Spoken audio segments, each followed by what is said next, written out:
Beta Drive Doctors ile tau longa fa tau I mangele fa pea manrua mo le vainga o so singa se pe amana o mia e fa tino e foi ma tuipui pui o le whana witi o tuipui pui le COVID is full river mo I lato is full on tau sanga malunga atu fa pea ma tuipui pui o le flu pala au telefoni lua lima fitu valu lima iwa valu mo so vanoe fa tino ai nei au nanga o fisa fo mai mangele I taftafane o McDonald Amanrewa e taftafane o le falitusi po le Public Library. Beta Drive Doctors Clinics. Taraflava o David Tua le nei o lo e whaafonga mai pei le Radio Samoa. Tasi lima I watolu a mo. Samoa I amanuia lau whaafonga ma lau whaasausaunga.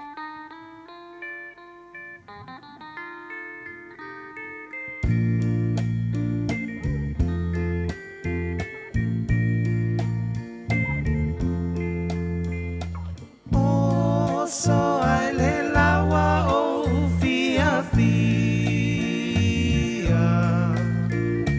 Mana tua le o ti o te talia O fungala awa teu teu ina Sa unia le vala au ya e talia ina Uale ai se tuina nau matala le tunga mau Lo ti ute ia longo mai ia usa o atua A fai ua o le lango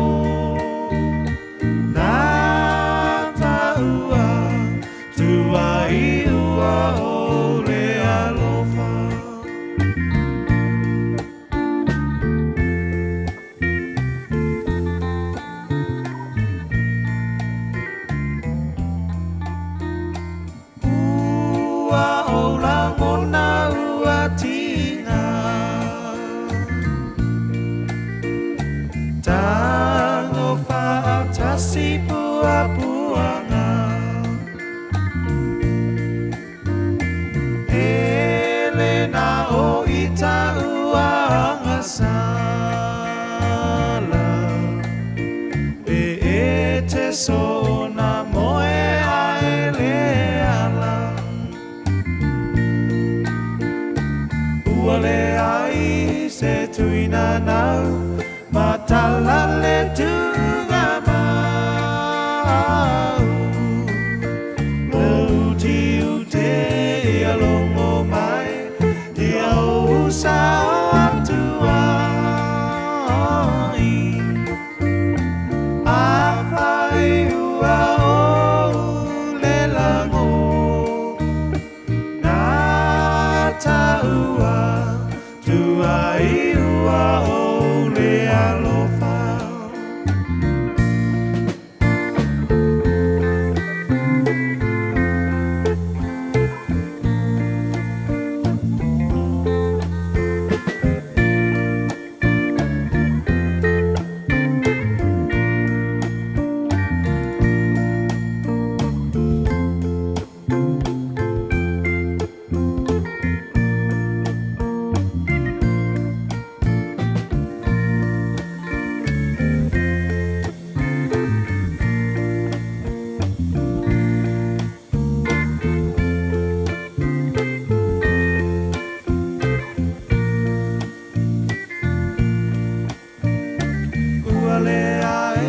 Se tuina nau matala le tunga mau Lo ti ute ia longo mai ia usa atuai A fai ua o le lango Na taua tuai ua o le alofa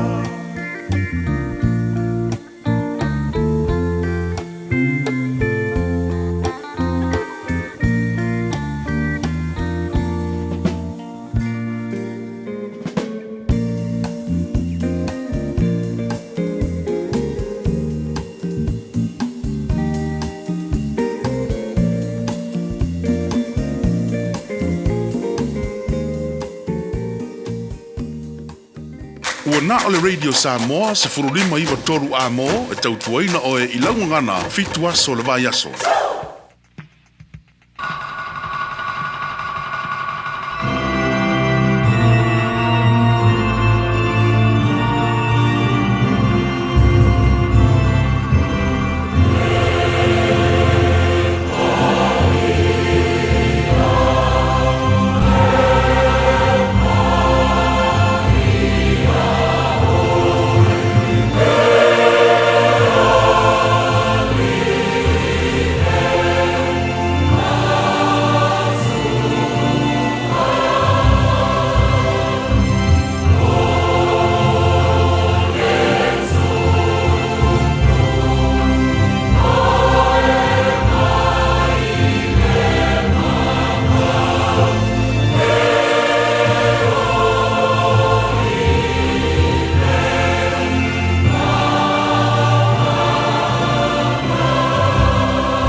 Whawhetai lava le lii awa wana whaafafonga I le leo au te tano. O le lii o lo malosi ma lo te tā o ia. Na whaatua tua lo loto ia te ia. O na o mawai leo le fisosoani. O le fiafia I lo loto. Ma o vivi atu ia te ia. I la pese. Mātua rau sura nei Taeao fau. Se mua o na pese o vi inga. Langa ina fo ilo manu malo ua tute manu whinga malo longa sa tofa whaile no uma mātu mamoe sa mātu tau mate le etepe mātu tau lia le nei Taeao lau lava lofa ua mātu mawai le ola so I fua lau le leo le tino mora mātu malosi le nei Taeao fau ua mātu o langa ina ai le silisili ese oil o mātu tua wa mātu we vii ma mātu whaape atu e pa ia lava oe le atua ma Malu. O oe lava le atua ma mana. Siri ese matau tia le ai lava ma se tu sama oe. E ifo I ante oe o mea umana e whaia. Pule ao oe mea ma lava. O le atua siri ese lava oe. So I fua ma le mawau e o le whaavavau. O le tua oe, la eile vi ingon mamalu o le tua oe, e pulpulu le matango fie. Ta maa whaftai tele la vailang mea lofo le ola fau, ua mātou maua fo ile nei Taeao, o ai ea mātou te maua ile ola ua na o lava. O lo lofo le fau, ua e whaapopo nia sa fau. Fai tau ina aso lo sui fua le tunu mora mātou, wala ma mātou, o lia ile nei aso lulu, o se furu ia yaso se te mora mātou fo launga, nei tu sanga. O mea uma wa e whaia mo I mātou lo mātou tua, lau pule lea. Mātou malanga o le nea so fau, le mailo e mātou palani mea tupu le si tu lao lo manai. Ai a mātou te tono lo whalau whaatasi ma oe, e le sā ma le waa lo mātou whalau ai, o na mātou te tono fo I lea o le au le masao. I le whalau o le ne yaso, ia, tau te mai le whalau o whai neilo mātou tua, manu I e whaiva, o le awhia ngai ma le atunu, le ne yaso fau, ua e a mai. Lo whangia o ngana e mātu whanau, leo ina pui la tau I le paolo lo walofa, au sa ili le poto e ala I awa onga. Ta mawha mani e whaiva, lo whengai malim ta mata e whaia onga lo ngafa, ma le awa o ina na e mātu whanau. Mātou te manatua pēr, le atinu pele Samoa le mātu te talo, iei le manuia lo fio iona te tai, tu le mai o whainga malo fau lo mātu tua, tau tai oe lo mātu te mā, iau le masao, whaafoina o le saho Samoa, mo le silima tau sango lo manai, na yo mātu ainga, mana yo mātu tangata uma ne ngata I Samoa o le lala ma le papa awai so se tafora nei ke lope. Mātu te talo, ia iai le manuia o oil o mātu o tua, o le whangia fōre nea tunu New Zealand o mātu nofo mama wai, whapena fō te talo mo atunu uma o le nei lalolangi. Ia mātu mantua nisio, tangiatu fia maulo wha malolonga, ona ngase mai o le tino whata o toli aitonu ainga, so se mauta ngase le ngate ni usare nei o so se tafara nei ke lope, mātu pala aulo mana wha malolo pa iatu pa iane pa ifu wha fo siana malo si fo ilaba, levi inga ia te oe. Whaftaile tapo inga male tu iman mul pangana I mātu mātua, tu asin sina o le atunu, manu iai whaiva o le atunu whapena fo ia mātu, ngaruenga mātu te talo, taitu ulwaine la tau, mawhan whano lo walofa, Bawa I pēla lātu si fua laude le tino, siri lava ele anganga. O mea omalang whara mātu whaia, nene asa whaua mailo mātu o tua, mātu whaia lava ina ia whaiatu, le vi inga ia te oe. Te mā, wha manuia mai, ele tautua Radio Samoa ne aso atoa, wa mātu wole mātu walau, I nei mea malava, e ala swa whamana malo Yesu ki risolo mātu ri mora mātu wha aola. Amen.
leo mamoe ole vi ingo le tua langina la fa pese la utala bo le karesia metutisi mai fangatongo America Samoa le tua mo Radio Samoa Lima e batolu a mo tonu le fly on no.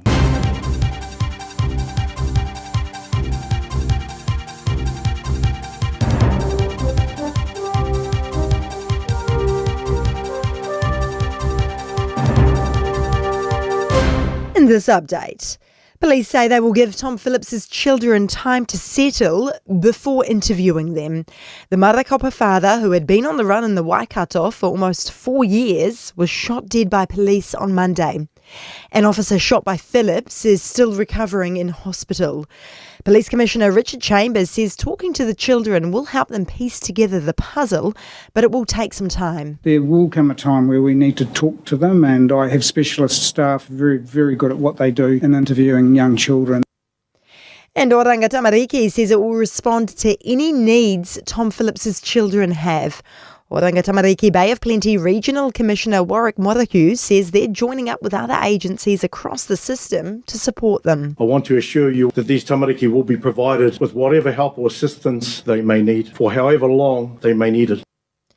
Israel has carried out a strike on Hamas members in Qatar's capital, Doha. The Israeli Defence Force says it was carrying out a precise strike on those directly responsible for the October 7 attacks. Hamas says 5 members have been killed, but claims they weren't members of its key leadership. New Zealand red meat prices are at record levels and are expected to remain strong throughout the year.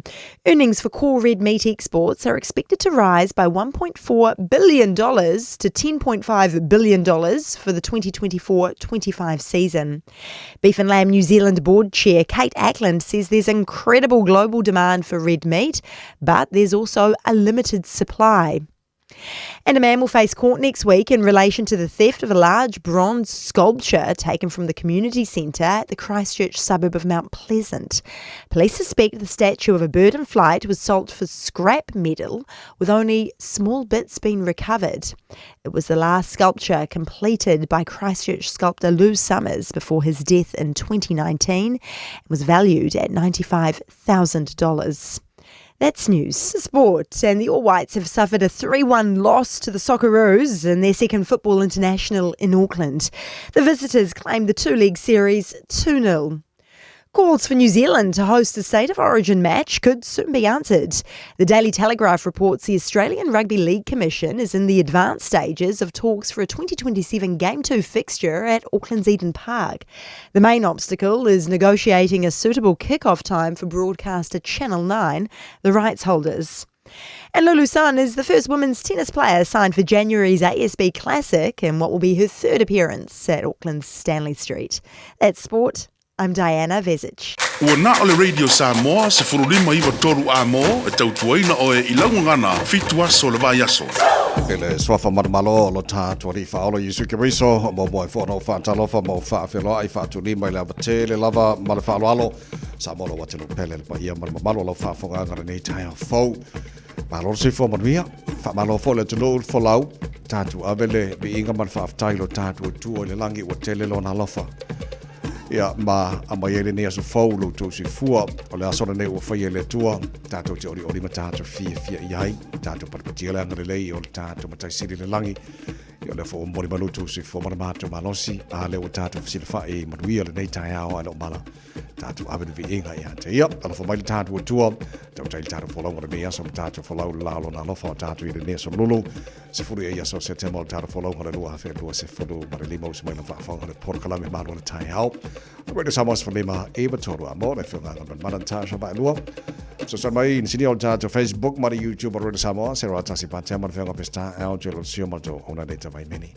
Tautu waina ai se pai le tula hiva e le Taeao nei. Ya, maloro si fua maloro si le Taeao fo. Amar mana.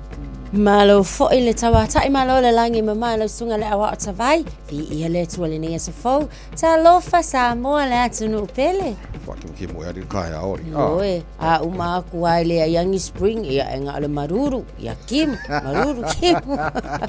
Asa. Ya le atunu ilau mai mo malo fa fonga nei Taeao. Ole lui tau mane aso.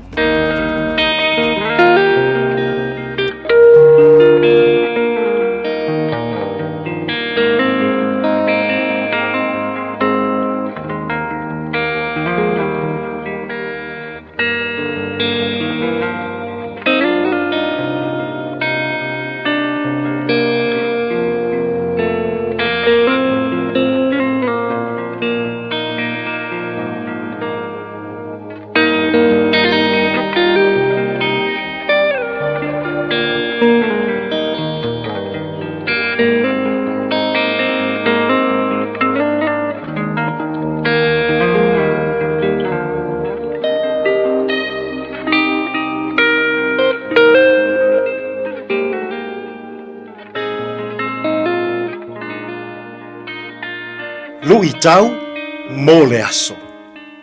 Whāngota I le loloto. Fishing in the deep. Luka lona mata upo e 5, a o lona foi upo e 4. Ua umalana launga. Ona fetala iatu lea o ia I a Simona. I nā tuu atu ia I le loloto. Matu uifo ai o tou upenga. E maua ai ni ia. Whāngota I le loloto. Fishing in the deep. Ua au ina le pō. Le ai masei ana maua e Pēteru malana au whaiwhaiwa. A o ngā samia. E matua popoto te le ai Pēteru malana au whaiwhaiwa. A o le aso lea. A o le leide pō. Le ai masei ana maua. Ai whaalongo tu Pēteru malana au whaiwhaiwa. Wa fetalai mai e su ia te ilato. I nā tuu ia I le loloto. O le mea mānaia na whai e Pēteru. Ua usitai I le whaatonunga Yesu. Ua tuu ifo la tau penga I le loloto. Whai mai le tala a Ioane. O le taimi la valea. Na tele ai ia na maua. Ua tumu waa e lua. Ua tali ngongoto. Ina ua whaatumu ina e lea tua. Ia I o la tau waa. Samoa e tele taimi. Tātou te sā ili ai. Ai le ai ma se mea e maua. Tele taimi tātou te ngālu lue ma tau mawhai ai. E lea I lava se suinga le lei. Tele foi taimi tātou te tau mawhai. Tātou te whaamao popo. Tātou te ngālu lue whaatasi. Ai fiu ai whai. E lea I lava se mea le lei e maua mai. Whai mai e su ia Pēteru. Tuu I le loloto. Samoa o le loloto wha Yesu. O le loto e ono sai. O le loto e wha maoni. O le loto e mawalalo. O le loto e tauivi. Ma le loto e fili ngā.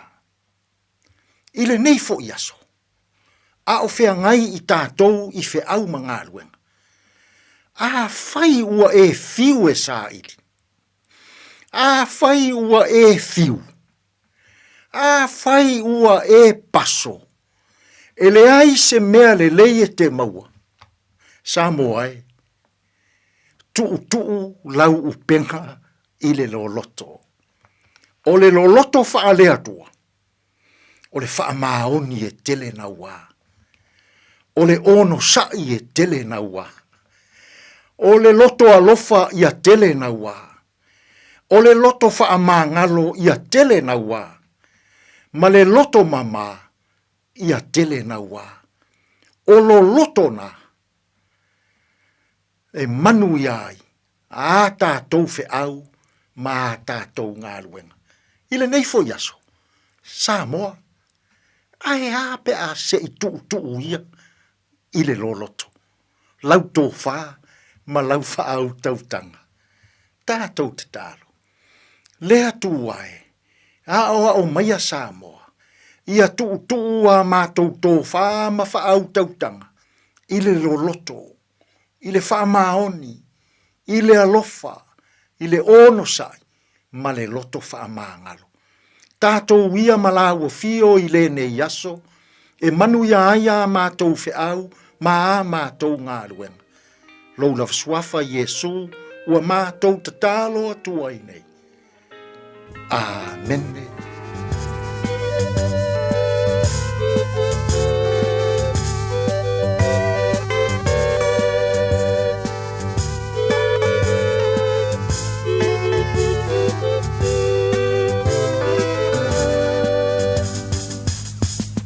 lusi le au lusi po ile po le li ile ai se malolo e ua o la ngona ina le vai vai ai ona o lau pe talai ngau te toe tu ai e ole upe ngana ua talanai se ua talela vanoko ile sami ai talai ono lau pe talai le o te toe tu uina I poai olo upenga Io e peteru o le mea sili lena tau o le usitai O wao le li o le ola le ua fetalai e te toe tu lai Eva ai ai le soni va vega o le atalea o si o la bala a wina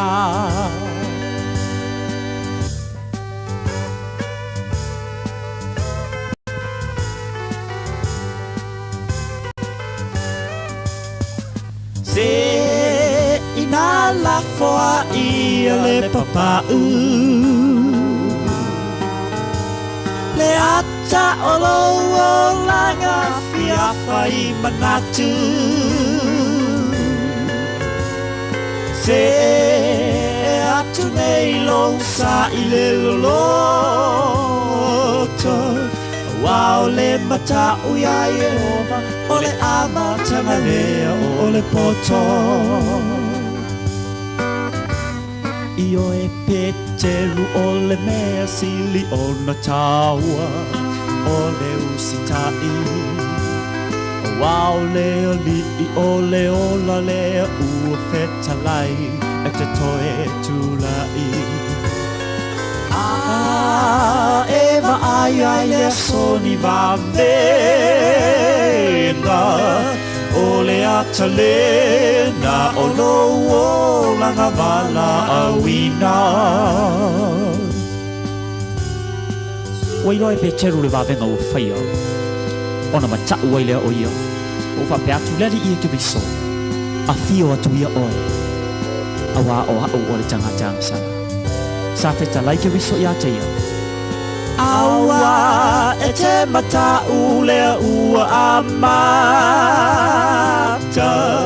I le aso nei ona e manu malo ina ni anganga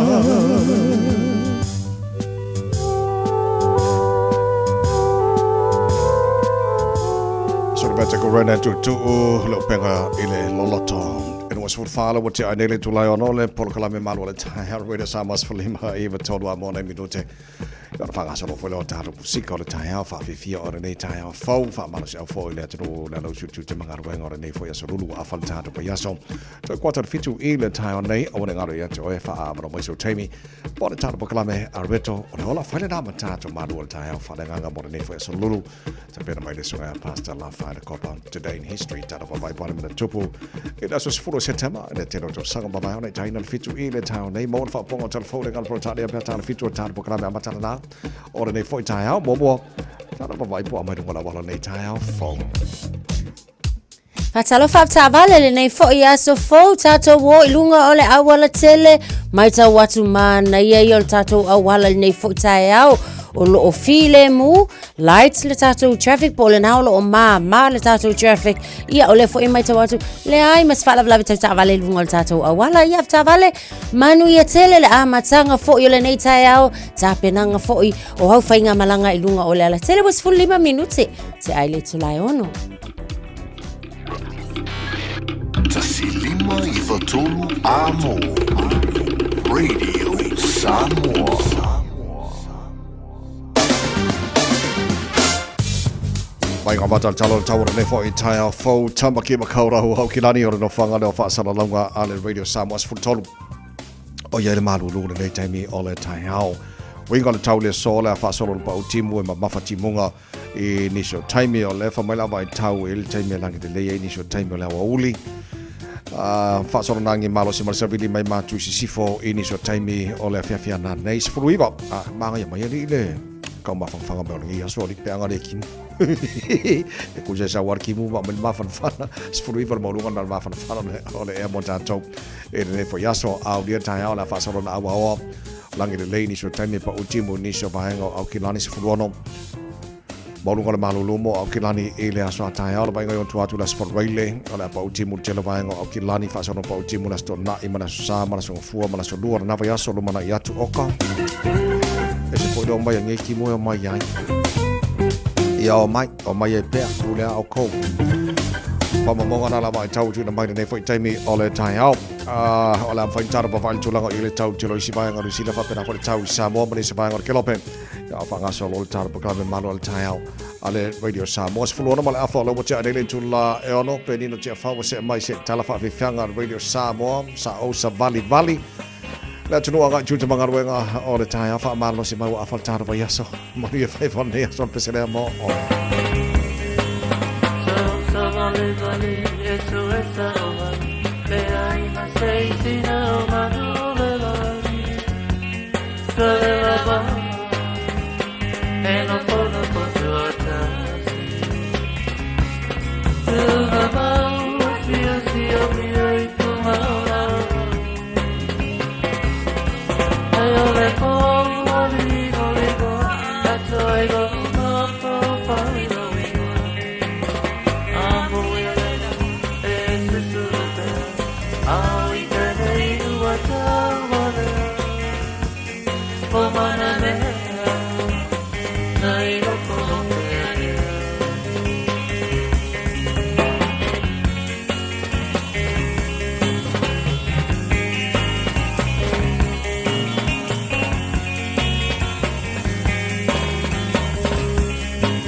Le mattina quando aspettando quando amore o famiglia roto per te le piamo o ta fia solo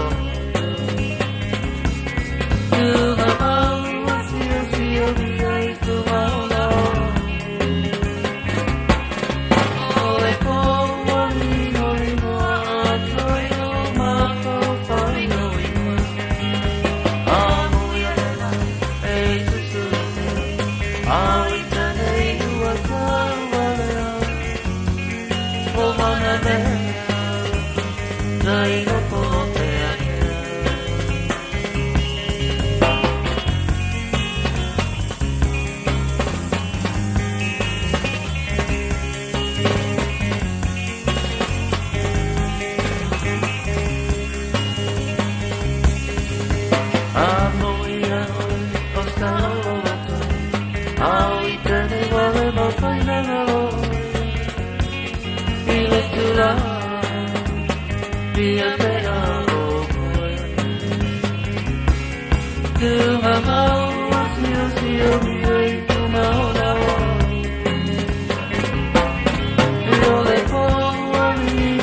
Luas full mala fala utia ile tula e ono ma lo fa te tele lava mo pa nga mo tana pakala me wa fa ta semana nei Taeao fa ta fa mai nei Taeao fo good morning ma lo si fo manuia bi ile lo fole tu nei Taeao tato ma wa o me lo fa si si le tu mo tato uma lava so fo la tu no ya ma so ma to fo ni yola ma bo pia fa pe o le ola mo se $2 shop Sao lo $2 fo sa ya le ola me lo fale le tu mo tato uma nei Taeao fa ta fa tuai o ai pa pali sena lems leo pali good morning ma lo si fo manuia nei Taeao fo da pepe Howard Swalga ma lo lava si fo manuia fa taile fa te mai ma fa ta fa mai malai ma enga solo nga olo ma lo si fo nei Taeao mi wa fa mosa fa tai Jean Collins Purcell alo fa taile fa te mai nei Taeao ma fa ta fa mai Nico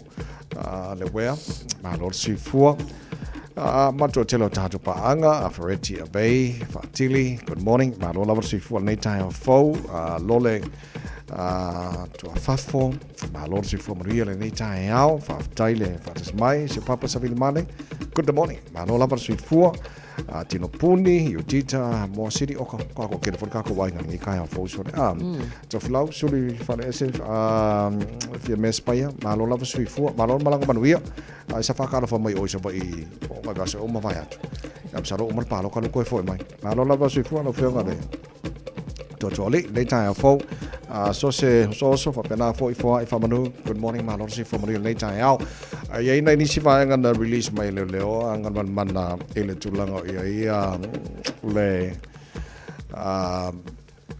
fanaina leo tulolenga na Tom Phillips sa tal no na fima ave fo mo si fiona to know ole tala Fiafia ya mar fa tayo sanga de mo na fanau to tasim to matitile sa pa tasim Tom Phillips ole so ke lo ko ngofonga po ko ma fo le tamina fana ile leo ia Tom Phillips lucky de la ver como kiki I mean maua le pulu fana ole Tom Phillips a saul to meditile na lao ia wale sto lo le sai all campsite le sa tal pokala men na fi lo kilomita mai le vanga le na to 45 lap ia to langa na ia so ole ina ni smanga de release mai leo ole tala la mai ile malo le na famdu real na foi fa level Taeao na fi ya olo ia pel fa mai ya olo fa sol marion ta tonga which is another good news le foi vai io e vai tonu ia e sa ole le lava lau sau noanga ia wa le time le nei le o fa tanga ina lava foi ni tala noanga mani fa tata noanga manai ta mai ti ia te au ia Carlos ia pe fa pe o la sa ese se vai nga foi le fa ku sina ta mai titi ia ona tu ai le pe tu ese ia ai me il kamalo e fa mai langa ia fanga ngai se SEP tol ta vale tonu ole ala na fa sawina ora na fila ole na ama tayo na fa ala wilo mai elem tanga wenga fo yo leo nisi o ata ile va ainga ile no fuanga lesa no foi ia le nei fo ta mama nei ta maiti I tau sanga e fa ia o tele lope ole no fuanga lava lea mai tau sanga e fa ia pe fe suisu ia wa lea sa moli mawina ese lava fo ino fuanga sa tau fai sa tau moli mawina mai tangata ile tuanai but o nisi va ainga ile taimilea ma le ata foi ia ena ola foi ele si quad bike I le vainga lea o pa ta avale ia ole fainga lava foi le ainga ole ko nga va lava ta vai ele se fale foi o iai ia ai pe o ta mo fai lava foi ina ia fau ngi ma mo la lo ta avale po fia o I ni vainga fa pelo no foi al taimila nei o le lava lai li mo oranga tamariki ia ta maiti umane ia to tolu ele o fa tanga ina le tina ona so tai ele o fa tanga ina foi sei si lava tangata se ia vana nga lava ila to o iai le to mai fa pito ela to te va aya ia matau siana ta mai o le foi o lo wa fa alawi lo mai foi ele oranga tamaliki nga pau lava lea o tamaiti nei ole a ave ele fa mo o mama na onga o tamaiti nei le taimile nei male o langa a tole ama na o mia tamaiti nei e ave ele fa mo o iai foi Malaysia foi fa la patonga la o so fa tasi ina ia ngalu lue mo na tamaiti nei ia wa so la tolu mana ina ia le leise lu mana yo na tamaiti which is ole vainga le tele wa te lo apen ta no na fi foi le tele ane tu langa tau ona ba ia le ai nei whanau. Le ngata o le mental health o te maiti, e mea na wawa ai, o le mea sa goes through ai le whātau sanga, o mea umai au te loa le nofo, te le ase taimi, o le amwhai ona nofo I tono lato mawhau matatalo. Ia wawe te maiti o na release ia vaenga, ai focus I le toi fotua o se, o se lumara I fau, mwana I whanau. O le fo lana o wana o whalonglong fo. O lo yangi documentaries fo ie. Mana tua la o ko inga cases. A wa ele ngina o ni usila le wa ye wa international wa global. Le case o le tamalo le nei masiana whanau le nei. Ona o lana sola anga na whahawa wina le whatau sanga. O documentaries la o le fo ila o lo fetutu na ile taimi le nei. Ona e ye le vaenga ta wai documentaries nei pe afa apea o le tala anga o le nei fo itala. O nisi fo i tu o tau mawhai nisi ina ia wha manatu pia. E ta tau lava foi, o na mauti noa, o a whea le manatu o ta maiti. Ina ia awange I koe wa aika maiki nge I le luma nai, le documentary le nei, po le nei fo I vaenga. O ngā koe traumatise ai le o lato mawhauwhau. Pe koe au mai uma ai le mawhauwhaunga ma le wa ainga I le mea na tupu. E mai se le tamaititi le ana I malona tamai le taimi na tupu. Ele nei whalawala. So o lea lava foi, o le tele I o tūlanga. O lea foi ua maita watu o lea ua tula I mai ia talu ai fo le fa le nei lava fo I tulanga na ia ai pau lava o le ua maliu le tamasa telefoi o le fo e filong ia fo manatu e fa noa ia nisi ia e pe o relief fo le pe o makuse avenga ona o le ua maua tamaiti al fa lava ia o le ua umale ola o le na fas na so la masiana fana so ole painter tana na fi fole o le fanaina le o Tom Phillips tu sa wa matua I te punia maya maleata ato maletala ato ia ole mena mafoina ia fai le tulanga ia male taimi ato fatu sanga o masiana fanau anyway ole tala ato toma ia wa ia male ato anga o te fafetai le tu saunga le mona I fanau ia ai e ui o lo wa whanaina leo umale o latu tama e whawhatai o lo saunga le muna I whanau. So pe anta o nei Taeao o le tala ale o ranga tamariki po le ala wale umila tau sia tamaiti pawar mea ia toi fo tamaiti I le ese tūlanga manui o latu o langa fo lele ia mo nei taime o latu tau sia so tūlanga na e tātala noa nafi e le tūlanga o i tutongi o whaiaonga o le tala lata mai ma le whaatustu sai no tonge whaiaonga tala mai le awhewse la wiwa se fulma le iwa a fua tutongi le iei nei ma le cost of living wai whaatustu sa whapena a si e malo tutongi po whaiaonga po ai lava a wawa atu e le tusa ma le tau o se whanga le iei e le kan whengai pe alau titi la atu le moni mau ma le tala se tasi fo I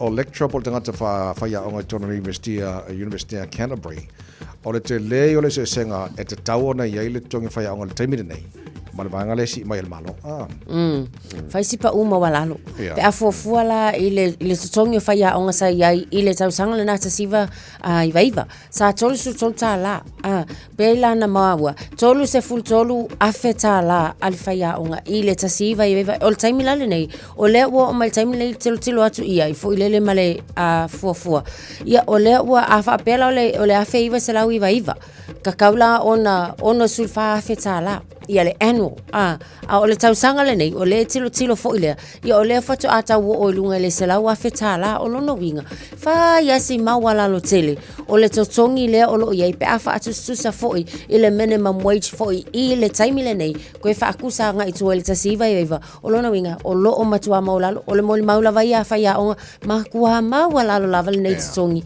le tala whea ngai ma le ngaluenga nei whaiaonga so le mojino le taimine ne wa whapea le tali ai nei whaiaonga le tongi ma le awhal malo wa mai lono winga e te pena fo le si a solo te o la tātu ditil pea a iei niso updates mal tulanga iei niso solo te whaiaonga ia walango pahangi e tau fo na Fiafia matu o nei whanau ia mo le taimine ne panol tulanga o le tali ai nei whaiaonga le awhal malo so te ri lola i fo le si vahenga o na te pena I mo se si solo te e staimi la tamai iei supermarket sell fresh choice mo le Fiafia to know across the country vahenga umo New Zealand o le a whaasalaina Ele whaina la tu te whatawina vaenga i o awa malosi. Ole uputa ua lava i le vaenga le ole comply. Yeah. E ta tau lava po o a lava whaalawi loa o a specials e whaia ni whale o loa. E ta tau lava o na mauti noa o la e tala whea unga le lei mata iala. Ina ia mawhai o ngā maukingo ai. Ia o la lava e le lei le wha ngā solonga. O nise supermarkets pēma le tolu se fulu valu. Ia Fresh Choice stores. Lea ua whaasalaina le tulanga le la tau tele mwhaila ona whaatawina. Ia le ava malosi i se taimi i le weekend. E lua la aso ia ua whaasalaina ai. Ona ni tulanga. Na iengi a lato promotions ua whaia online. O nisi o whale o loa. O lae e whaailoa i lunga o le online. O la ele o koe le leilo lato laisenge o lono winga. Sata tau ona toi whaafau le laisene. Ia o le whaatawina o le alcohol. Ia ona whata amwhaile ona whai. O nisi o whale o loa foi. Ua whaia lato whaapitoa e le tatau ona whaia. So o le tūlanga la, o le sol tūla whono la, te a foi. I regulations a whai pisingisi, ia ma pisingisi umalawa foi. A le muli tailai ta iala ia. Ia ona te lele o le whaale tonu, pa o tūlanga na ko a kele foi atawai. A kolusul valu o ka leuska i vaenga. La sore. So lua se whono mala iwa minuto lo jona talo le tula fito le whafonga le porklawe Malu le Taeao. O radio Samoa Sfalima i watolu a mora o ngā tona nei vasi o tātou iai. Whawau taro Fiafia le Taeao ana seko whane moe. Alofo le tua, e se le alofo le tua e tātou le Taeao. So le whaftai ane le tua. I lona alofo molu tu si fumana mako malo si ngia so fo. Malo si fumana ia, kia ora, good morning. Ata Maria.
Why?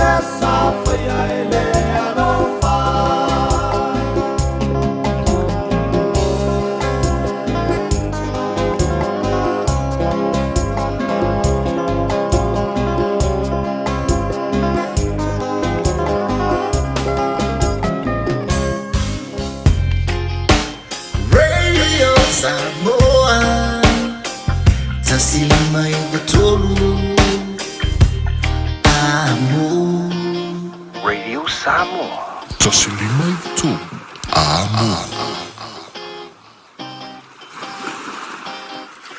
Last time I walked to the dairy, there was a big dog roaming around. I don't want to get bitten at my age. It's better just to have no milk in my tea. My daughter will do the shop for me next week, so I'll just wait till then. Roaming dogs make kuia like Panisi afraid to leave their homes. If you own a dog, make sure it doesn't roam. For you, your dog, and your neighbours. A message from Auckland Council. Tāmaki Tūriki, All Together Auckland.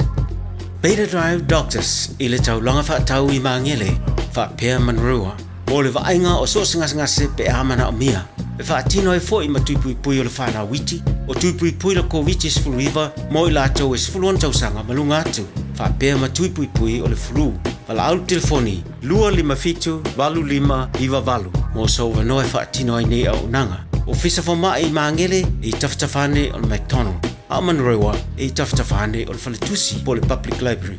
Peter Drive Doctors Clinics.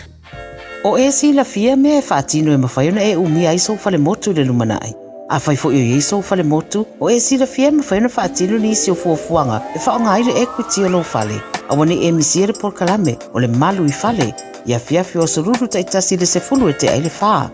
O le a e sila fia ai au wala e mawhai e ona e umia se fale motu le lumana ai, ma au wala e whaonga ai le equity o lo fale motu, e whaata wai se isi o fale, le polo kalame o le malu i fale, ia Fiafia o sururu wa yaso taitasi, se fulu e te aile whaa. Being up to date with our COVID vaccinations is a way to take care of ourselves, our elders and loved ones. COVID is spread between people, which can affect us all in different ways, some more than others. To protect yourself from serious illness, a COVID jab is recommended for all people aged 50 years and over. It's free and can be given 6 months after receiving your last COVID vaccine or testing positive. To book or find out more, contact your doctor or chemist or visit bookmyvaccine.nz. So luas fulu male lua mino jolo jolo talo le tula e fitu ma lo fa tele tenu le fantas mali tana proklama ne foi tae fo moni sifta fatalo fo mai sunga yo se fatu lawano ma lo se fu moni fa tele fatalo fo mali tae ya ko le pua uso ma lo la versi fu fa tae lava o le pa vio lungo mala le fasikim pong sa mai ma fa no on ka ko tapu topo o ma lo se fu ma lo tani ai ma lo se fu moni ne foi tae fo ai inicio solo te pena mo fa un verso al man ma o tapo kalame o te baba ai ilo langi ato wala ngata New Zealand sole Australia Amerika so se va ngalo langi so te ngata nei ya Amasia ngata nei o ngata Palestina so te nga i ile fa sanga tau pe ma si tau Israel anga i o ia Palestina ma le Hamas Pe o wata pena nei mo tatou lava lai New Zealand nei o le wata pena mo le asu to ana nei o le afata nui nai fo ila ia se savalinga a le vaenga le ta o le New Zealand Aotearoa o Aotearoa Palestinian so o le tulanga lo iai o le amataina la tu savalinga le na mai o i le vaenga kusai fa mau popo la pe fa mau tu i le afole iva i Stafford and North Coast i le Taeao la su to ana i ona alu ile o la tu savalinga le na se ia o mai lava i Victoria Park so o lona winga ia e fa pena fo i ona savalia lunga o tatou au wala lau papa mo le sila fia fo i ia mai se o le tapena pena mau fo i la tunu i taimi ina i me ane fo i ia o iai ni vaenga fo i e mawhai ei ona tau fia pe tapunia nisi o vaenga o alsele a o le savalinga le nei e pe ona sau noa lava fo i ia Nadine Mortaja o ia lea o le spokesperson ale nei fo i whaalapa tonga mo tangata Palestina o le lato mana onga o lo ta mawhai e whaai loa le whainga malo ai mai se fo i le malo o te tau ona iai ni vaenga e tau mawhai ei ona whaai titia ni usila nisi o lato whainga pa anga fo i ia ma Israel o le taltonunga o lato o lea o le pe o lea encourage ni usila le vaenga lea ia Israel Israelu lātou ia i le whaataunu ina o lātou o sa whainga matulang. Ona o le wāfo ilea i trading, ia and economic relations a New Zealand lava ia ma Israelu pe o le aunga tonu le na o le mai ele o lava ka ko ngaluenga o lo faia mo Israelu ina ia mafai on Fiafia ia ta ilo ia wa ese o lātou manatu ia ese lava foi ia unga foi ia mai se o faata atianga fo fanga al fainga malo ma New Zealand ia le la ua va ile ma Israelu ia ese lava foi ia le me o lo kom faisa la wa le ma wan el Taeao o le se o fainga le na faia e tau mawhai ia whaakpa u kongu lawai o le vaenga lawai ia lea whaatupua whaalawelawe i tutono le whaapuputonga lava lea le Hamas ia e pizza iane e a fia lava fo ilto o tele o tangata lau tele. So e mawhau e te fia o lunga lawa lau papala so tona ia whaafonga le mai o le awhala iwa le Taeao a mata mai o Stafford Park in Northcote o ina maka marisoro le vaenga lea lo ngoinga poloka a ko lunga o le Harbour Bridge a whaka umai o Victoria Park ia le nauka waku ia oe fua mamau ia whainga lea au porkala mo la skonga ia e ke oe fia uso malaka apolo taka puna la skonga ia polo kai oi kia na kua pasir kai mo lau ti off lelei pele na tete Nicolao e seta tango moa Marcelina Brown Pati Meki manosi fua nei Taeao foi manol tatu e banga sabai so manesi li poti malu wana wala tuina tulolo tatu malu Taeao whanangaga a reto leola mai a pasta la whaere kopa le moana ila le masina o mata ango be dina tauta felanu lanu wa I pe yo susana be o se ia eta oto watu manga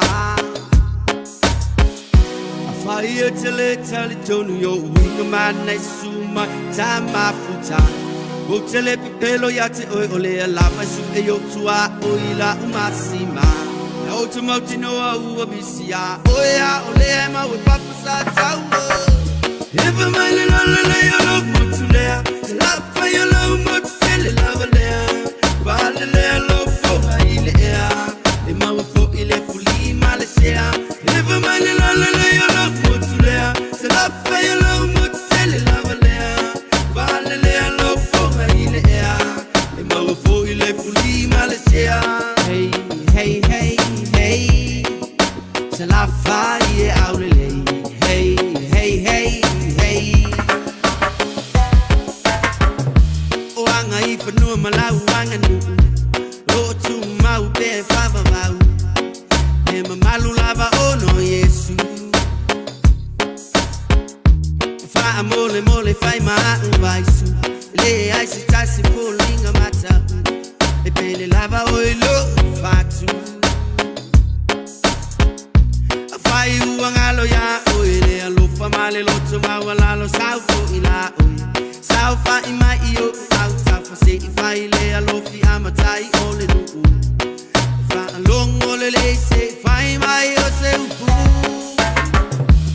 if a man le alo mutulea la fa alo mutele la valea vale le alo fo ile ya e ma fo ile fuli malesea if a man le alo Se la fai lo mutele la valea vale le lo fo ile ya e ma fo ile fuli malesea hey hey hey hey se la fai out le hey hey hey hey oh se mo fo mai ilalo malola mai le kipi ai au ke ka alo o ka mai ki o mo kele mena tu mul fa alo ma lo mo lalo ai fa ya esasi winga la ka ko fai ku fafu ai mai o pule o uma vai ko fia ia le fu e ma ko o la ngai ko si ai nga mo mai fongo o malu mo pa ia e fa me lo ia le loko la ko pala me fa so sa ko la fai mer ko o nga fu fa sale le anga la ko pule nga wa nga e mo mai pule sale aula vai ko pule malai ko fa le nga fulu ma fa fonga nga I fo mo fa mai e pule sa fo finga o lo malai e si o mi e fale lo ku vai singango le ku malo e pule a sa o lo malai fongo o maki ai ku au pa solo mai le ku sale nga o kala mana mai ku vai kasi fale ko le malai le kamau a seka palauli sifu ma palauli fale fai pule palauli I lo malai fongo I veilo a se ua ako kingo le kama ma au le lei sala fai e o oenga moi pa io le kala le lei me mikai le loko e fai ma sei wa sa fala le lei le mok fai me ma fai lau sala fai e au le lei Never mind the love lay on up mut lea la fa yo lo mut fele love lea ba le lo fo ile ea le ma fo ile fuli malesea Never mind the love lay on up mut lea la fa yo lo mut fele love lea ba le lo fo ile ea le ma fo ile fuli malesea Hey hey hey hey se la fa ye au le Hey hey hey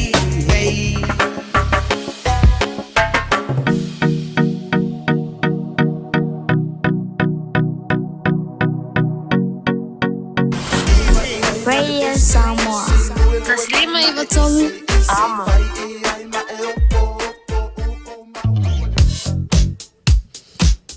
Isha vaenga lunga tato awala tele alo maita watu faisi pisi mai Connie for Groovy Takanini fape na fo Ivan Ho Road ina on State Highway Sumaleono unisha vaenga lo maita watu ole na lava o lo feo lolo lava ma ngai mai le traffic ile nei fo Taeao e u lava fo ina fatimtimu ale lo maita watu ole na lo kilia le lei lava lunga wa tato wala tele lei fo se avale lavea am tavale yeta selfie mu lunga ole awala male saunga le mule nei taime tau tu 5 minute ona tale o leitu lai fitu. Talofa, we're the Katinas and you're listening to Radio Samoa on 1593 AM. Bread of life sent down from glory. Many things you were on earth, a holy king, a carpenter, but you are the living word. Say it now. Come on.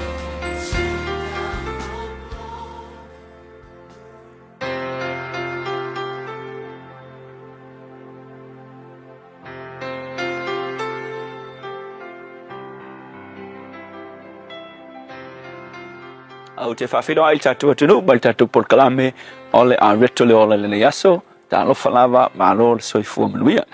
Ole lua timoto e whāl whai upe fitu e whapea, ua o tau le taua le nei, ua iu ia te au le tau sinionga, po le tāmo enga. Ale upuna mo e laso le nei whapea, ta mo e I laulaina na avatu e le atua.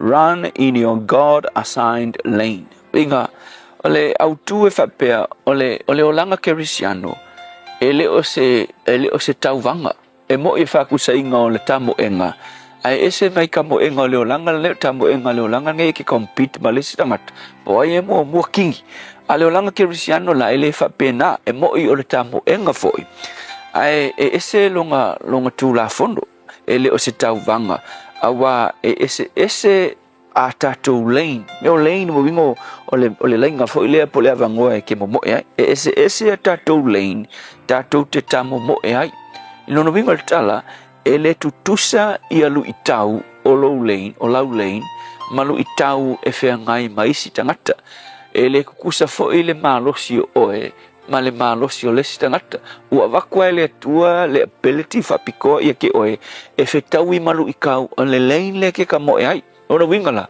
ele o le fi ngau o e inga ia e mua I lesikangaka. Ma ki kilo fo le leina lesikangaka. Ai ole mea, ia e kaungu o le kula fongo silinka u o le kamo e nga fa kirusiano. Ele o le ki kilo o e le kamo e lesi. Pe le kilo kauwa. Ai ki kilo o e lo leina. O nga ele tutusa lo malosi. Ma le malosi o lesi. Ako me sawa lesi. Ai ele o le kilo o langa kirusiano. O le mua o lesi. Pe mua o lesi. O le ki. O lo focus I lo lane ma e nga fatia o nga e ka mo I lo lane ilu ikau ye ke fe ngai mo e wai e se alu ikau o e se au ilu ikau o le kila po ole me sini ka o tamo e nga fa le ngang e le ole mua ai o lo walu ai lo lane se I o lava inga e o I le unga o le tamo enga o le leinga ua vakuele tua vai fai kala pau fai mai kala pau ua o tau le tau le lei fakusa le kaua le si fakusanga nga o le kamoenga fa kersian a le si la fa tsang fai mai ua I u le lei ya ke au le tau siniong le ngo fai mai ua I u le lei ya le leine ngo mo ai o ke le tau va ingis kangaka pa nga o mo ya u la lein e tusa ma le mea nga wala a winga ia o le tua nga o ka winga o lava kaua o lu itau nga au sau ilunga o la lein ua umanga o ka winga mea nga ua o tau no o I le unga o la uta moenga so le songa taua la le moe aua e ki tau mawhai e compete Malaysia uso a Kerisiano ai tau mawhai e va ai po le ale mea na avatu e le tua ia te oe e ke whai ai leo langal ngai o le lein le ka moe ai o lo langal ngai wha Kerisiano e ke alu ai ma mea lofa wa waku e le tua ia te oe o lu I tau wha tanga e le tua e ke ui ai manga o le tua ia e mangu malo I mea ngā se io o lava I le taimi e ke oki ai au e ke mo o fuoi lo vai tu yo langa I Kerisiano wa pe fia peia o ai fia peia le fai la unga le fia peia le fai evangelia le ki fia ho le mele e ese ale me nga bana au le tua nga au onga ese foi fa me alo fanga na fa me alo fai le tua o ai ka uma fai ki compete ke lo no winga ua e manga o ke punga longa leng ai ku le leng nga ba le ku ki ka mo ai o le mele ku ai o solo le leng tanga tele o nga le fetau ile o lu itau le afia ngai ma oe le fe kaui me alo fa fe kaui ma le leng le a o le leng nga ki ka mo ai pe slow la walu o me alo fanga nga bakwele tua fe kau I le lei ma le lei le ki ka moe ai so le upula mo oe le aso le nei ta moe I lo lava a laina na avatu ele tua ia te oe a we ki kilu fua I le lei a le tasitangata so I le unga le aso ele ai se tau vanga I le Samoenga fa le nganga le tua fa fitai lava I le lei wa el mai ma tu te tamu moe ai awai ese ma ko me alofa ese fo ilu tau e te fatanga I lein ese ma ko ki kamo mo ai ale me siri na ta u tasi tutusa I matou ia I u la matu tamo enga I le tini o e fatali mai ai fa vitai Yesu amen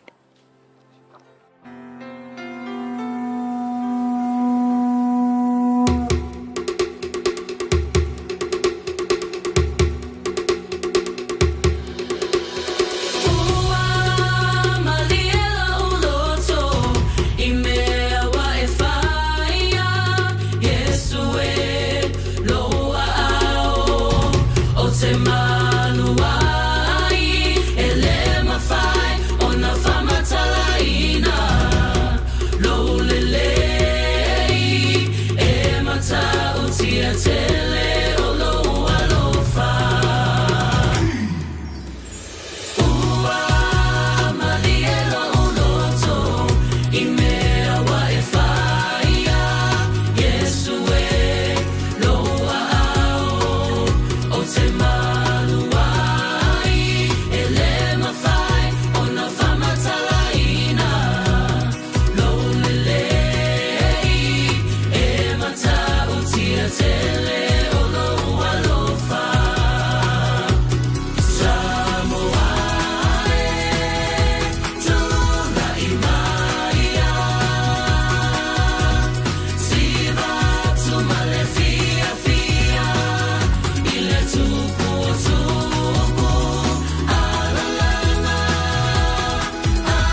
Malia lo tolo pese mala fa pese anointed praise ina wo toe tolo mala fa mino tolo tolo talo le tu la fito la so se fullo se taba ari mena tu pu le ya so tau songo mo vai.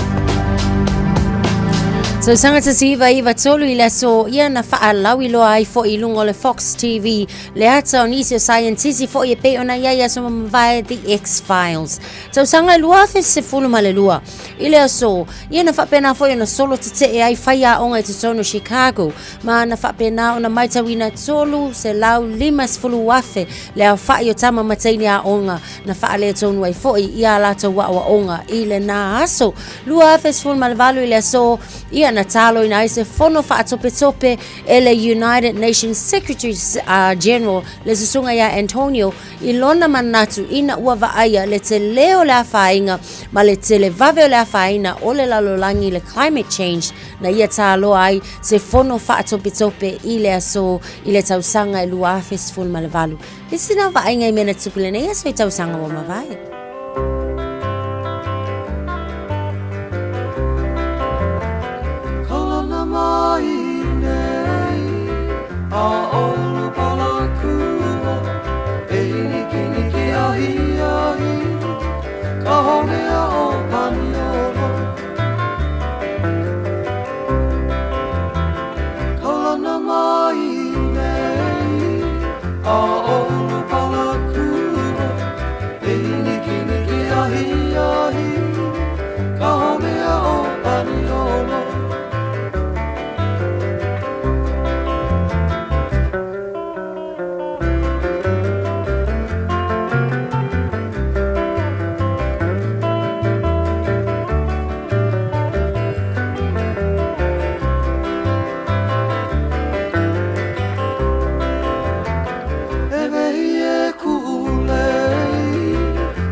O le wha toa uma o tātou tui pui pui ar COVID te tau ona whai. O se au wala i tau sia lelei ai tātou, o tātou tua a mātutua, ma e pele i ai tātou. E pipisi le COVID le vau tangata, lea e ono a whai na ai tātou uma i a wala ese.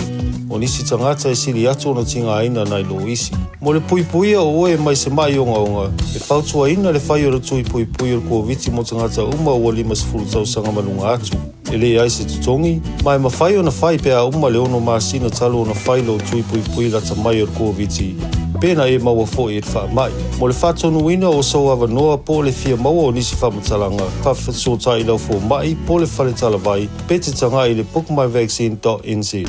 Talo for Samoa. O Ateshna Ryan, o le Licensed Immigration Advisor mo le Auckland South Immigration Consultants. E visosoani mo so se tu ai ngā visa e malanga mai e New Zealand po Australia. Telefoni mai nei loa i le o valu o tasi o no valu whawhitulua. Po le olua tasi o no valu fitulua tolu o. O fia maua sau ta vale po sau piki apu. Ai tongi ta i vaiaso, lua vaiaso, pe ta i masina. O le sleek cars o le a maua ai le fisosoani. Ua ta pena le au whaingaruenga a le sleek cars mo oi malo a inga. Aua e te popole i se mea e tasi. Te tala fitu aso, mai le sifulu i le Taeao, angai le afo le ono le afiafi. Tele la lai au kilani i saute, vili mai loa i le olua tasi wha, fitu lua selau. Po le olua o, wha 5 tasi 5 tasi. Baby, lomaki! Hey, hey! Oh!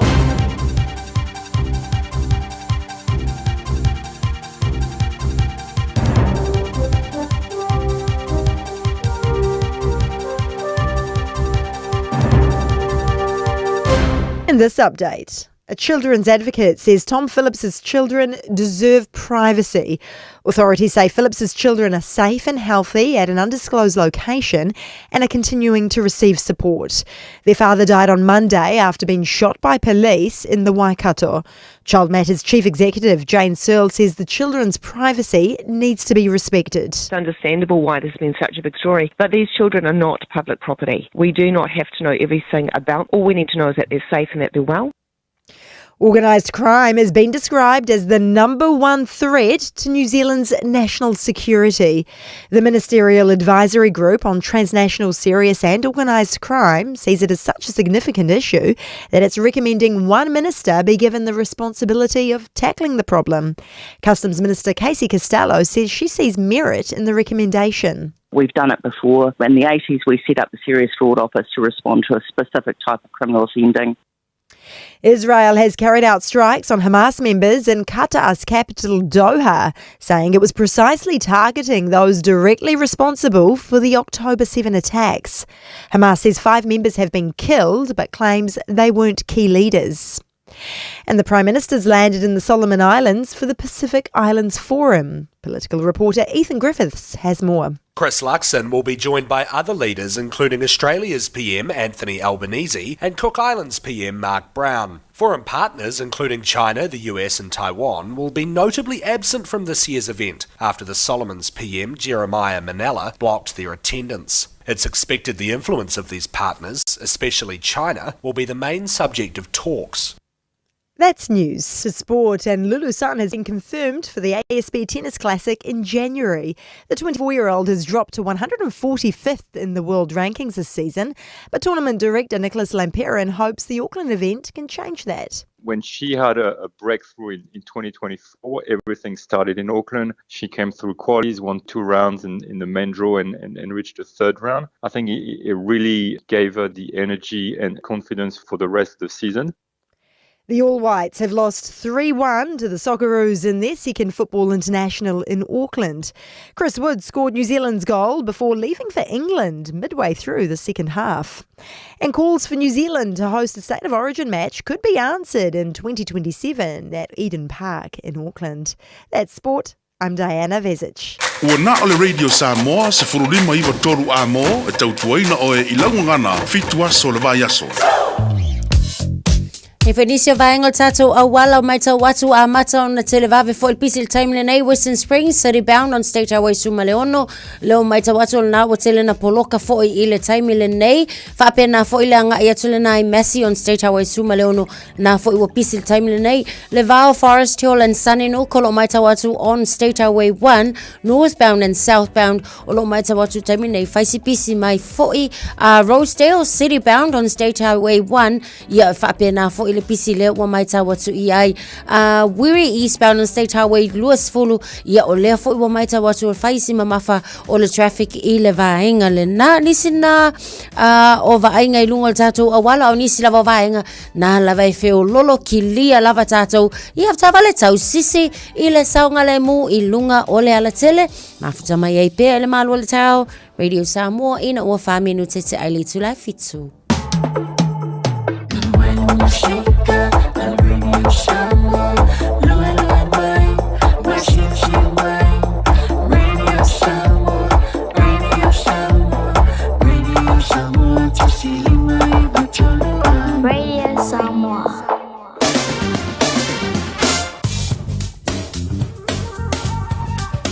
O le tala le tau I aso taitasi umawhai o na awina atu ona o le langolango mai le fale whainifo o le All Dentures.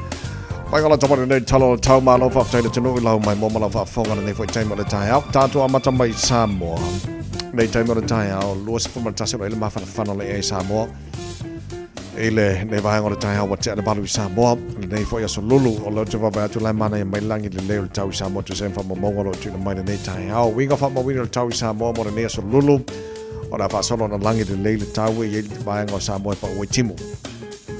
Nei yaso mala unga tono va yaso luas fumareiva degrees Celsius on morunga na whanau ile te vela le Samoa nei yaso luas futolu I lona mawalalo whamai moe o hana o te mount tātou so tai fo nei Samoa suo tātou reidi Samoa I pia La fianga ngalon mana tu marmao tanga vai tipi o tanga vai o le mai le au te lenga fo infalo te le nisio me lo tu pisamo ia male mai ngala te mai la mai tau mole malo le tunu fa te small tar ko la mai tai au le tunu pele samo ma lo si fo mo ia le nei fo tai au fo se mai talo tau ni se nei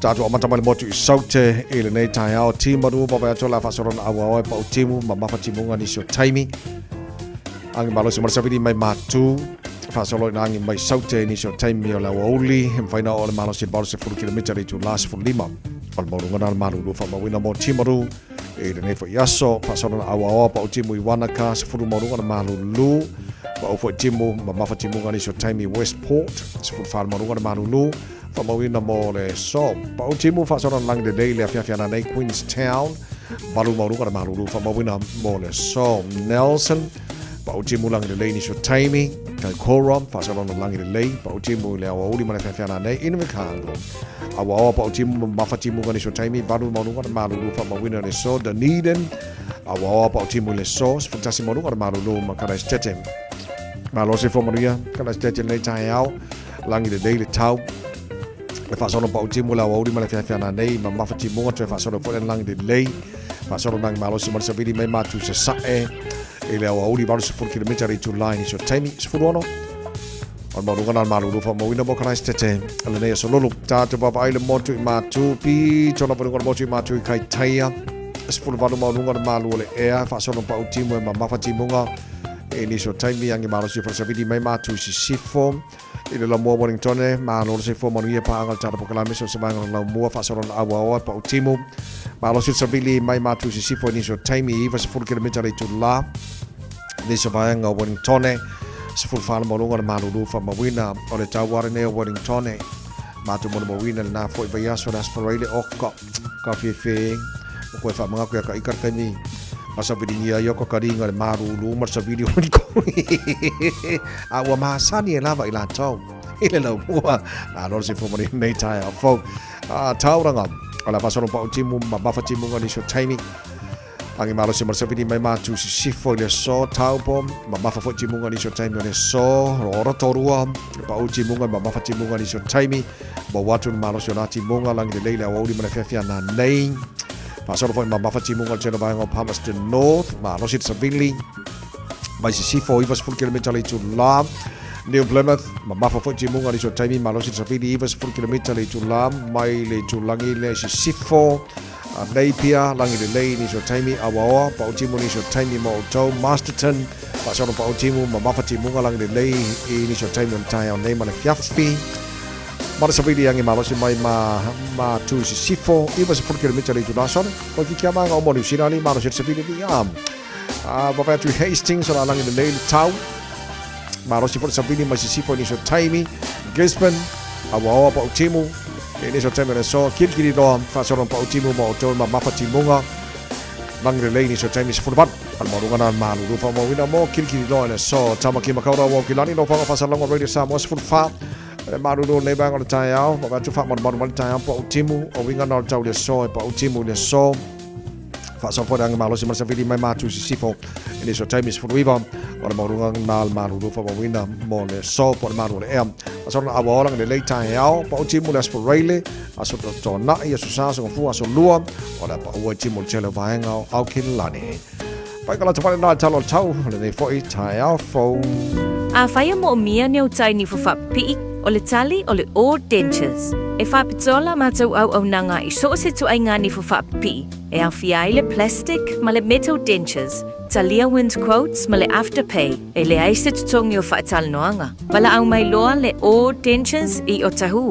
O iwa, lua li maiva whaafatas tasi. Papato toi le o iwa, lua fitu fitu, lua tol tol. Po pemioa I le o iwa, lima lua fitu, fitu lima lima lima. Sa whanumala whalawa te aile tu la fitu ma lone swifua manuia nei fo I Taeao fo mo pa angal tara poklame fa fatasi mai tara poklame nei Taeao fo ma lone swifua io la so folding hey yes o ko ma fo nga ngafi ma ben kupu ai ya ai mai le tua se ma fo ma se lot fo mo tanto nei Taeao fo yeah Ia, mafofau fa so fo mai le ka ko ye. Brand new one mafofau. Ngala. Mai statu ti mana yo nei tai. Mai le spara ngia o le so kimu. Coco rice. Mai coco rice. Oh, ya fafkai. Ole coco rice coco rice. Mai vo pa la. Kamanga. Sama le ya na tim ya fa pe fo la ma ko I fa pula le kelo fa pulanga fa mo.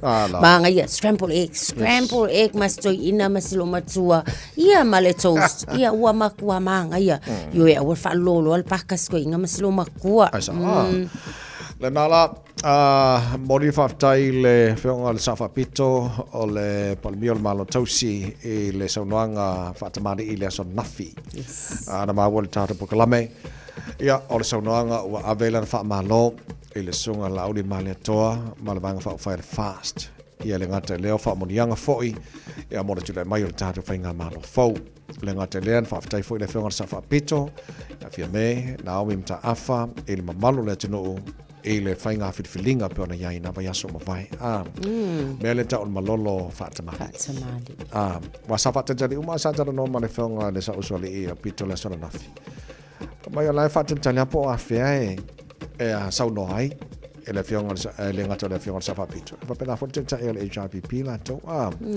o fainga ia fa palota ia New Zealand ma Australia o le poa o fainga palota I lolo al ka le spaki o malolo ia kalangolo o ia la le ia le malo malo fa malo aku ia ki oi ia sawia inga ka wa ka malo I mean o anga ia fa ine tu wa o te lola la winga na saunanga ne whenga pito fata tali po last timing ia mai saunanga fo ile ngata le whenga fia me a fa pena fo ia tule pa a nafila ia ne fa fonga ile tunu na ba tulunga o ala le fo on tado radio Samoa ia fa fonga ile tunu ia na wa batulana fa tai le ngata fa tai le tunu o failo la tu finangalo tu singa ao le tunu il whenga malo tu le mai ia fa mali atu le sunga la ole maleto martu le martu to fainga malo fo aso luar bas fo il tone mato multi purpose complex ia na la usu ele fono lona sfulvalo il parlamento Samoa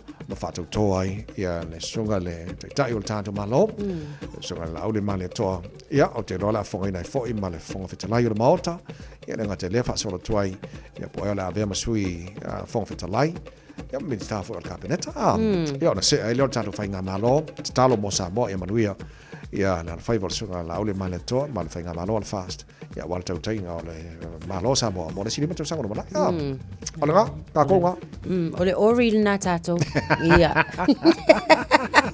ai ma o tulanga na ia ma tango fia ata no mena fainga balo talo titilo to tonga o tonga lo titilo atu o le fa mo tu mai la so lanto wa fo ia fainga balo mai tawatu iai o la so lua se fulo novema la so lua se fulo novema le o tu iai ia le fainga paloka ale malo fo ila tau ia o tonga ia paula va le tato te salo fo mo tato tu ile li ia le sa ilinga fo o le uanga ia tu fo ia le malo fo ila tau ia tonga ia e fo il malo le tonga mo si le fio na tunu ese mai e fainga filfilinga tato fo malo e se fulu fitu fai pule filfili le tunu ai fai pule e filfili mai el ai nga tupu se fulu fitu ala fai pule filfili el malo tonga ai va fai pule o la tona filfili mai ai nga tupu ona to ai le luas fu male ono o fai pule ia ole parmene fo ia tonga la to e se mai line o fai nga palo tata to Samoa o fai pule uma mai e tu malo lima sutasi filfili uma ina tu a tonga la e se la na fo ia system fa nga so se fitu o suina al parmene atonga e filfili lan fai nga palo tala fa mo tu mai la so fulo november a o nei vala ia filfili mai la le ai nga tu e se foi fainga konga na ko ia le manuia tonga le ana tu moro to wa fainga palo tala so fulo november ia ona vanga na mo nei Taeao e wa fa fo mai tuno ia le malo le tuno fita tunga chuta mga wenga nei Taeao se malo ri fa malo si ia fa malo si mai ia le na aya foi a ba ia fa fianga tatiara band So le malfapongo le Taeao le proklame ngal Pultania, think a minute. Le malfamo moi a mai na on taro so tai le Samoa taro nga. Sugar with the Samoa pier on taro le vaso tato ye. Proklame malo Taeao with the Samoa, le me toro amo malo si fo.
Politiwatua, and you're with Radio Samoa 1593 AM. Just think a minute. It could change everything.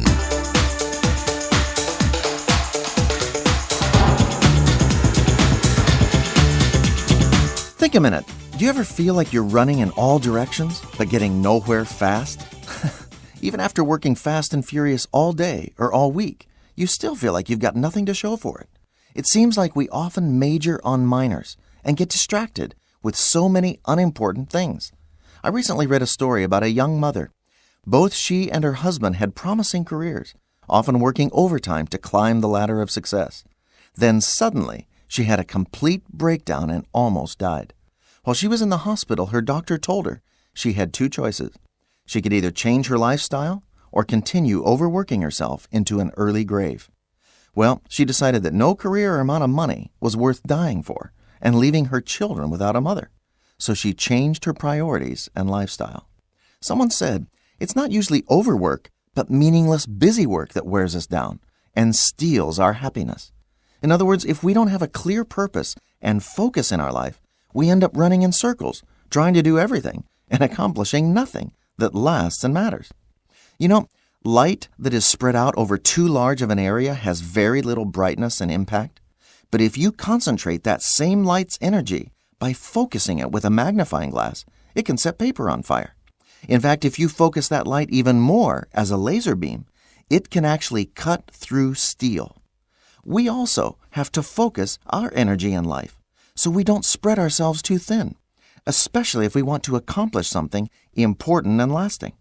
A very successful man said, I focus all my energies on this one thing, forgetting the past and looking forward to what is ahead. If you and I stopped doing certain things, even some good things, and did only the things that really matter, then we'd get a lot more done. Remember, just because you're active doesn't mean you're productive. So what's your life's purpose and focus? You know, Jesus Christ came to show us why we're here and how to live for what lasts and satisfies. Why not ask Him today to take charge of your life? He'll help you build success and satisfaction that lasts by getting your life in focus on what really matters. Just think a minute. If you'd like a free CD of our top 40 programs, write to us on the internet at www.thinkaminute.com and catch us tomorrow at the same time when we stop and think a minute.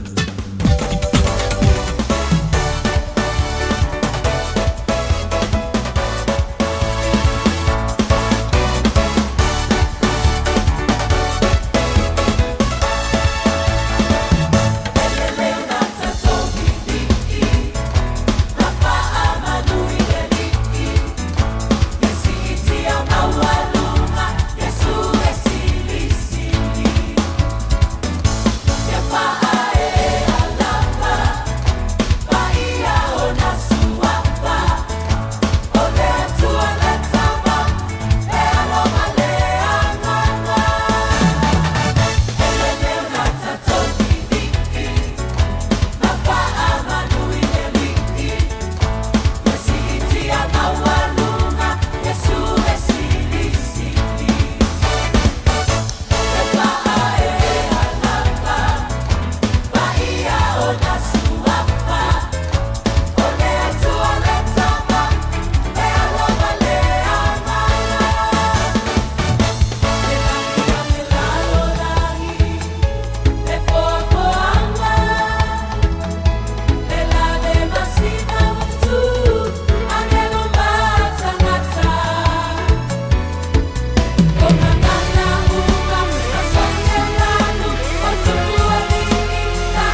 Eva mali pese. Malo fa fonga Samoa. Malo fo le va ile musika. Radio Samoa #1 New Zealand akoa. Sipso. Lo so ma fetu lo jale to la fetu fa ma lo le to le se ta to so ta inga Samoa ma su ta Radio Samoa e pia le fenga ngal malan tu ma ba ta ga ba ya tipi ta ga ba ya lo ta pe mai lo ta ta mai Samoa pa ta la balu e le ta nei e mo lo fa ka ko fa ai e ngil ka ya ma fa na Jerome Gray so ma fa mo ngas fa no le fo ta ya fo e la nga wa ko Ulo umutu senga te te ofo Sipaka o umata wa umalo upoto Tau ma whaine on a po Tata mei a whea tawai Tau popo Eleni, Eleni A whalai whalei siri manongi Eleni, Eleni Whakale siri manongi Pai tali oe Isa whainai whai ai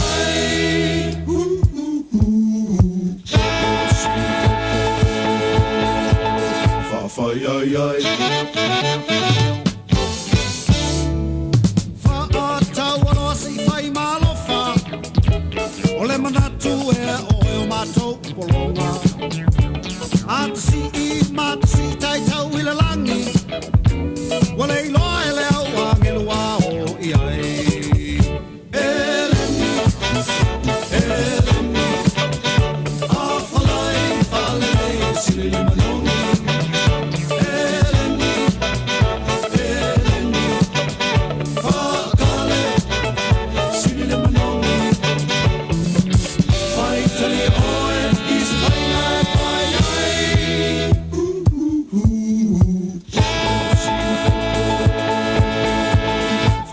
Ai ai Mori masima fa vea mapua Ele ngatai le tau ngatai fi Osaka Tau mafai na leo mamafa We are tata pea tato isi atingi hapa Eleni, Eleni A falai, falei, siri manongi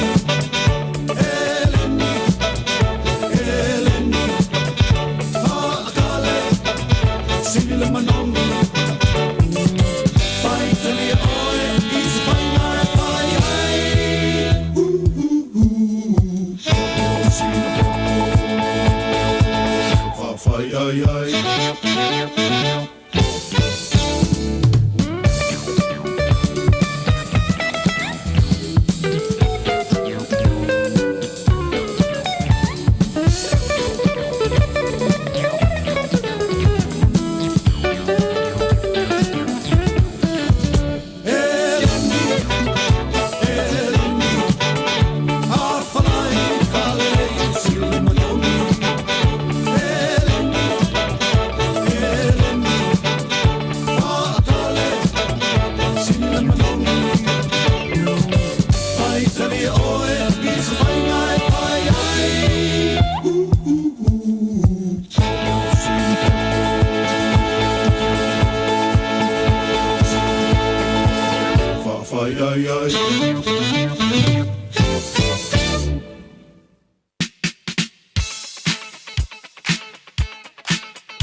Omneas van ole aso lulu nei se fulu ia aso September ole tato folongo nei to sanga wa matala telefoni mo oe tolu fitu tasi lima iba tolu olo mo for never know no tato imeli On air at radiosamoa.co.nz.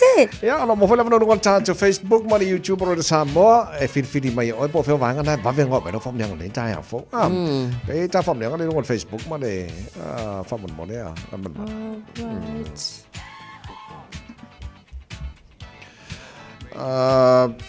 for a fatal tali. So kikita ko baba ko pam niya ngalen na sumay nila tayo. For maya sa saya. Lungo de YouTube. Yes, de la kango ko pe ko it because okay, lele all family happy birthday to my lovely wife, Nelly Tuanga Tero, Jitia. Alofale tua ia maua lo malosi fa wawai ia mafatanga nei fo ila lolangi. Alofa anga tele mo oe by Eve Deborah Symphony. Happy birthday again. We love you, Mom, and that's from Sai. Mo tele lo wasu fu e le nei fo yaso ole afo e pe ia fo ringa mai nga pau nga ka ko famu nga ngai kae si ko sia ki se ke ia fo iwa bisa ngisi le misia ko family nga nei kae le ai telo nel pavena o ya ele ai la e mangai le aso sfulo setema fa le piskele ya le lei ole tare peseng awal foi pa wale or mato fo ile family nga ba tu mo o ele fa pe lo was fa no nei ya le lei ol pesem mai tamauli le la kapile fo pese Om dia tu was fa no mo pure nga mo fa nga di Samoa mo tal bokala me manol Taeao. Happy birthday. Tu lo su fitu le pat.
Talofa lava o a o lapi marina, mau belo li tio. I le Radio Samoa tasi lima iwa tolu amo. Faisi pisi o lunga o tātou awala mai tau atu faisi mamafa le traffic i le taimi le nei Lincoln Road o leo o tele na poloka ia whaimlanga fo i ta awale le taimi le nei mai tau atu foi Coatesville Riverhead Highway o lo whailawa fo i si poloka tele o poloka i vaenga o lunga o le nā fo i ala tele Hill Road i le tātou so onga lea mal tātou Southern Motorway o lo mai tau atu foi ia o le nā fo i o lo ua makua pisi lava fo i le nei taimi o le Taeao Whapena fo ilale mai tau watu o tātou i ilanga i atu lea takanini, Papkura, lea fo yolo o mai tau watu State Highway 1, makua pisi tātou, Princess Street on State Highway 1, faisi pisi, whapena fo i Highbrook Drive, i le taimi le nei o le Taeao, alasi Panmure Highway, faisi pisi o tātou lea ua iai, Mount Wellington le kakopi o ngā kele lava, makua losi, mafa le pisi le na ua iai wha sola tuai fo i Penrose, kai papasalo o mai tau watu le taimi le nei, i le anga i atu le na City Centre, Whapena fo ile anga i atu Newmarket matua pisi lava to e tele ina poloka ile taimi le nei George Bort Memorial Drive Straight Away Louis Fulu faisi pisi ile taimi le nei tele vaenga o lunga o tata walta tele ave ta avale ia o le taimi pisi le nei tautua nā le whaatau tainga o lausa ia saunga le mu e mai se fo ile molinga o nei alama nei whanau ia o ngamani e tele whainga malanga ile nei fo i taimi o le Taeao ina oto i se fulu iwa minuta na tā leo le tu lai valu Radio Samoa. Taslima iwatolu amo. O le Casa Beds and Appliances, o le tali o mana onga, i o loa e whaato tonga ilo mauta, ini tau le lei, toi ananga tā, e mawai moenga ngā o si tutona New Zealand, wha apea se tino fōa o le potumalo lo, lau ai mano fōa, TV, la au pese, usa aisa, masini tā lava, telefoni Fiafia, maisi. A whiu ane loa i le whawhituwha Great North Road o tau, po le tolo whituiwa Great North Road i Henderson. Le Casa Beds and Appliances, telefoni o valu se lau, lua, lima whāwalu, o valu se lau, lua, lima whāwalu. Tā alofa Samoa, i mawhai na fisoasoani atu Dr. Chen pe a whai te a fiele mai suka, tōta mawalunga, le maua se whanau, mai sela, whatunga o, ti ngā le ua po tuli, whaalusi le tino puta, kānesa, ma le tino mangeso. Maua fo i le kulini fuluni fo mōni fo ti ngā, ma toi whaafilesi ai lau mānawa. Tele nisi o loa e fisoasoani i lo soifua maloloina. A whio ane loa e wa ai Dr. Chen, i le tuatusi lua ono Great South Road Orahuhu. Telefoni lua fitu ono tolu fitu extension numero lua. Mo tupe whamomoli Samoa, mana tua loa le Pacific Easy. O lo whaua pēr le tātu whapitoa nao le lima tāna tutongi pe ai whaunga ina le Pacific Easy app. E whaatino ai au tupe whamomoli mai lau telefoni whewe ai. O lo awano fo le tātu direct transfer, ti posi mai e lau tupe le tātu account, ma whamari e na fasiri lunga o telefoni. Ma whaatino la foina o lau tupe, ai inga whapitoa. Mo le tungi no pidio le vai, mo li, teo ngā tupe so se whale tupe Samoa, pe te tongi no ngā tupe e le nupi wha Samoa House Corporation, po le Samoa Land, ma so se au tanga Samoa, o lopa whai na whaatino uma e le tātu au nanga o le Easy Pay. Mana tua o whaasoponia so se vaenga New Zealand o tātu lala, o lo awanofo o tātu ofise tolu o Tara o Tāhuhu mamangele. Me whaunga le Pacific Easy app po le direct transfer, me whaasawa i lo taimi, ai sidi ona whaasawa i nau tupe ua taunga tāle penisini. Mō nisi o whamtalanga mala au le o varselau o tasi ono, po numera masani au kilani o le lua fitu ono fitu iwa fitu wha, ma le lua fitu ono fitu iwa valu wha. Pacific Easy, o la ba anga mo tupe whamomori Samoa. Baby, lomaki! Hey! Oh!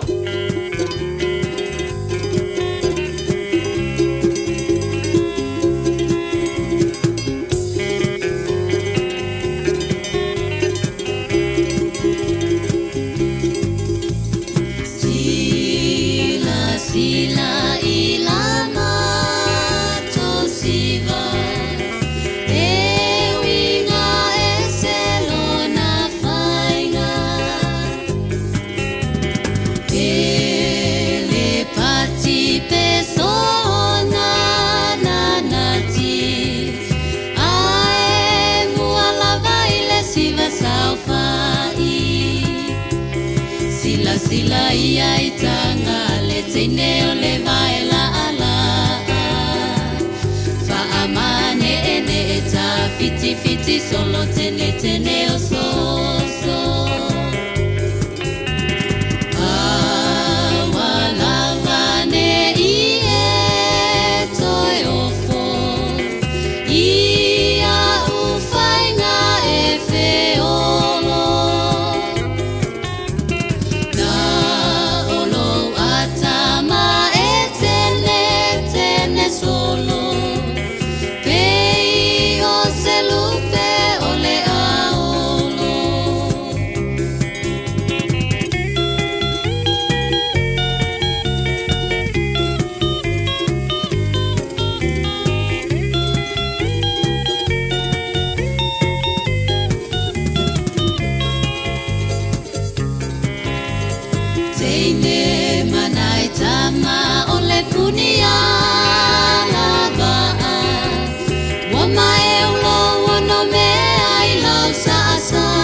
Amos Malima, he would tell a more money to tour in a time or Taeao, in a what to say Fulumale Spurkodu, make it 13. Okay, Lele.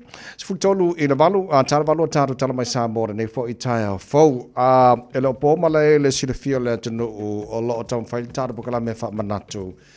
Local elections po whainga palota fo nei pitu nuu ele bai tātou el kilani ma te leo vaenga fo I o New Zealand e leo po fo I marere si whiola te nuu to te leo o tamali o alama tama whanau Samoa si le au e fia tau vaina I maua wano I tono local boards whapena fo le council au kilani so ngan mana Fiafia nei taimole Taeao o leo whatas mai stasi foi ia o sui o tātou Samoa la tamoe as a councillor ia mo au kilani il nei Taeao ia le sunga lo tufuli la tu atu molta por kalam fo nei Taeao fa mole Fatalo fatu lawa fionga Madam Councillor lo tufuli le nei fo I Taeao tal tono lo manuia lawa fionga le Taeao Patalo fatu fo I lawa fionga ngalu malemana fa pe fo le pa ia mal mamalu le tau ofisa ia mai se fo I lava le pa ia mal mamalu tatu atunu le nei Taeao matango fie malo lava le soifua maua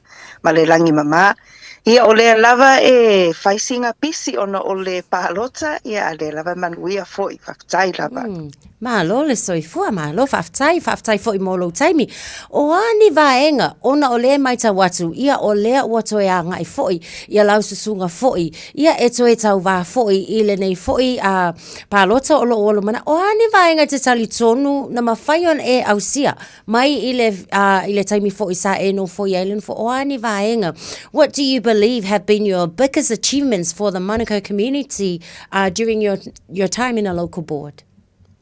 Paftai lava mo le fesili ia e tele mo ngā luenga na advocate be ngā lulua e mā ua ma le sunga ia au Filipaina. Kusa mā ua mai au Filipaina o councillors ia mo le I tū mālo le po le pito mālo o Manukau that we represent.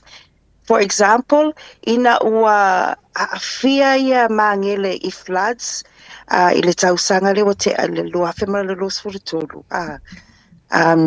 Ma wala ma elf ma le local border mangele o tahuhu sa ngā lulue whaatasi e set up le mato evacuation centre e fiso anila I a inga sa awhia I floods o lela wa a matalenga luenga ke le e tau whaalele ina I a tato waterways be mitigate le flood what for the future just in case e koe kupuse flood whaapea. So we've started the works $53 million le tupe wa mawaina mai le council whaatasi ma central government but pitoa lava mo mangele. So that's one very big item that Councillor Filipaina and I have championed for our area for mangele.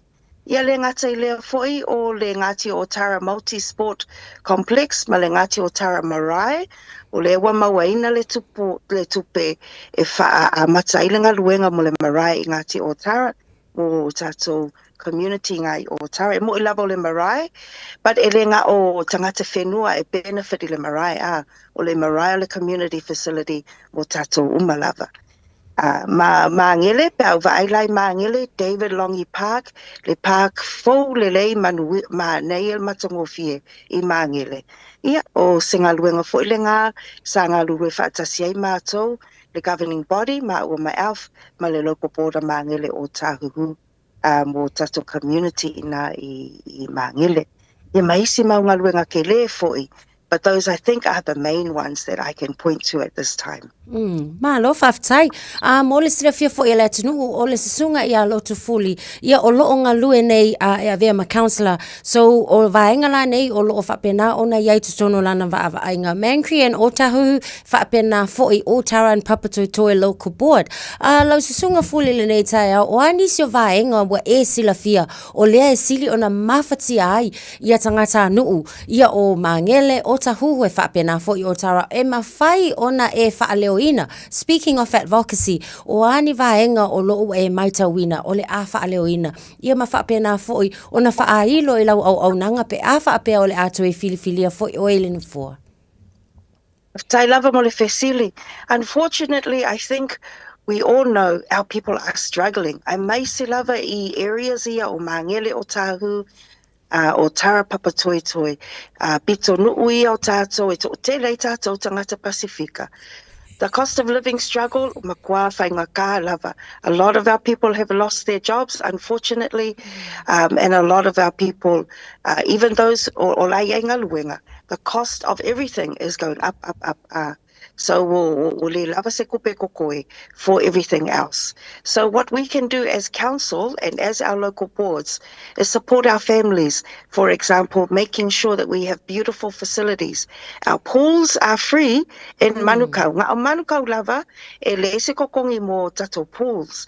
I o Tara Papatoetoe ma Mangele ma o Tahuhu. So that's one thing we can keep free for our families, so that our kids, our seniors, they use the pools for exercise in the mornings. When I go to Otara, I love to see our seniors, our nanas and our papas swimming and exercising in the pool. So we want to keep that free for our community. Our local boards also, ola tola e yaia grants, to help our community groups, to help our churches, our youth groups, if they apply for grants. Unfortunately, o le tato mea laia le teimi nei, the Mayor Wayne Brown, under his model, next year and the year after, e paula le kupe e maua a Mangele ma o Tahu ma o Tara Papatoetoe. Ona o lona model fo o lo suia e yele model e maua I tupe pe vai vaina I tupe mo local boards. That's one area Councillor Alf and I are fighting for. We want to change the model because it's not fair. It's not fair for Mangele o Tahu and o Tara Papatoetoe.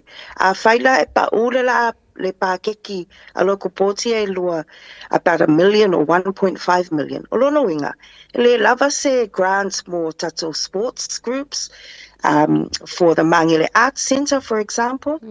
They have to cut the shows. Ia matato libraries as well. The Mangele Otahu local board pays extra so that the libraries in Mangele and Otahu stay open longer. But if their funds are cut, if their budget is cut by $1 million, they will have to cut library hours. The same with Otara and Papatoetoe.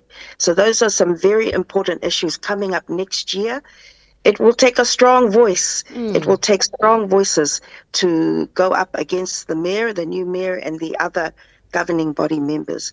I think not just anyone can do the job. It does require people with guts and courage who can stand up to these very, very rich Palangis mostly and fight for our people. Malo whaftai. Speaking of our young people, oani awala wa e tau mawhai ia ina ia mawhai ona whapena fo ina whaonga ina ia tātou tupulanga talavou ia amata mai lawa tangata matua o i tātou tupulanga talavou ai mai se fo o le diverse community to tonu lava i o manukau wa mai tau watu o manukau o le matua ato a tele lava foi diverse community o ala ni au fuafuanga mani au awala wa whaatatatia e mawhai e foi ia ona include I lato I le whainga filifilinga lea. Taftai lava mo lau fesili. For this election, we have put in some extra resources to reach our diverse communities and including our youth. Ia o le tamaita itoa Samoa ia Zebrina Fale and her company, Blue Spur, we have hired them as a consultant to help us to reach our communities.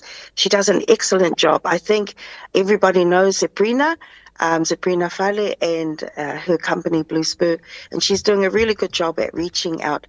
But we are also working with our local community groups, our youth hub, Otara Youth Hub, our Otahu Youth Hub as well. We had our first Meet the Candidates event and at the Otahu Youth Hub about 2 weeks ago.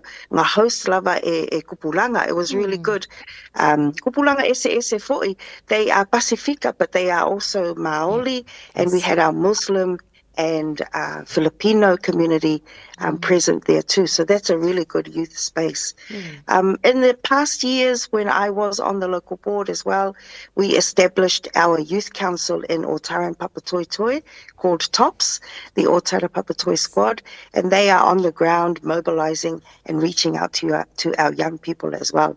And I do also want to mention our Pacific People's Advisory Panel. On Auckland Council, e la panel SES, mo vaenga SES or diverse groups ale tatou city be la le Pacific People's Advisory Panel, e for le Youth Advisory Panel, Seniors Advisory Panel, Ethnic Advisory Panel, Disabilities, etc. O panels lava ia e ngā lua whaatasima mātou le council for those very purposes, to get the word out, to increase participation and engagement.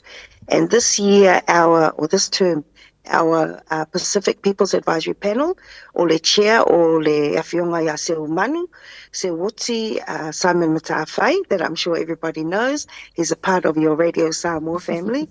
Ia male sunga ia litiana. They were the co-chairs.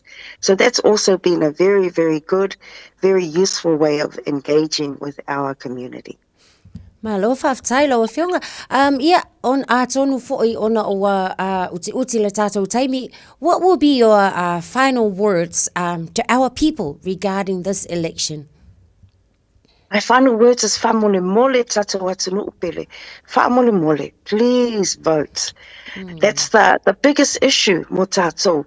We don't vote. In the last election, we know that our dear brother who has passed away, Whaanana, Efeso Collins, he ran for the top job. At the end of the day, our own people did not vote. Matuapa lava tātou pasene last time, around 20% of our people, Pacifica voters voted. Whereas o tātou cousins Pālalangi, our neighbours, our Pālalangi neighbours, they vote around 50% or higher. If we vote, we can determine po wai ole a pule nuu mo Aukilani, po wai ole a tutu mo tātou at the governing body and in our local boards. But we have to vote. O pepa pālota wa lafui nātu i tō atusi SES. Please check your mailbox. They started arriving yesterday or Friday. If by Monday e leisa o pepa pālota, you can go to your local library to do a special vote. To the Manukau Library or the Mangele Town Centre Library or the Manurewa Library if you live in South Auckland. Whaftaitila lotu mai le pūlenga le tātou leiti o nei, a mai se fōi le Paul Kalame a le breakfast show, mātou te moli atu whaftaitila whaafnoina o lau taimi le nei fōi Taeao, ia wā fōi le longo pui ali ina o se tātou atu nuu i fōfuanga fōi, ia e mai se fōi o le anga i atu i le pālota, mātou te whaamanu i atu, ia manu i tele le anga i atu fōi, a lau susunga ma le tāpenanga i le pālota o lumana, i manu i tele le nei aso, soifua ia. So ifua mai ia maluea. Tala mai Samoa pia mai whawhiwhanga mai le 5 stars in the daytime o le Taeao. Mai lola wara sui fua manuia i le nei Taeao 4.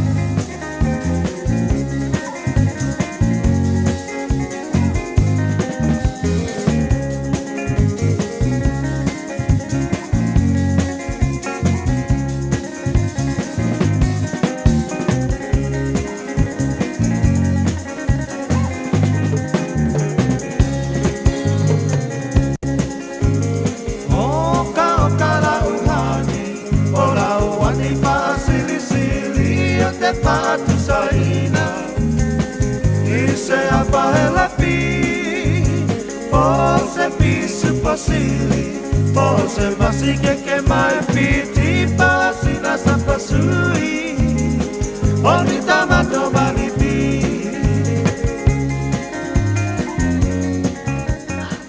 Radio Samoa Taslima iwatolu Amo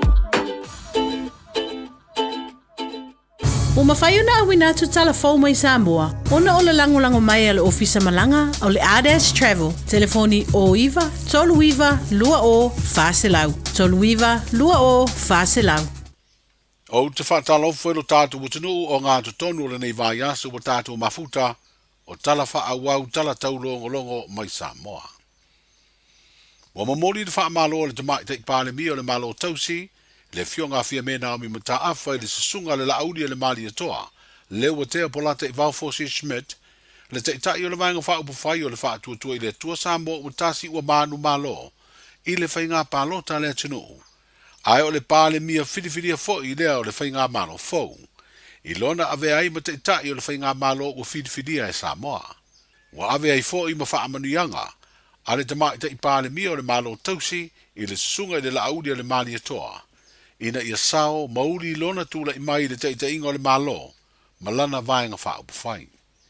O le fitu a sao noa whalawa I tere leo le fionga fia mena o mi mata afa, I le tuana I ai o le whainga palo te lea so lua sfuruivo au kuso, ma wha loa le wha unga aloa I o le whainga whiriwhiringa o au le tunu, I le aso whareile na te nei.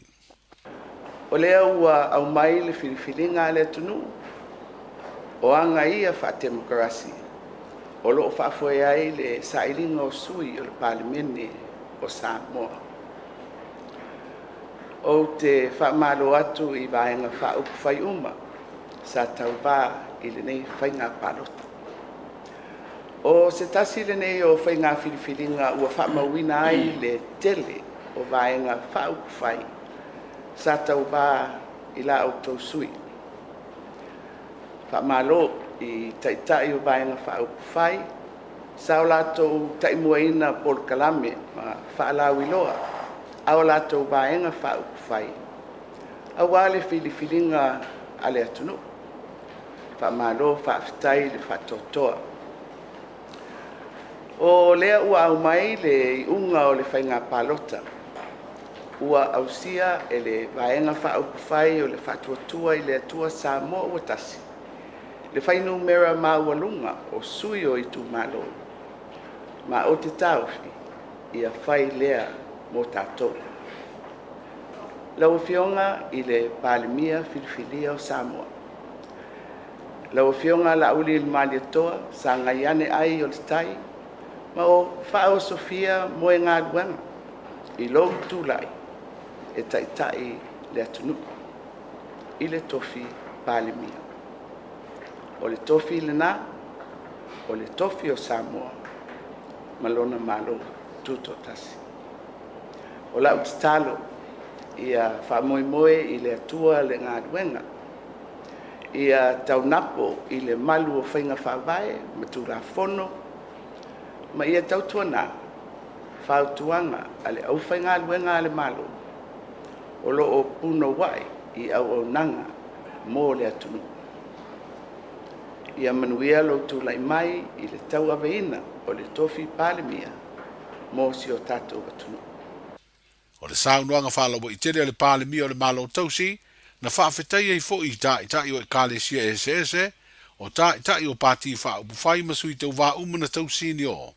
Ai mai se o sui o whiriwhiria mai o lātou I tū malo. Ai na tau warunga la na whaafetai I lona I tū malo lo to whanga. Ia, si o I tū malo pele o lo to whanga. Whaafitai mo la outou tapua inga o whenga iai ma le tofi pāle mia. Tainane le whaasifulu tausanga talu ona outou aveina le no foa o le tātou tū malo.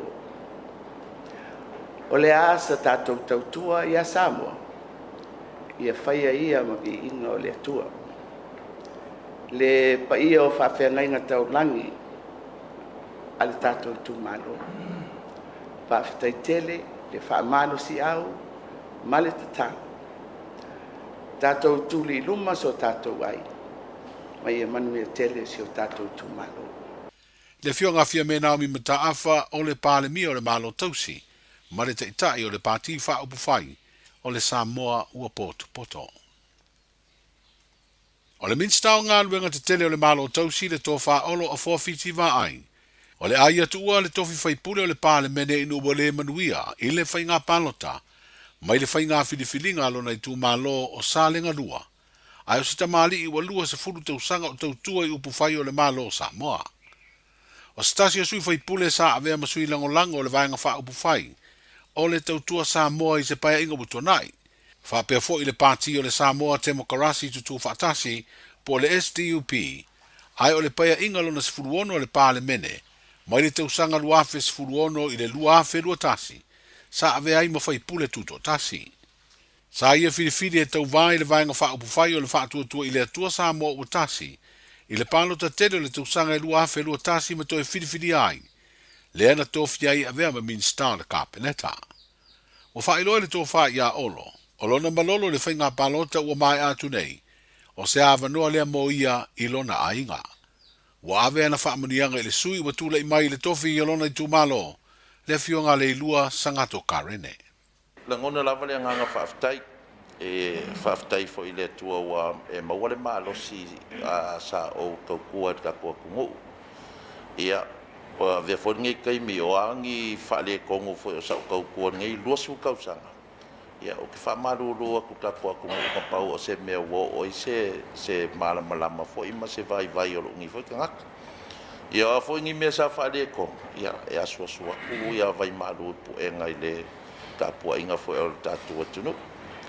Ia, o foi lai se o kumaro. Se o tumalo mangkua la usfur ka ulua pa inga ka ilima kausanga sa o kaukua I le mako tumalo sa le aula. Anga I maunga ngumela lua sa inga kaimi. Ia, o koe rola I sa le ngai le sisfur kausanga. Ia, o ke manaku lava ua lava mako koe ngai kaukua I tatu atunu. Ua over kaimi o le ainga. Ia mako kua I whakanga kai kongu I. Ia mangkua voi au tanga vai anga o waru kongo porkiki o fasuro kausa. Ia le wo wongo sfuru le au faso solo ku ia. O le o lava le la u kilo le lava mako koe ia sikau kua foi au nei ia mal mako foi ainga I lo ka ko ku i anga fa porkiki. Ia malie manga ia foi le va koisa u fa makalanga si ku malo. Whaaftai atua I lo tumalo sa le ngalua. Le fio o makaukia mainga ma maruralaka. Whaafkai kele mo le whiwhiringa o ngai fo I sfuru kausanga. I le lako whaakua kuainga fo I o aue avea ma lako kofi. Ia, o le me masang fo. O le ase lape fo I e kia au I le whaingo lau kaukua o le au le lako silsila. Ia, whaamangalo mere au aunga. O le afo I se mea sa mawhai o ngā whai kau kua li kumalo. Ia ka kovi ia le ri. Ia le keiminge ia. Ia ka ko walo luma ka ko sa. Ngā o mai fo I kūlanga fo I sa fuafua I se petition po se I. O lo mga kue le ai. O mga kuri ia ko afile mul. Mako ko malo ngi fe se inga lo whai ngei. Ia ai mai se fo lo mako ai ngā o ai o uso. O fe se ai mako ai ngā. O lo mga kunga ka oko I whapea ai avel mako langolango o mako sui wai ai ngei. Ia manguia foi whaiva o le fionga a le lua. Mako kapo ia o whaiva. Ia ko malele lau ki ai kongo le kako pare menge o iai. O le vaa lau pase se fau mo le Fiafia I ai o le atunu u ma le lau wina uta I le vaa upolu masawai. Stasi leo ngā luenga sa whaatino le whainga malo le amai alo na teimi. Whaatasi ai ma le fuafuanga ua whaatau mai ei nei afi e le tise te tele fau welua, mo le whaale leo le au nanga tau e le tise uponu. O le ua whaailoa le minsta le malo tausi mo ngā luenga te tele, o nisi I o ngā luenga o le atu ina atu le whai ngā malo fau, mo le whaaua wina, ai mai se ngā luenga tu ua e le toe fausia leo le ala tele mai si umu, anga I mai I tānu ngā manono.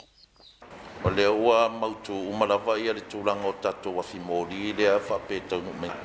O ke lofo I laua wanga I mai a ka kua whikaimi ngei. E whikauiala le kaungu mai ngei. Ia a loa e suinga o tak whainga malo. E o voila le ka ko waa. Ia e whapenga lawa. Ia o winga ngā o le kūlanga o whisuia inga o whainga malo. Po ai lava le whainga malo e o mai. O leo fo whakaaki aku ia polo kalame ka ko whainga malo lo ia ngei le ia uma. Ia o mai la ko whaawau. E vela ka ko waanga le au mai. Ia o kiu ke fo ila o ka ko whainga malo fo. Ia o le kakala makulanga whapenga ka kuoka ko fiafia umai. Ia e ke leanga o ngā ruenga, ale maka ngā ruenga ma whilau inga renga ia. Ia o la lava e a fo ua e whaawau pea. Pe fo ia ngā saungoangi si o miska fo I ma le fionga palmia. E uma lava o mai la ko e whaawau o mea le malo. E re whapewanga ngā ienga I mea fo I esa o makaungu umai le whainga malo fo le chapipi. ia nga i lava nga ia ufiku nga inga fo ile le ia ki nga e ave fa mua ia ko mangkua fo io le ki nga ke le fo ile sa amaka me le chau pipi fengo ka ko awala le West Coast Road le alum lai vale ma nga ia nga poro kalame nga ka maka u me ma ko fa wa wa ma ke lo o se me le mo le tunu ma feta so wala ni tiavi vale ma te watu le mo ye ile se mo le mo muta le va le mo ferita ke so to ye wa tasi le pro ke te le sa la foi fa wau ia le fainga o tau fonga o le vaenga le ia nga i mai le mela nga tai ia nga i mai i tan ngamon kasinga nga duenga o le wa umal ma ko kai ia em fai anga ma ko fainga malo fo fa wa le tofa ia olo a foa fitiva aisa ave masui fai pule o salenga lua ma vea i ma minsta o ngā ruenga te tele ale malo. Na amata fai tau le songa fua le vaso neile se furu aso talu mai o na fai loa lau tele le unga alo i o na fai ngā palo ta Samoa. Wava no ai o na tu inatu i na faa masinonga ni talo sanga po ni tangi o morianga po tua inga i ni fai ngā sori tu la fono e faa sino lea i faa tosina na alia ni mai le palo ta lea tano. O lea se furu aso e peo na fai loa le ofisa sili o na mtanga luenga o faa masinonga ma le faa fo ino ma ta uputa u faa masinonga o le amae ai le ase foreile o le vaya so a sau. O ni meta upo le afa auluatu li faa msinonga o faa iloa fo i le ofisa sili, le sunga papali i John Taimba le langi a fele wa iai se fina ngalo, o le fionga le faa msino sili, o le a au mai faa ai unga tusia i le ngana Samoa, ma le faa peletania. O se tasi o vaenga o le tautua le faa msinonga o faa menino mai e le ofisa sili, o talo sanga ia se fulutasi le o faa auluatu, mo le toe faita wina o fai unga o le palota mo nisio i tumalo. O le ngā ruenga o na o le faa masino, ma tangata fai ngā ruenga o le faa masinonga, o fai lau tusi a sui tau wama le komasino o fai ngā palota. O faa lia le ofisa sili, le sunga papali i John Taima le langi a fele, e le faa tanga inai le au tu stala ma le au faa saralau, faa pere lau tele o le tātu utinu, ona o aia inga ia, o le tu la fono o fai ngā palota o le tu sanga lua afe se furu maleiva. Manuia le ne yaso i ngā ruenga mafuafuanga soifua. Talofa, we're the Katinas. Talofa, this is Pat Lam. Talofa lava o a Lapi Mariner. Mau pelo li tio. I le Radio Samoa tasi lima iwa tolu amo.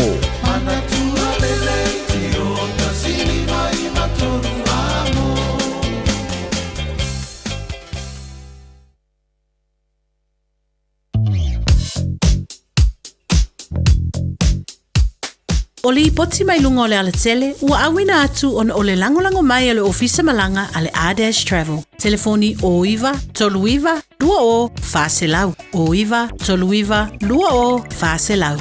Le ipoti lata mai lunga la wala nei taimo le Taeao o le whalavelave le na tupu i le southbound o le State Highways fuluano a le i o mai Lincoln Road off-ramp.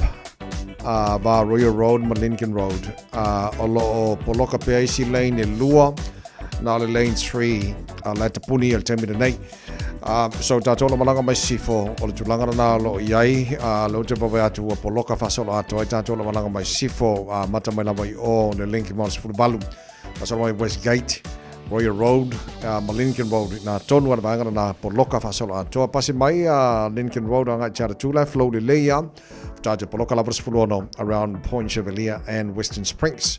Le taimo le Taeao. Arusa o le highways fulono le taulanga ai afe mai le highway lo se fulu le tunnel.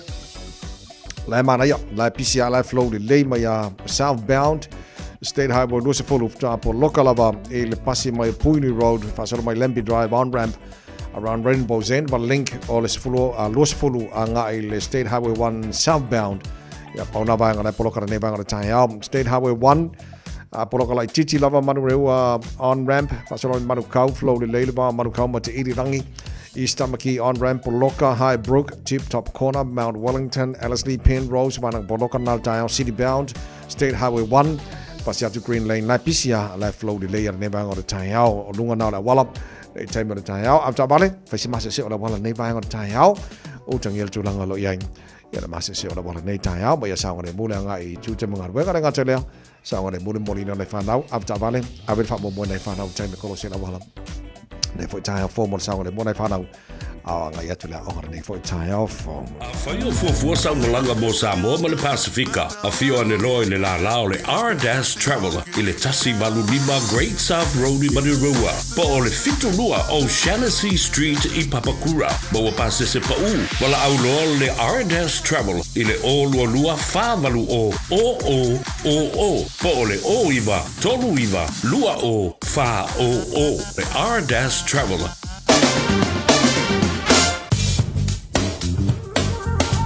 O le tala le tau I aso taitasi mawhai ona awina atu ona o le langolango mai le whale whainifo o le All Dentures. Vai gana tamari talo le tauro nei taimi o le Taeao fau. Bawe atu Samoa, lua se fulma limo I le vela. Nei taimi le tau wa te ariva I Samoa. Tu mau inga le tau le tino. E langi le leini so taimi pa o timu ini sa maenga Samoa ne so. Tu mau le lua se fuluiva nga le tolu se fulu degrees Celsius. Maurunga le vela le e Samoa ne so. Lua se fulma lima I lona maualalo.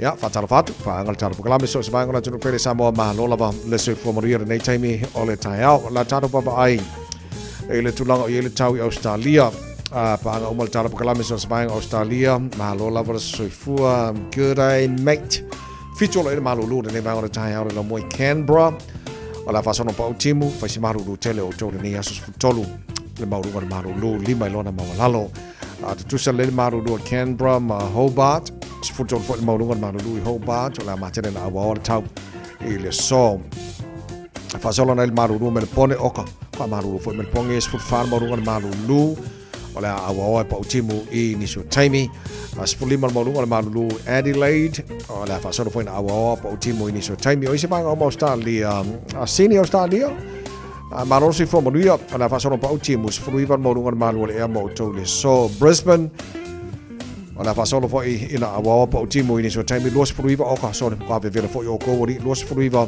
maurunga malu lu nei foi yaso Perth Australia la surmata mo fire la kwa malu lua nei le Taeao ki ro po la kwa ki ale lua mo to po sken fa penga po tolu ai awol po pole ko fa malu lua I ma di ngai ka fo wa so surmata mo fire la ma ngai le ma fa fa mo to le so lo su tasi maurunga ma fa nei foi yaso Ola fasona awa tau I Darwin toros putolu o runga malulu o bainga o Australia mal tulanga ile tau I malulu ni so bainga ala o bevela fo ni so bainga Australia per fa mawina e ne fo Taeao fo ile no fanga fa salonga radio Samoa tama ki makaurau sfuli mo ile malulu ne banga Taeao ba ji fafo o le to mai tau le mane mai ka ulangi le mai tai ni bainga Taeao o vinga tau de so tu mo po utimu pa uti munga ni so taimi lang le ni so taimi le lawo ka melang le ai le lo ne ka minute ya kim yang malo si for sabidi mai matu si sifo e ni so baenga o kilani si fruiva ai manga ya mo ya lan ma fa no ni as fruiva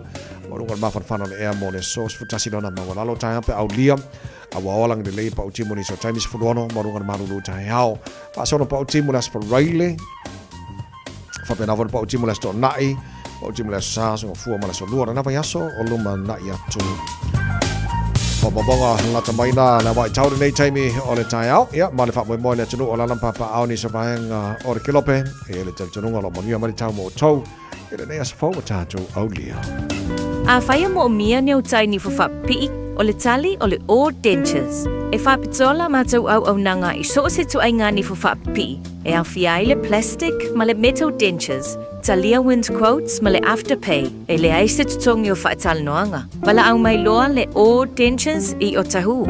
O iwa, lua li maiva whaafatas tasi. Papato toi le o iwa, lua fitu fitu, lua tol tol, po pemioa I le o iwa, lima lua fitu, fitu lima lima lima. A whaine msia tātu tala mai Samoa nei Taeao la antua whasala wina mo I pēr tāle tu la se fulu ma le lua le ore le so, ma le fitu le pōhana nei, whatu fitu nei mai aso tātu tala mai Samoa le tāle balu e le Taeao a Taeao, le nawa e whaafonga, wa e si fia foi, o wharongongo wa uroa, o le tele nā mea. Liputia mai Samoa le nei foi Taeao fau, ma wha moi wha mani ina lau whaafonga, ia whapena foi lau wharongongo o tūlanga iai, ia tele molo tupu I Samoa. E lau wharongongo ua maria le loto, e le wharongongo atu, I le saunoanga, ia le whiong foi, e le pale mio le mano tausi, aloha whaafitai mo tua I maria le loto, I le malolo whaatamali, e le ngata leo, le ngata le whaafitai le tunu, e le whainga whiliwhilinga, pio nei le whainga palota, ia uofoi na tui whain whaamanianga, Ia, mo le tai o le tātou malo, le sunga la ule mane toa, le watea, pola te wā forces met, ia marwhenga malo le fast o la pale mai, tau awe te Samoa mo le si, lima tau sanga le manai, ia wha malo whaftai foi, ia la tau na pale mai, ia o ngfo la tau sao, la fo I taimin tu lai mai ai, ia leo le a se o le tātou sa, lalo te tainga sunga la ule mane toa, le watea, pola te wā forces met, ia marwhenga malo le fast, ia manei fo le whalonga watu, ia lea fo I sa tūri foi, ona tofi minister, ngā luanga tele le malo, so olo ba ai, olo fiti ba ai, foa fiti ba ai, malo le pale mai, ia ua umana tongi lau maa, ua whailo sao mo Samoa, ia maneia le nā foi maenga, o temi foi tau nai mo tono le ainga, nā tango fia, ia tū le manoa, ia whamunia tui foi le sui le tumano sa renga dua, ia o pale mai mo le whainga malo Samoa, maneia ia mantua se mele le tele, ia le tātou mantua le tunu, le tātou te talo, ina ia mo le wia le Samoa, tau peina, whainga malo le fast, ia mo le siri matu sanga o le manai. Ia, o tātou tala namai Samoa nei Taeao, o leo ua luas fulua o tele tula malu smailo whaafonga, tātou mau wha Samoa, o le nei foi, Taeao fong.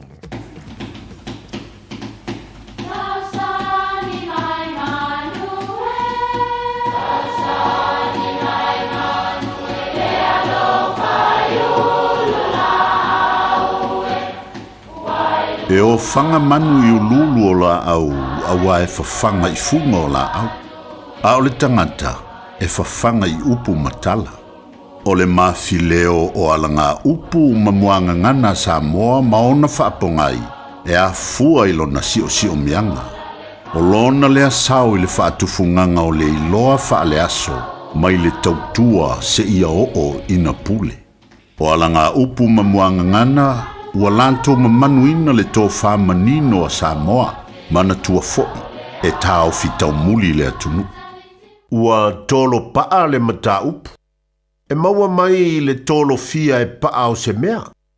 O paa, e fetolofi whaalilo lilo I le pongi sa ili mea ai. E whapea tangata e tau mo whai e sui se tonu, ua uma o na whai e ala I talanoanga whaala tua. Aile au maia I luma. O upu e whailoa antua I le fiafia, o nau se mata upu ua musu ia mua tangata I ni whau tuanga. Le manuia. E fōringa maia li ua tolo paa le mata upu mai le whapea ni whainga whaatamali.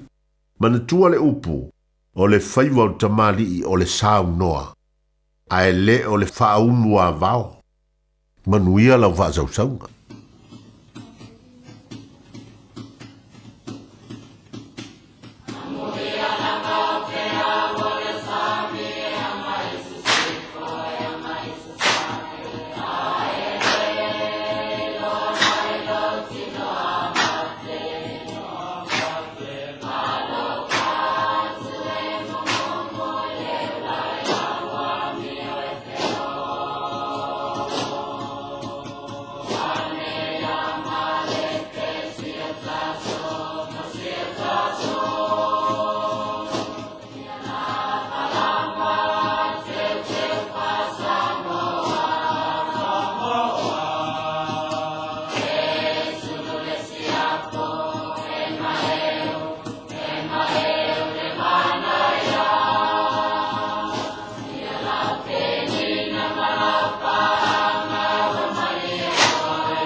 ua. O le si fufonga Samoa, Radio Samoa, tasilima iwa tolu a mo. Se kia Radio Samoa.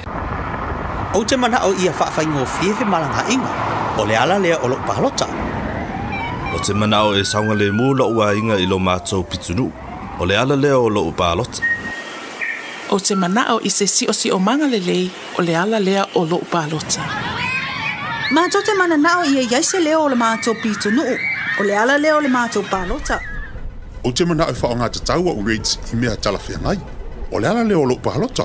E te mana o I mea sini ona le lei mo au kilani. Ia mautino e te palota le palota mo pitonu o au kilani. Mo nisi whamtalanga tanga iane I le voteauckland.co.nz. Talofa lawa, ua mawhai ona au wina atua tātou whasanalaunga o le palota o le lua awhelua lima, ona o le langlong mai o le tātou company tāwale o le Enterprise Motor Group Manukau. O lo ua wha wau le mātou whapitoa, whaingoa ina o le Enterprise Smash Prices, a mata mai I le awhe tāla e o atu le tolu awhe tāla cashback o discount. Tele wha maa awenga, so mai I le 5 Grace South Road Manukau, o le veni I le Ovarselau, ona tasiono, whātasi walu. Enterprise Motor Group Manukau, o lo tau tua tātou atunuu mo le 5 tausanga. O le wha atoa uma o tātou tui pui pui ar COVID te tau ona whai. O se au wala I tau sia le lei ai tātou, o tātou tua a mātutua, ma e pele I ai tātou. E pipisi le COVID le vau tangata, le ai ono a whai na ai tātou uma I a wala ese. O nisi tangata e siri atu ona tinga aina nai lo isi. Mo le pui pui o oe mai se mai onga. E whautua ina le whai o le tui pui pui ar COVID mo tangata uma ua 5 tausanga malunga atu. E le ai se tutongi, mai mawhai o na whai pea uma le ono maasina talo o na whai lo tui pui pui rata mai ar COVID. Pena e maua fo e wha mai. Mo le whatonu ina o sau awa noa po le fia maua o nisi whamatalanga. Whawhatsota I lau fo mai po le whale talawai. Pete tanga I le bookmyvaccine.nz. Mātau te whaia ni fo aroi le aso lava te fio mai ai I le Shine Dental. Ai e inga whaapitoa. Mātau te salia le Afterpay, Zip, Q-Cards whaapea wins quote I le Shine Dental. E whaia fua whatalanoanga mai le ACC I le Shine Dental. Le aise tongi mo whanau I le bao le se furulua I le se furuwalu tusanga I le Shine Dental. Talano mai le tongi no le whainga o nifo I whaonga ai le Zip, Smile Now, Pay Later. Le aise tului I le Shine Dental. A fio mai le 5 Great South Road Manukau pe wala au le 2 ono whawha. 2 ono whawha mo le Shine Dental.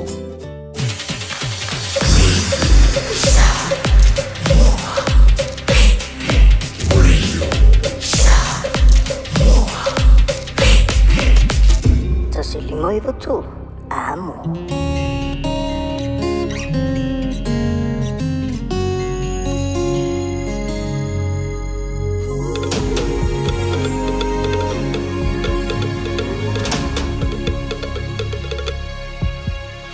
Ua matango fiele aso mua ia mua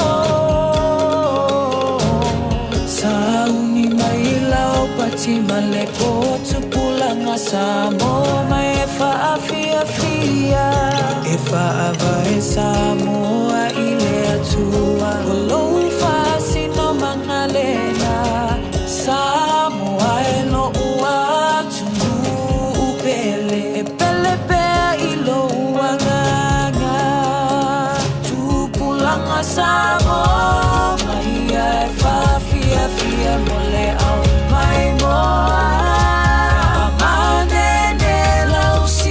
Mafali o winga tau safia Se mai ala ia tene Samoa tau lele ai Ia ne loa E o le Samoa O te mita I le vasa loloa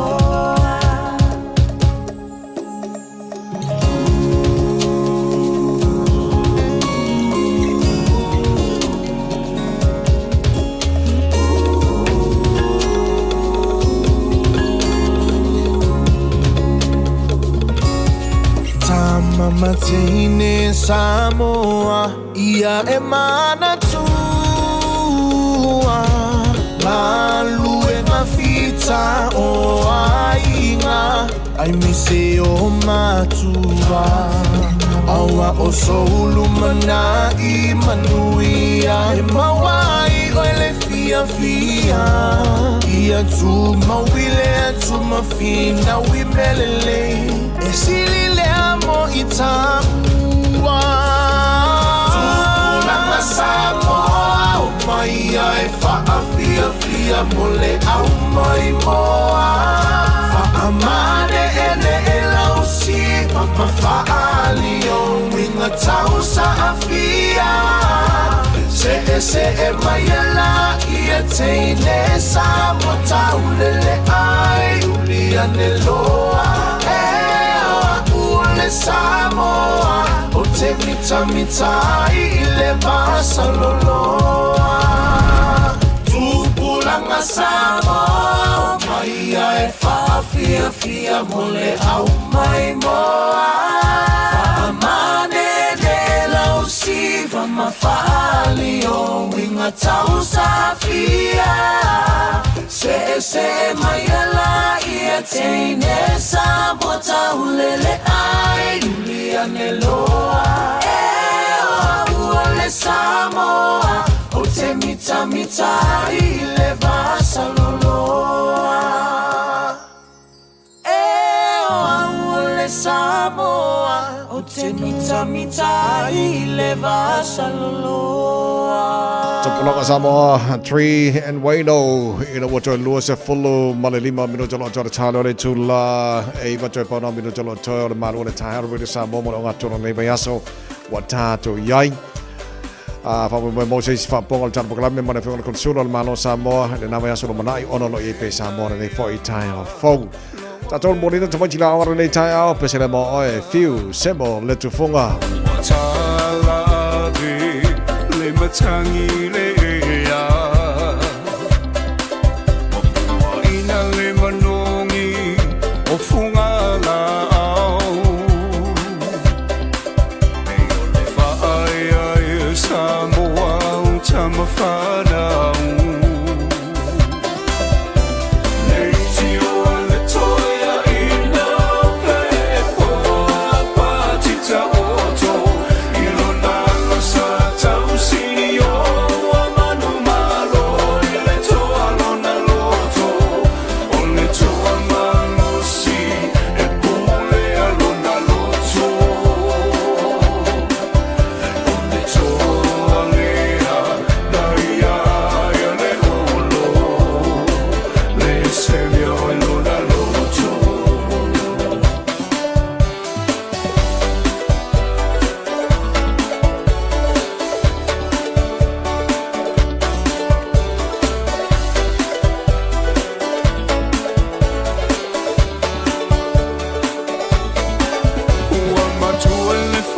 Samoa wana o lava Ina lula mitele o whanga tamba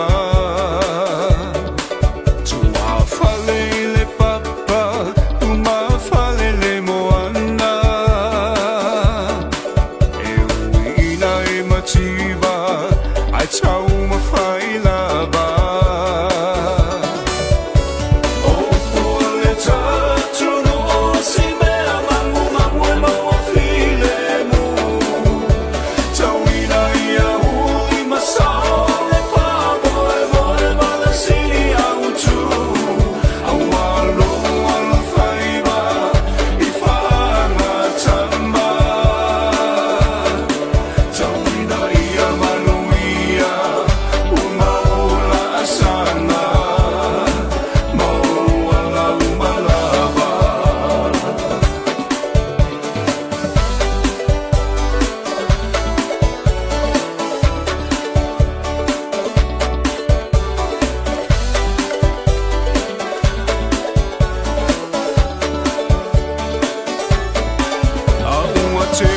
Mateo, ai fai ama fai.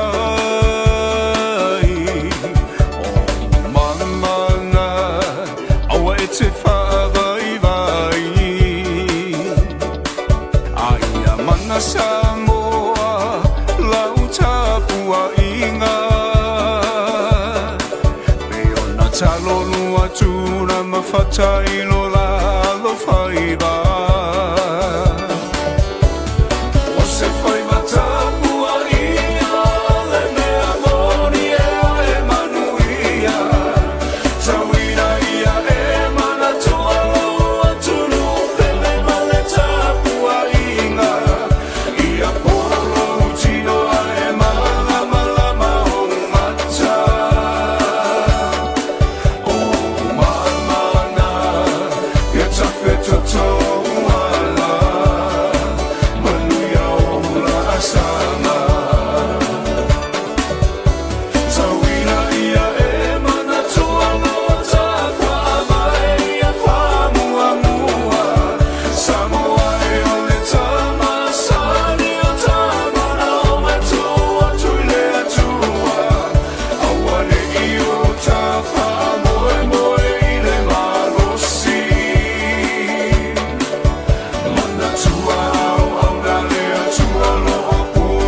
O le ipoti mai lunga o le ala tele, ua awina atu o le langolango mai le ofisa malanga a le R-Dash Travel. Telefoni o iwa, tolu iwa, 2 faselau. O iwa, tolu iwa, 2 faselau. Tātou le poti whai mai lunga la wala le nei po i Taeao Fou. Mo tātou le sa poloka i o le West City Bound. O sifuru ano, wawai atu lau mana i mai lau flow le mai lai pisia. Lau mana i lau flow mai lau tala mai telo leina. Ia sa poloka le nei fui bahenga o le Taeao. Na power vanga le poloka mo le sifuru ano langa le taulanga i Kilani po le City Bound le sifuru ano. Pasi mai Rosebank on ramp pasolanga i Point Chevalier mo Western Springs pa una vanga lo poloka. Langa le taulanga i Kilani. Polo tumano poloka southbound le sifuru ano. Mino lua sifuru. Pasi mai Massive Road alai flow alai pisia flow Puini Road on ramp por loka mai na whapena Lamby Drive around Rainbow's End ma le link o le luas furuanga i le southbound State Highway 1 to mauna por loka ne vanga o le Taeao. Pai fos por loka mo le State Highway 1 city bound ne vanga o le Taeao. Pasi mai Malu Rewa on ramp paso Malu Kau te irirangi vanga por loka na. Filolo ba te irirangi anga o i East Tamaki Road on ramp ko poloka atu na i High Brook Tip Top Corner Mount Wellington Addersley Penrose to Mount Poloka ne vanga o Taeao afka ko free ale running anga the city in the Pasia to Green Lane so o forga mai o lo tele lava vanga o wala face poloka ne vanga o Taeao au tulanga na lo yai pai foi poloka malanga mai North Shore ne vanga o Taeao anga tulanga yo Kilani au tabale lava alfa jota ia ia fa manatu ia oi au tabale o le saunga mu ia marso fua maruia foi o oilo aveina tavale fa pena pasese o tavale lo e aveina ma tavale uma fe malanga so savanga na wala la oilo fe malanga ingla ni aso o lo o yo ao Ripoti mai wala wala una te o fa longa al Taro Company le Afai o fuafua saumolanga mo Samoa ma le Pasifika. A fio ane loe le la lao le R-Dash Travel i le tasi Malu lima Great South Road i Manirua. Pa o le fitu lua o Shaughnessy Street i Papakura. Ma wa pasese pa u.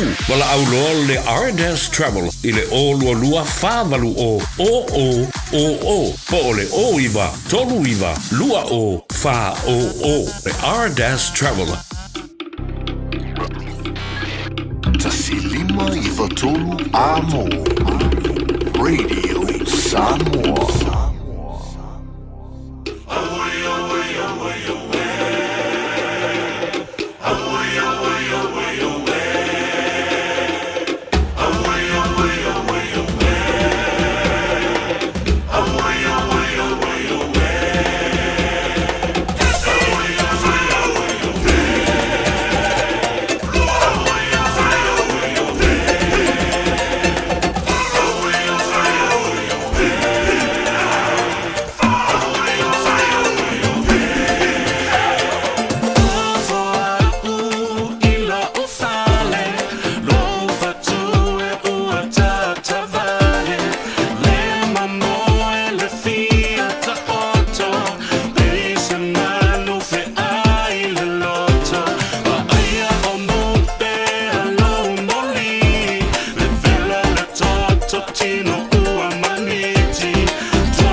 Fiafia mai le puni ala vana nei vai ngole Taeao le tuar with Samoa for lima tola motors for lo mino tolo tolo talo le tula eva.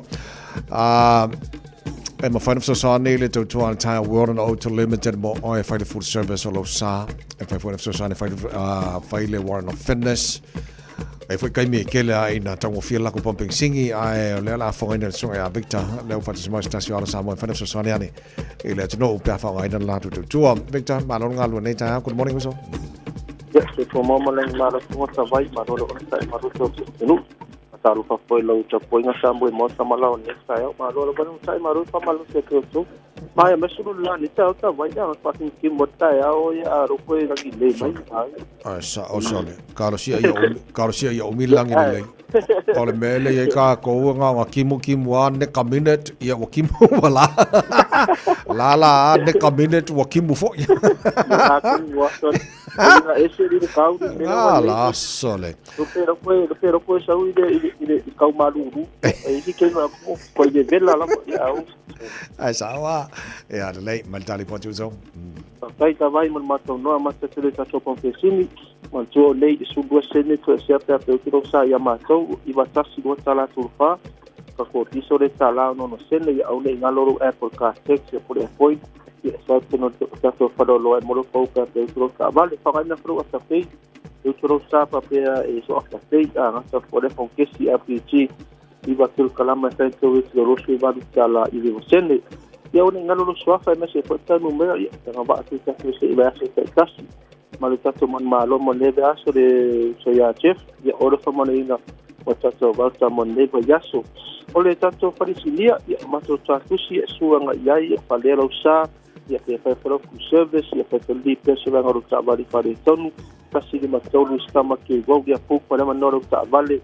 te fa le wo pe amasa ma le go su ta la a pe nga ka au ya fale pe porta vale ko para mando e pula go da sene tama no ai isi fa ma to ta vale mo lunga ro inisi to inisi mo lunga pa le lift lowi ma ta to sno ko pu pa se a design na mo e ma to se sta vale foi mana to na ta to fo wili lavo po ta la polo mo pu pa te min lei pa pita to flash kono figo cracks you frame ali ki light ma ta folea ni pe ta vale tu ma fa polo sa pa pe se na pa de ton e lava na yalo sa mo ta no e mo se so sani ata folia lo moto ta vale na mo ma to ta tau ta vale fo ta vale tu e sai mero filingo a SUV hypercar to Fiafia o mo na teu ba o na listi pa ma ka mo to ia ia sto como fa ia ma ta to a papa e pa to pu pa mo to ia te rofi tiringa te stabar pasau te tabar pasau umala vo manteu como foi na copy for the kids ta to spoka ia male spoiler te tua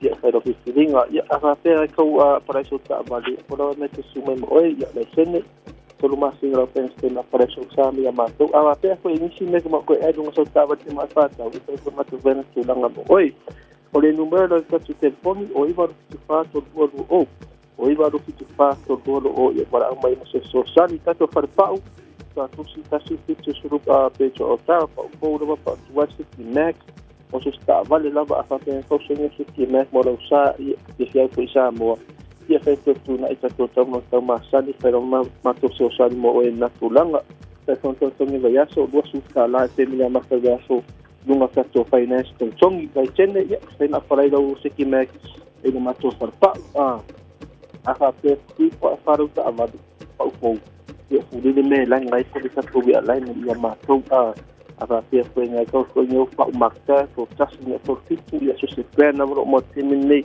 kata le se samo se to ka ma ta o pa o makta na fa to i ba to pa ta va ne va so o le hanta civic type on la que su to sanga as ko kalia to como fa me fa siki me ko yo ta va na le va so se ro ki dinga se ra su di masala e na mata ile me ya so ia taria ma to le pay after pay le pai ma ta to with go to valu masina i ke su dunga ta to finance to tongi ia numero ta to fisa o iba ro pitasi to o iba ro pitasi tolu toro ia matua te tano ia o mitasi e kalu masini o mitasi kwa ru mai o au ta vai of time mato no te monio fai va test ko mai monio of time lava Victor of time le potin nei tai monio fai va nei so ole na wa e fa fonga le tua Taeao World Auto Limited and fai ona fai le warrant of fitness fai na file food service ia so se vai nga fa le tono lo sa ia mana tu pampesi nga ke le fai ntongo fiel pensini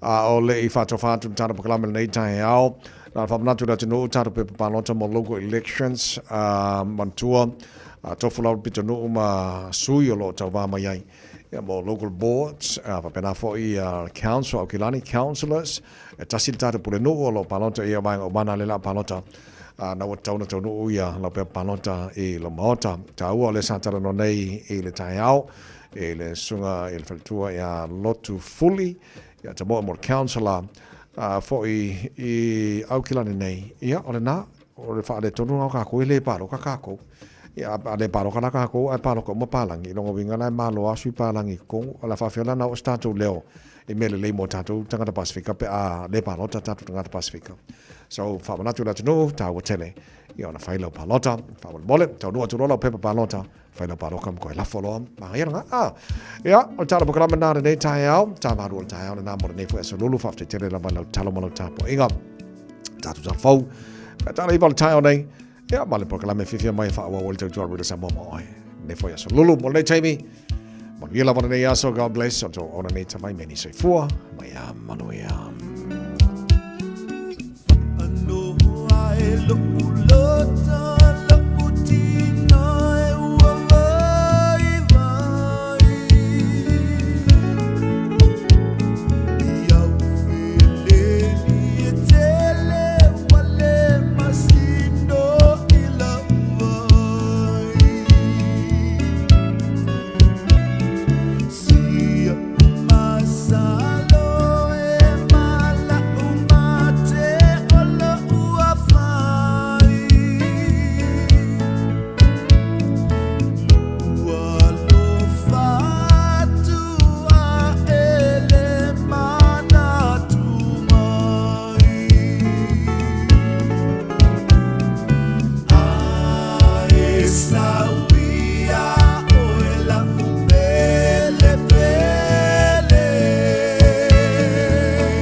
Hey, hey!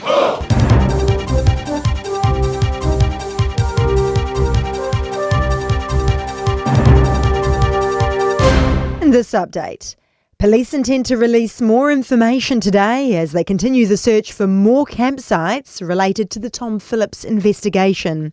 He was shot dead by police early on Monday morning. His 3 children have been recovered unharmed. One officer remains in hospital with serious injuries after being shot by Phillips in the altercation. Police Commissioner Richard Chambers says the campsite they've found is fairly basic. That might suggest there's something a bit more substantial in other places, so hopefully we will make some progress today and put that puzzle together. Chambers says there were 3 firearms at the scene of the shooting and at least 1 more at the campsite. Organised crime has been described as the #1 threat to New Zealand's national security. The Ministerial Advisory Group on Transnational, Serious and Organised Crime see it as such a significant issue that it's recommending one minister be given the responsibility of tackling the problem.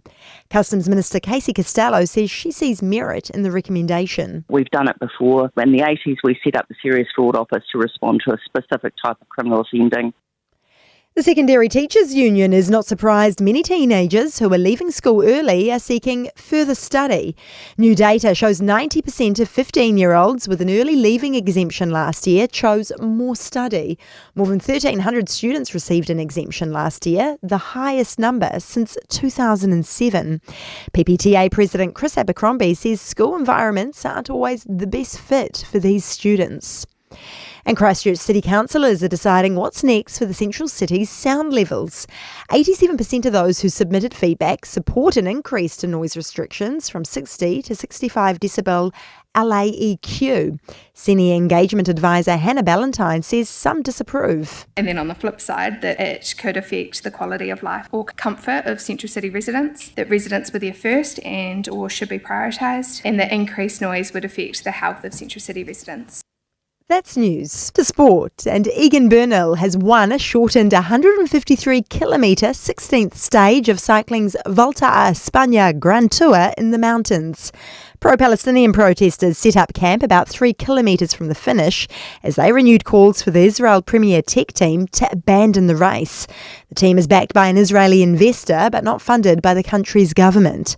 Jonas Vingegaard continues to don the leader's red jersey. And the unclear future of netball's ANZ Premiership has contributed to Paris Lokatui's decision to pursue a career in rugby. The 23-year-old upped the tactics to their maiden domestic title this year at wing defence. Lokatui is set to play sevens for Canterbury at a tournament in November. That's sport. I'm Diana Vezic. Ua na ole Radio Samoa se furulima iwa toru a mo e tautuaina o e ilaungangana fitu aso le vai aso.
mi e oe po se isi lo a inga se fesoasoani tau whemalanga inga mo New Zealand. I mata au po pe o le vai tamai no whanau po ngaluenga. A whai o lau tali o le ioe, wala au loa Ken Ferniho o le Fern Immigration Services e iailana lai sene. Ma ua silia ma le se fulu lima tau sanga o lana tau tua. E toa tele tangata o fesoasoani iai Ken, I mata upu tau whemalanga inga. E au fia ai mata upu na o atu le tribunal. Ma apili le minister. Tanga iane le mato Facebook, ma le upenga te whailangi I moli mau. Mo nisi whamtalanga, wala au mai le Fern Immigration Services, ma tala noa ia Luisa, I le oiva, lua ono lua, tolu lua lima tolu. Lua ono lua, tolu lua lima tolu. Po le o lua tasi, tasi lima tasi, o lima. E Fiafia le moana rental se whailong antula na whabitoa mole masino o September o ke topa ma November. E luse fulu paseni o le apa uma walalo ai le tongi o Tavale. Pe a tolu aso pe silia to foi le umi e te whao ngā I nai. E mawhaiona piki le Tavale mai le malewa le le whale olo. Po o whangali, whapelo tāto o fisa au tui ala fua. Pe momoli e to foi le whale tali malo o loo e wha mautu ai. Ai ngā whabitoa. Olo iaia tāto insurance cover e te fili mai ai. Ina rei tupu se whalavelave ai olo iai le puipuinga. Mara tuolo yele tanto accounti dusila be la fo sao fo ile moana rentals e fa nga ile Pacific Easy be fa nga fo ile credit card e fa tino ile tongi no lo sa mori si fa talanga vala ile Pacific Easy ile over selau o tasiono po numero masani au kilani o le lufi tu ono fitu wiva fitu fa o le lufi tu ono fitu wiva valu fa matalo sanga e transfer o e ile moana be asisi ane ile Facebook ale moana rentals po le tanto upenga ta fa ilangi o le moanarentals.com Moana Rentals o laupa anga e taitoloina oe au e malanga asiasi I Samoa. 24 hours a day, 7 days a week, Radio Samoa streaming live on www.radiosamoa.co.nz.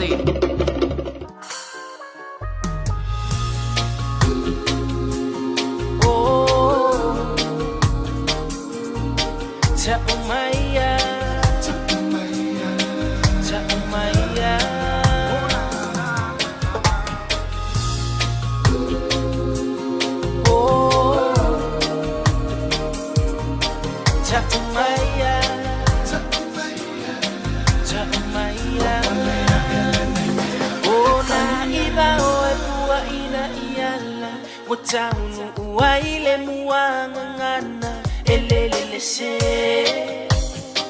ai la maileti otala ai ole fusidi po ole alava ole taunu umafua fuanga ole mafutanga ma ole tusala oh e ana e tautala sa ole mai le ale we go la le we fight si o te o si malo uloto baby e asa we se ita umai be mo I ua e fa apo ola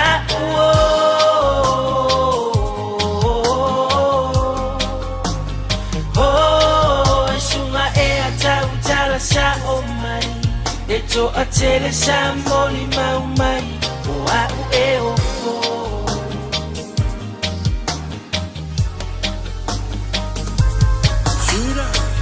Nga e kau karasa o mile ma I maua le alofa le ai lava o se wha maongi e wha fōringo fōi ko langonga kau kingo mai o lea waisola O ke leifia mga ia ku o le pola pei oi o se whaleo o e whaurunga kawalunga e wale ai o se fola mo I le pōrunga o le alunga ma ke kalakalangoa Lungi kingo fia malo loa o le lupo vivingi fo I o moa Le mau kongulo ma fau fau Pao lo loko o whango ngoa Kaka vale mai fo I lo whaku Lau manga ba o wale a koa Wha Feo nga e ku wa mai al Pei ka o se kama se mangu Ukilili le lofo pe se makai kai se fangu le mafukanga ke mangau e ngangau pe se maliu wale panga kangu fa kusa oi se ka fa solo e maka fua ele ai se lango ke le lo ainga ai wa e alu pe la se ngau le pole ma fainga kinga e ko se le fakule sa e ko pe fa lilo po fe ke kamilo milo e io la vale kama I moa e ko foi ni o e kangu lo Le ale we go la ubele u fai si o te o fo si galo uloto baby e asa we se ita umai be mo I ua e whaapo o la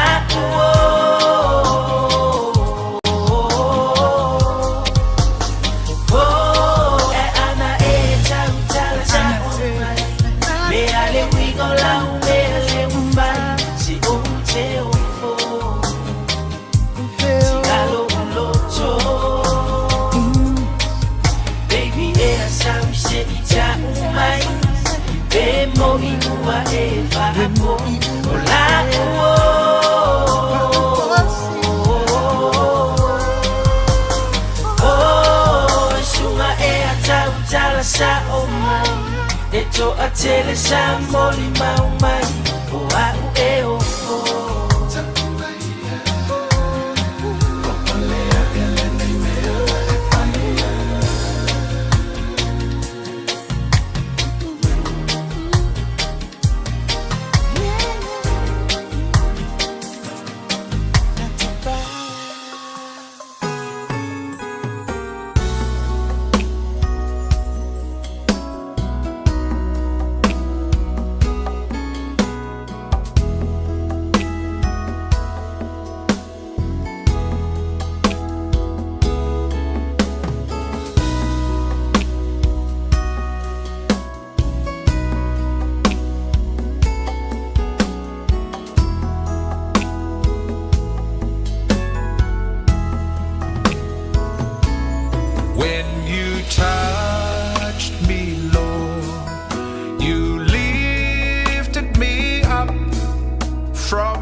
Faitauina le upo le poto no le tautua matavela linga Fusi and Sons Funeral Services I Mangele ma Samoa. I taimi o mawhatianga ma whaanoanoanga ona o le maliu. Manatua linga Fusi and Sons malana au nanga o le a whaamama avenga atu mo oe ma le ainga. Wala au I le telefoni lua fitu lima tolu o fitu.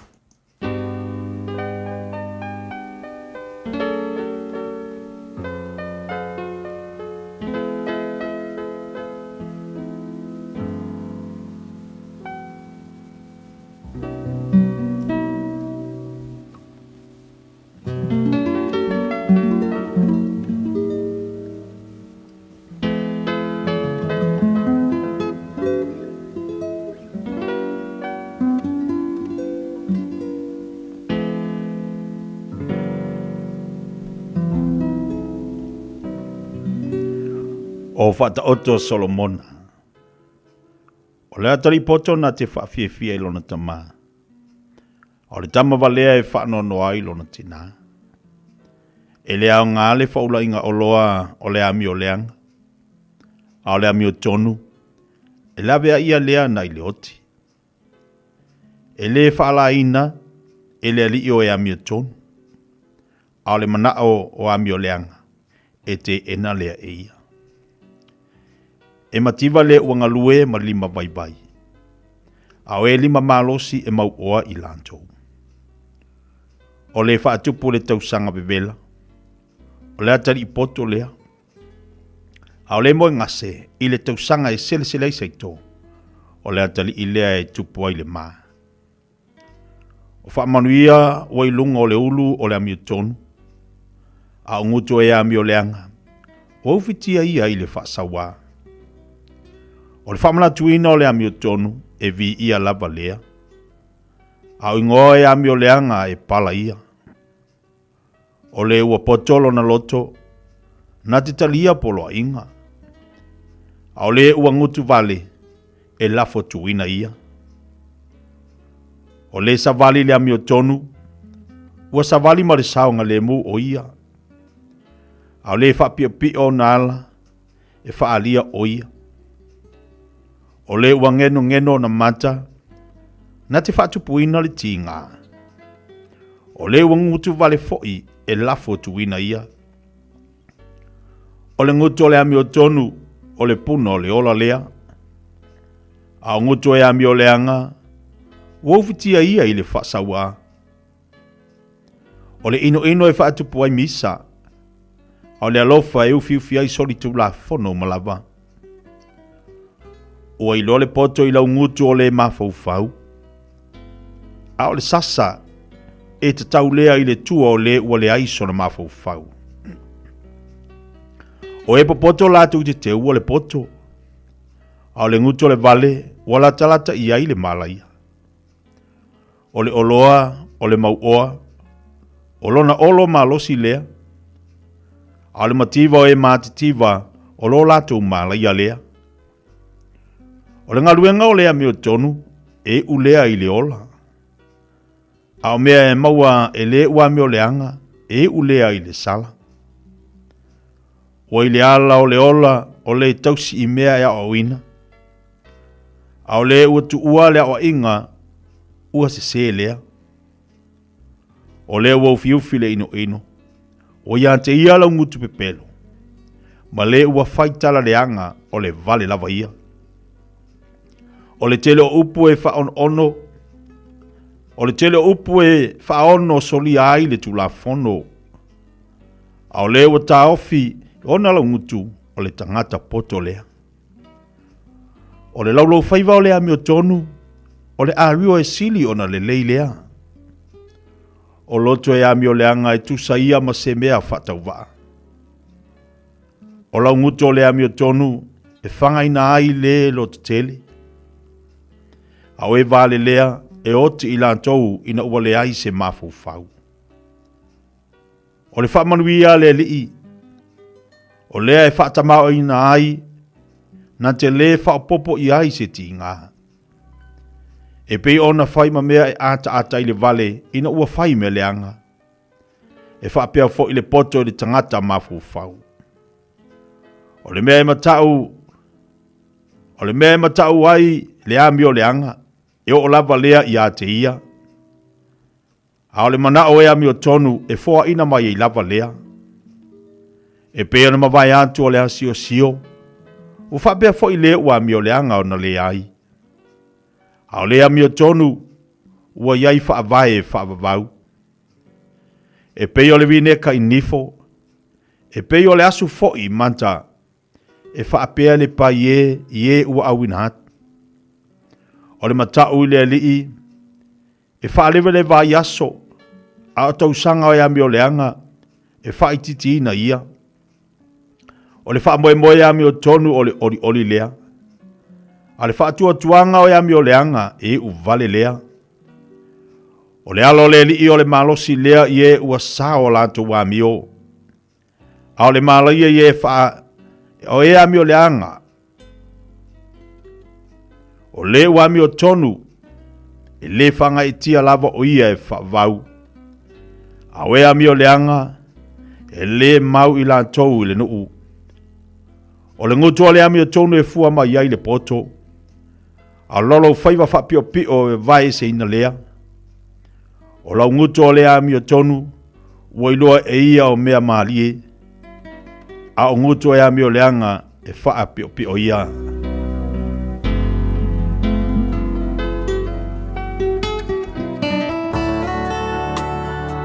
Ua awina atu le upu o le poto i le nei aso o no le langolango mai a linga Fusi and Sons Funeral Services. Ua mawhai o na tu whatasia o au nanga tala whea ngai i ni tautau ngō fia tele. E fso soni atu ai, a o whea ngai oe ma le popole ma le whememea. E mori whatasia atu ai ma wha mai senga, ma wha mawhana whananga mai a linga Fusi and Sons mo a inga uma o Samoa ua whea le maliu ma le oti. Malau mai loa ia lingalinga Philip Fusi lingalinga. To ia whaapō lingalinga, to ngia si ulavea, pesusu mai i le luas fulvalu Canning Crescent i Mangele.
matai tolo na liu tolo na matai bana liu bana matai lima na liu lima na matai homo na liu wono na matai itu na liu itu na matai balu na liu balu na matai lima na liu liu na matai tili na liu tili na matai sedola Busuko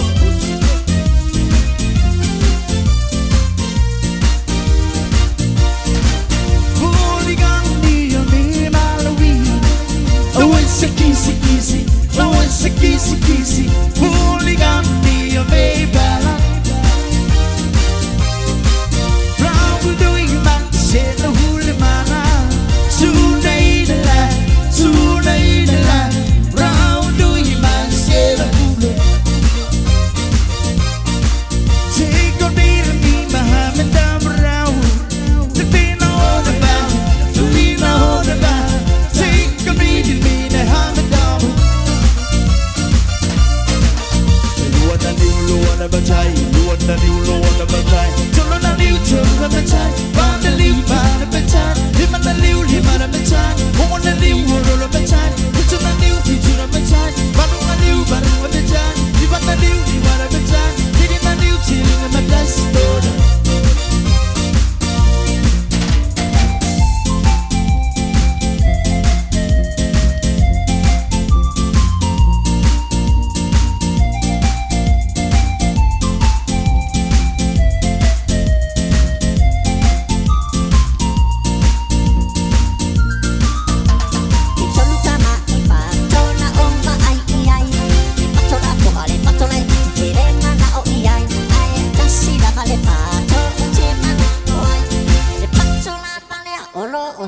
Siva mai Tolta ka ipe na oma ai ai le fela to ale fela ti le mana o ai ai tasi o le fe o te mana o ai le fe e un lupo ora e siva mai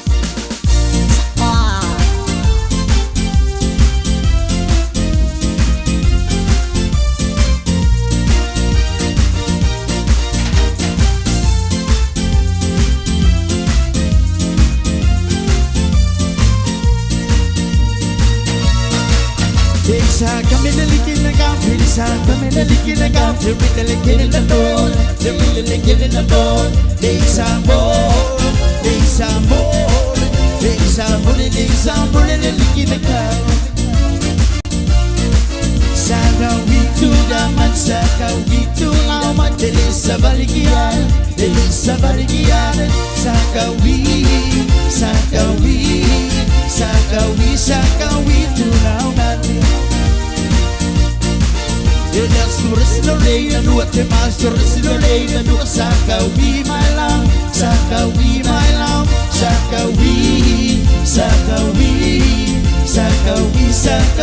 my love. Luana batai, luana batai. Children are new, children batai. Family, bana batai. Lima na batai. Homo na batai. Itu na batai. Bana na batai. Lima na batai. Tili na batai sekola. Ersa badayani kida kau, ersa badayani kida kau. Koira keda nangon, ersa bode, ersa bode. Te bela wache leo te lua se funu male valu minuto te leo le tula se fulu. Ia wa whafonga le tātou wa atunu o le tātou pokalame amata le nei fo i Taeao. Pea le whaita wina ai o le upole poto mo tātou le tātou se fulu. E tāpa sā le tātou fo launga ma lo i tāu ma whamaris au tātou le nei fo i Taeao. Ia ma le tautua le Fiafia mai le tātou se fulu le whaata oto. Pea le whafonga le whaita wina ai le nei fo i Taeao. Pia le lofa male anga le lei o le tātou mataisi le langi. O le tātou whaafatai wa umana osi o le tātou whaafatai o i lunga le whata whaitaulanga. Pei ona vea ele sunga leo ia tawai ia ma le tātou pokalame le malu o le Taeao. O si le tātou taulanga whaafatai lumo o le tātou wari i. Ina o mawhai o le tātou tue maua nei a sa fau. Nei fo i Taeao mātango fie. Leo mawhai o tue whaowina ai o tātou tiute mo tātou whaiba. Maisal ni yaso fa popo yaso lo tu se fuma so mato wala ia le fo lau to fa o watu ai mo le pokalame le Fiafia mai pe ona ile nei Taeao fo ia vi ia le lei Wa tai le lofa moleanga le lei o tātua tua. O ia we tāpina ina me sili, tāpina ina le wha malu si au, tāpina ina le malu si fou, wha morianga fou, o mea fou mo tātou le nei Taeao. Ma le wha tālofa le pokalame le Fiafia mai, e wha tālofa tua le pa imo lunga le tātou wātunu. Le mafuta mai ana i tātou tamam tina mātua tu a sina. O le wha fitai, aluatu ma le wha malo, la o tau tāpo inga. Pe ona tapu ai le aso ma le aso. Po ale fala. E fiti ale fala maula le mulila. Yo to faiva ile Taeao ma le aso. Ya ole pine fa mau. Ole umale manuio ngā luenga ma malo le tatu watunu awa onga nei tamaiti le aso ma le aso. E ala ila o tauta po inga ma le tūno ftatalo. Au whenga luenga tofia le atua. Sunga i whawhenga inga to e whatalo vatu fo ia te utau le nei Taeao. Ma le nganga whaalualo ma le loto Fiafia. E na umwhaino na tātu toi whailoa i lunga le tautua le Radio Samoa. Wawa panga umalawa le Radio Samoa ma le tautua pera masani yas taitas. Ia la tātu toi mafuta fo isi pa isteimi o le ule le so. Ia ma la tuolo solonga le mamanu ia nei Taeao. Malo le usu malo ngalue. Leo tato ia se tema. So le ka ko ki falongo inga le malulu, ma le maingi. Ia e pule ale li. Pule ale tua mo tato le aso ma le aso. Ia su ia inga fo le tau le tunu. Nei se mela ka ko, nei se me tato me fai tato fai. E vo se mela tato sa ia le tau malulu o tato wa ia. Tato wa ia na tato fio mai ne. Ia la tato wa ia i winga le tau, ongo sa i winga le tau.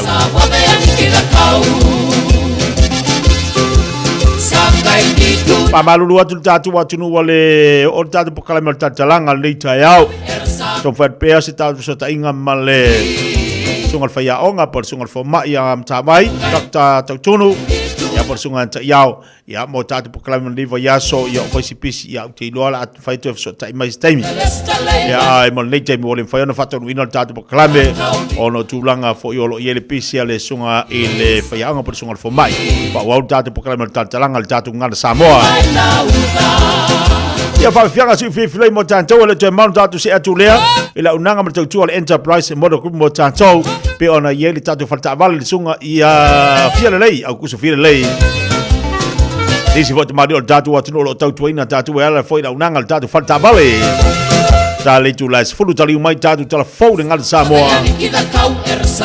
Ya vai foi le niso tatu Fiafia mo tatu tala malio le nei Taeao. Tani walpo kalame le fionga ngal mana vai fangalona seri mal le tautua le family health group mo tato so ifua malolo ina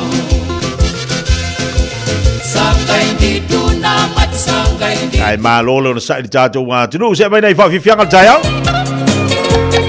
papalo tia tila tole na lo tolo farfingal wenga tolo taval lo fianga tiu mo fai vol nei yaso e wolo fatu po kalame le Fiafia mai mo tautua le Radio Samoa ta sini mo tolo amo.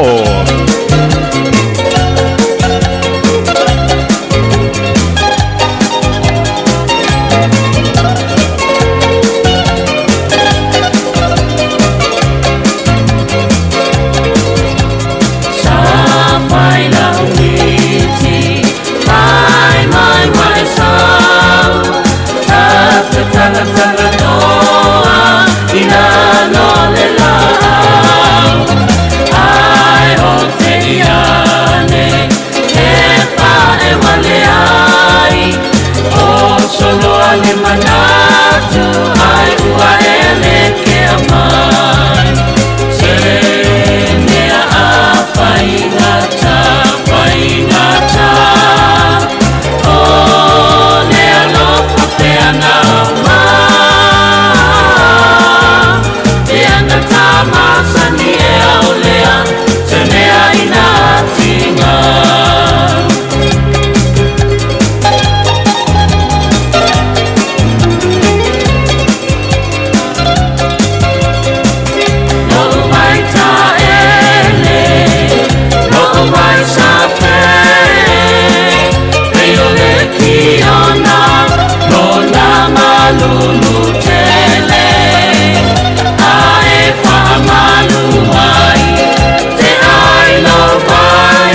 for an opportunity to build your own business? Start your own cleaning business with Crew Care. You'll be joining one of New Zealand's fastest growing commercial cleaning companies with 12 weeks professional training, flexible working hours and a guaranteed income after 2 years. Find out more today. Experience the Crew Care difference. Crew Care. Crewcare.co.nz. Wasilia male luas full tausanga le tautua le Aro Memorials. E ngau sia lantu maafa amanantu I o loa anangata. Maua maa e fua I lau whaasoa. Mawhaifoi ona lei bai. Fausia I lo manao. Malafoina I Samoa. Tatala mai le asunga fua I le asfarei le mai le iwa le Taeao I le lima I le Fiafia. Ma le astona I mai le iwa le Taeao I le tasi le awoli. Awhia ne loa I le lua o Massey Road I Mangele. Tolu tasi tolu Great North Road I New Lynn. Po le tasi fan tolu Cavendish Drive I Marukau. Petra Yane I le aromemorials.co.nz. Le Aro Memorials wasilia ma le luas full tausanga o lana tautua. Talofa Samoa, o Atish Narayan, o le Licensed Immigration Advisor mo le Auckland South Immigration Consultants. E visosoani mo so se tu ai ngā visa e malanga mai e New Zealand po Australia. Telefoni mai nei loa I le o valu o tasi o no valu whawhitulua. Po le olua tasi o no valu fitulua tolu o. Radio Samoa. Taslima e watolu amo.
Eu sou mais lava aqui, depois com o ar lá, vou lá, eu passo.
Iso tatu Fiafia nga si Fiafia loyo le Taeao le ua toes football le 2 minuta talo le tula se folo.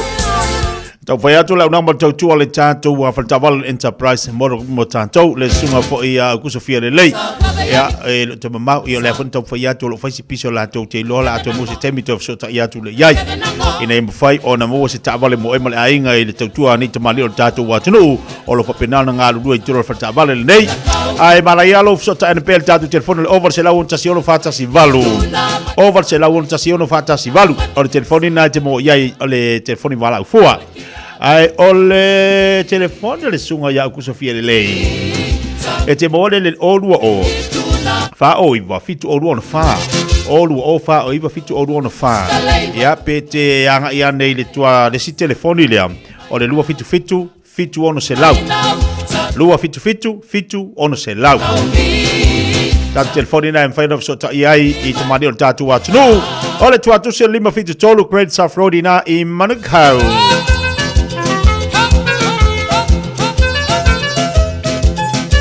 Patalo fatu disi o tatu paanga mafuta mai lunga o le tatu tautua. I lunga o tatu Facebook le nei Taeao. Malu losi malu dongo sai. Te fu o tatu iei longa atu tono le vaiaso lantou. Ia o le usua. I wha lunga kore kaiau pese kauma ingi. Pese malulu. Pese mariri. Ia ai le tuala walu le Taeao te whainga luenga. Talwai lo manatu ifo manatu ane. Ya o lo vava ai fo i le luma na i siau whanau. Te leo pili tutonu. Ole tangata i masiona taui. Ai a tau su Fiafia le Taeao e sau fu i lo taui e te Fiafia i ai. A whai a te maalili le Taeao e sau fu i lo taui e te komumuai. E ke komumuai a. A talo fati a peta te simale. Malo se fomo de Taeao fou. Atalo fan favelel pokala me Fiafia mai le sunga fafenga ya vise ya malfatu ya pomane atalo fatu lo sunga fafenga malfatua pai se tato vai le Hippo Life na o Tara te mo le ono pase lau Alexander o Tara ya atalo fatu ina tamama le tina e meso paanga umala tato vai le nalo mafuta ba Taeao soifua malolo ina le lei e tau na tau si le lei a mata mo le finga luenga le tua vai sa vai tau mafa Marcelina Brown fatalo fatu le Taeao si upapa savini male fatalo fatu mai Manukau miu a mosa fatalo fatu le Taeao Ione tawi ili good morning yu tita mo sili fatalo fatu tatu pokalame malo se fumoria ya fatalo fatu niso tatu paanga tatu wo lelo mafuta mai niso tunupe Australia watu nu malulu ya ya ila tolo mafuta mai Amerika fatalo fatu e tatu pokalame le Taeao Ray Josepha fatalo fatu nungal tatu YouTube Penny Polongai fatalo fatu talo fa ya atono yesi taimi Tu e whaulo le tātou pokalamele ma kuin poki langa to telo i lantou lea fui fisili mai. O lantou fui o lea e manau tātou ia ona o nai so ta inga light. Ia to e tau whai tua ilo tātou pokalamele si taimi. I loa la i si taimi. A talo watu se usa e ke wati tamati uso. Pa futo mala inga nei melepone alo fatu maria ngaluenga le Taeao. Tasi le ave pasi le leilu telo i nai melepone. Paulasi piriati fatalo fatu fo le Taeao fo. Jessica tu pufia malo, good morning malo se fo lau de lei. Winnie Savilio. Malo vi ia le lei.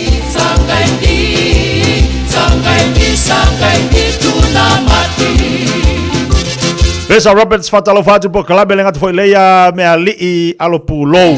Ba futu boy nai Henderson. Atapana sai to finga fatalo fatu po kalabe le Taeao. O por pese sawi. Sawi. Ei si mela alo mama wai so mai.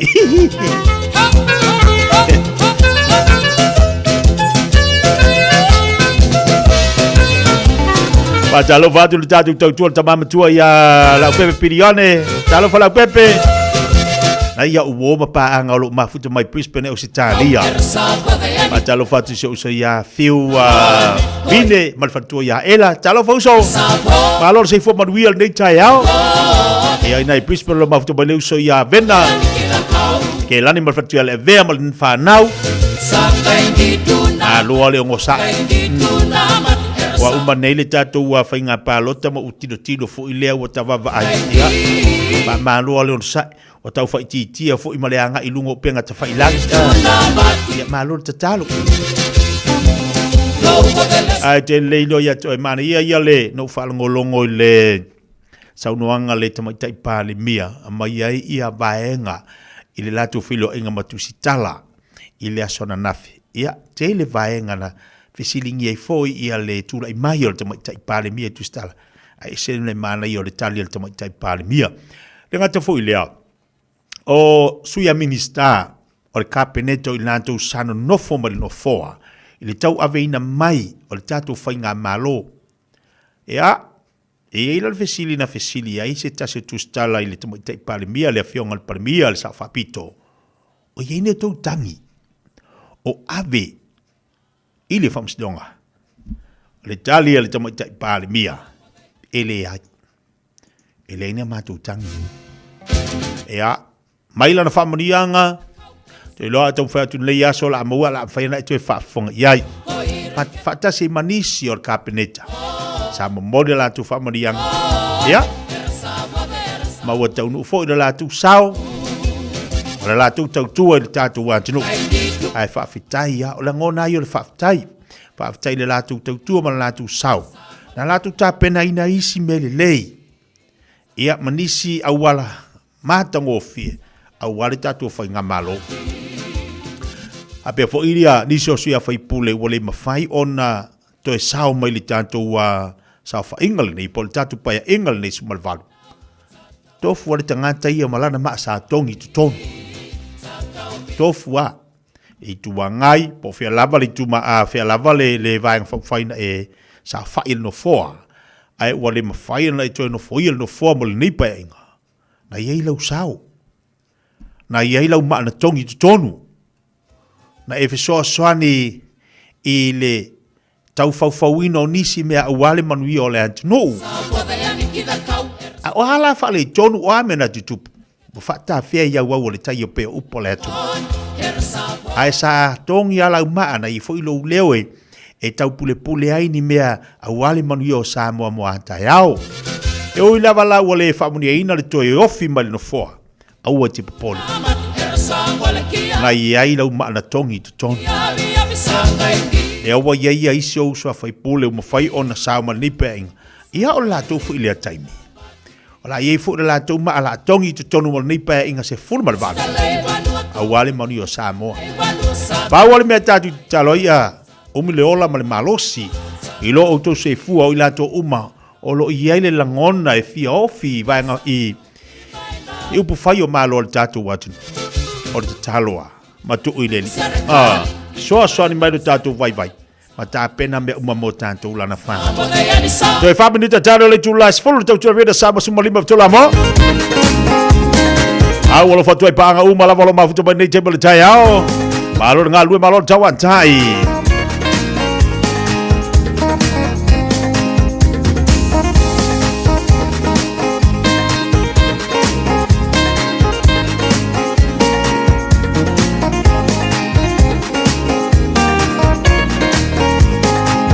Thank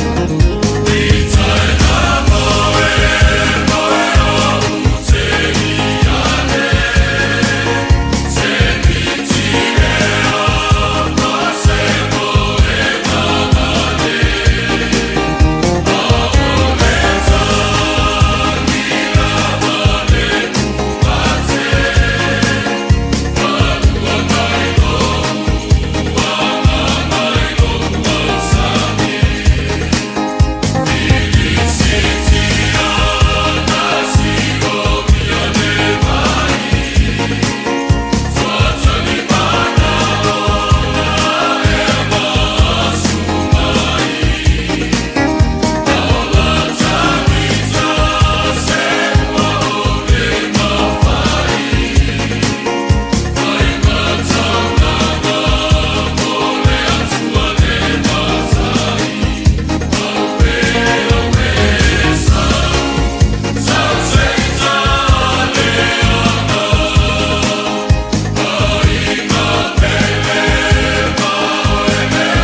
is dermaplaning such a big thing in skincare? In this update, the Police Commissioner says the risk to their officers is not over just because Tom Phillips is dead.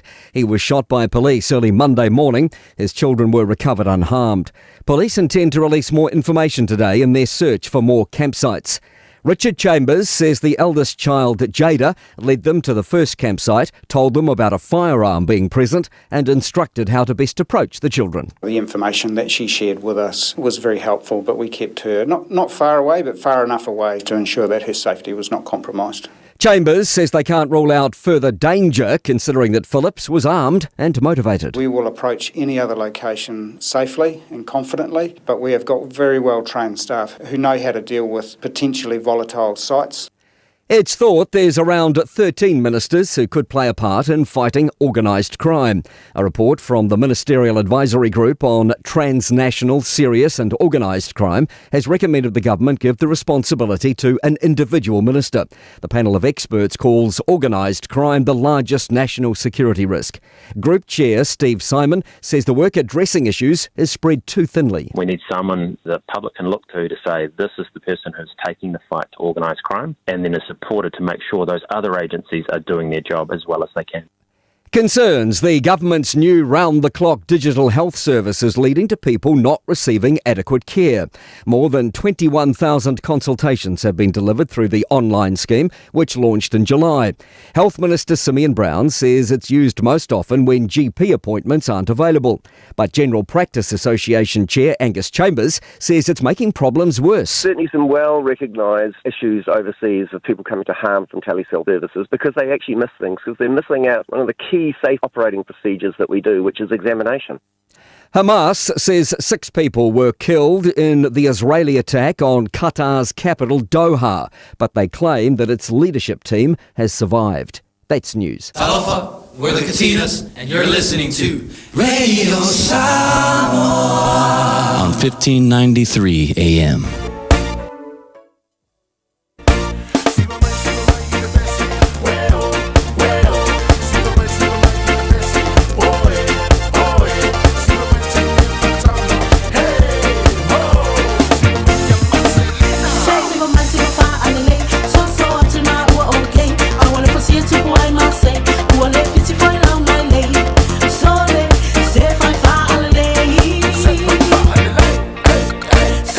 Bye.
Valeta potu moe uotu yo uma paupa.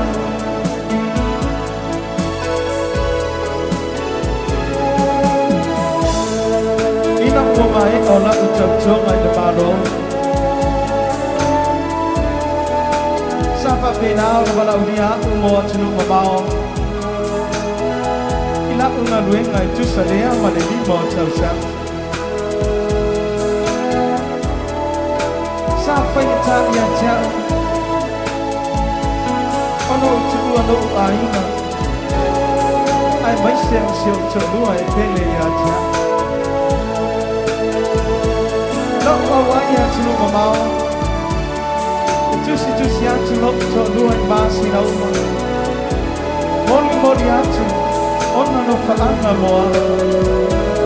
O uku ia o lana tusi. Mai dia ia. Banga ua o lisia lava oi. Mai dia ia. O mao ele mawhai lava o na o moe. Ua o lo ata ne hana te maputa. Ma te ta o to i lo unga. Valeta potu moe uotu yo uma paupa.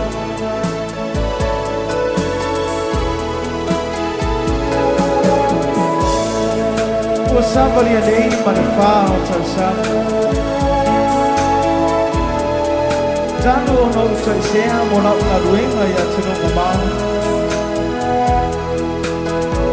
O le nā te niumi. O te neki te mawaina se tusi mai a no uta o lua i atia. Ai le tuen tausano na uta utua.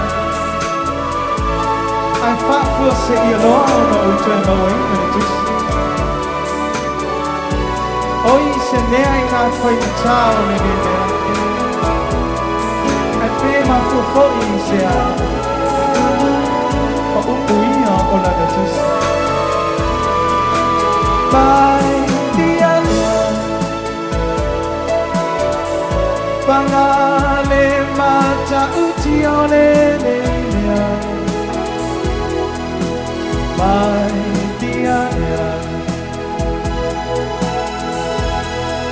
O lima tau sanga wa tavala banai. Ona ole nei mea ua tupu mai. Runi ea paamanga no mai. Olo sora vale awa malolofu. Walofa iai. Ola vale wa malolofu. Oala salam.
Sangai di tuna mati. lei wanua toa the lesta lei wanua sa tau bi mai nau sa tau bi mai nau sa tau bi sa tau bi sa tau bi sa tau bi mai nau ta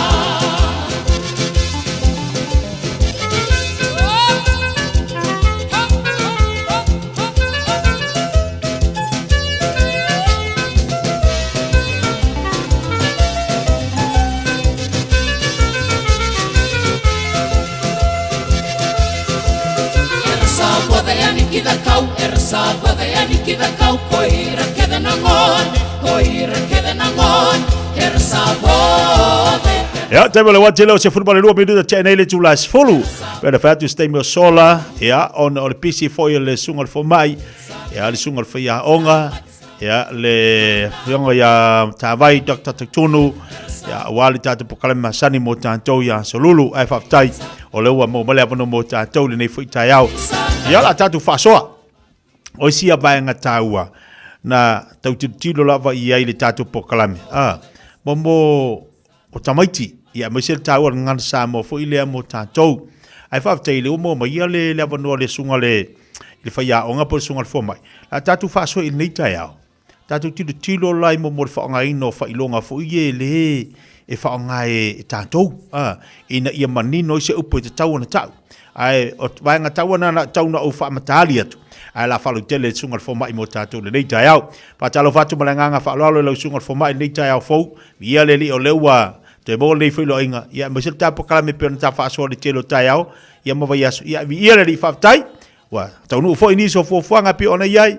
Ya fa malo fa tai foi le finau ya fa tai foi le manatu ia ina ia mo se sia vanua to e ta pena ya peila o ta penanga tatu fa nga palota e u lava la ile manuia ai o ta penanga le ya ta pena ya Taeao e fa mo se si le manai ma se si la ia to ta pena fo tatu sa ai fa tai ale lo to ile li e u ia le pisi ai fa vanga mai la volo taimi fa o ta pokalame fa talo fa tu malanga fa lo ni Taeao la sungal fo mai ba lo se fo manuia ia malo so fo mangia malangi mai la ftelenga tia no fa pena fo i ona mawar so fo manuia malangi ma fa ftai li lo fa pena o na mo per so fo la le lo ftelenga ia wale tu le fo o fa moi ia e fa ftai fo i le malo tele le tu no fa pena na mai mo mai le nei por kalame o le talatalanga ia ua soa fo i le imo se feilo inga ai fa talo fatu malo so fo manuia malo fo i le langi mai te o le uso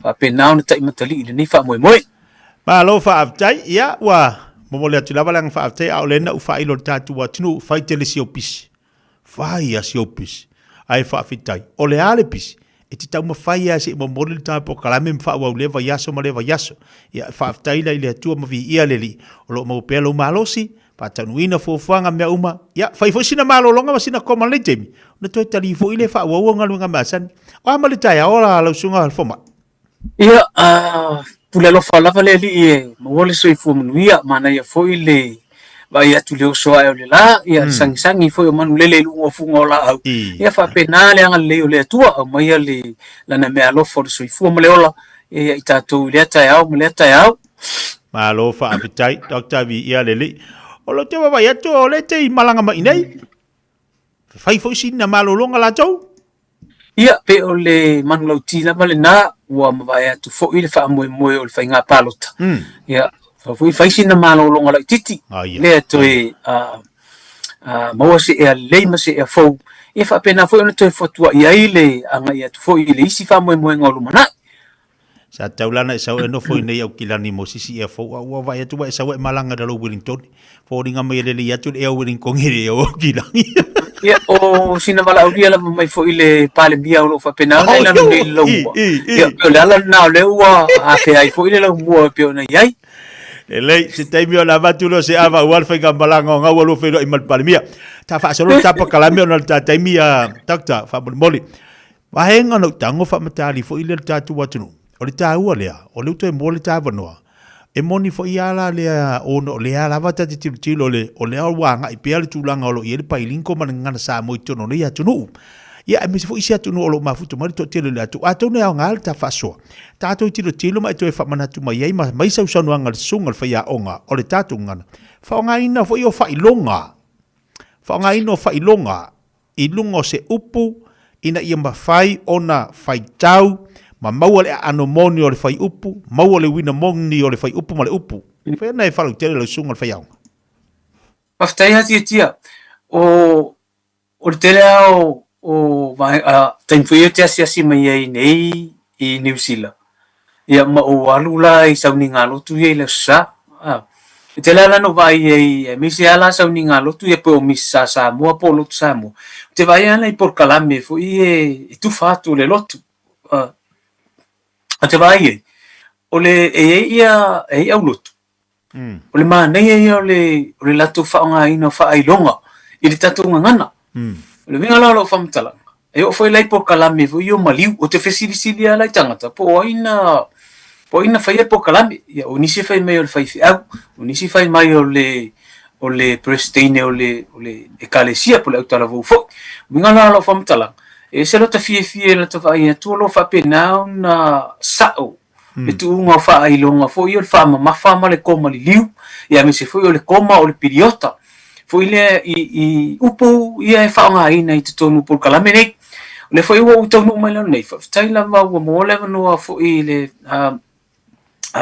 talenga ia lima le fanga tiwata mo fa nei fa tino ina ia le o nga fo le tuplang tala vo lo penana fa awo una pele por le por kalame o le o atu tamama tu le kalesia fa so I tu pulang talavo I le winga I ngana malanga nu le winga la le o Fiafia nga ne por kalame ne sa fa pon po le ala sa talno ina ile vaenga le I lo wa va ai mala tilo ia foi o ia tatu Samoa pe tasi le vaenga pile manatu mafa ia tatu fa na Fo ile o le tūlanga le whaonga ina o wha makoma li liu I upu talawhia ngai ar tātu ngana. Ai tilo fo ila tia le tuspa ia. O le tuspa ia na amata na talia aloa ia le lotu tasivaru tolu lua amata le afo inei. Le whaali wina o le tuspa ia ar tātu ngana.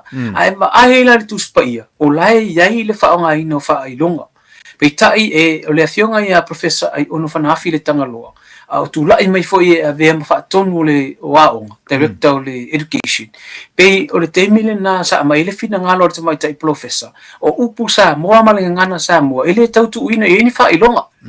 Pifile le le whapunga le whapetania o le ngana Samoa, understandable. Pe a whaitau wetanga te Samoa, pe tai. Ine nei talu fau. O le onga whaalingwisi, ya se fau i le whaanga ina o tātou ngana. Ua mo o miai. Le tu o whailonga I te tonu lea. O le tustusinga, tautalanga, ma le tele fo I o mtaupu tau le ngangana. Ina I mawhai una I longo fi. Peila o le mata wa mawhai una fea le navaenga. O na o se mea tā ua tele lea e au nisi le fia alo mwhana o le tunu. E se le mana I o le vaenga le pe o na tāua la. Ma o le whaftai o lena e awaima e whafonga fo ia. I le tāu o le whainga o whailonga ese. Pe ona iei le piliota, o le koma le liu. E tele whailonga ese, e mawhai o na tiro iai. E mawhai fo ina o ina ita maiti, o lona whaonga ina. Whaina whalau tele lau sunga le whaia o ngai al ni Taeao, le tūlanga le whaonga ina o whailonga.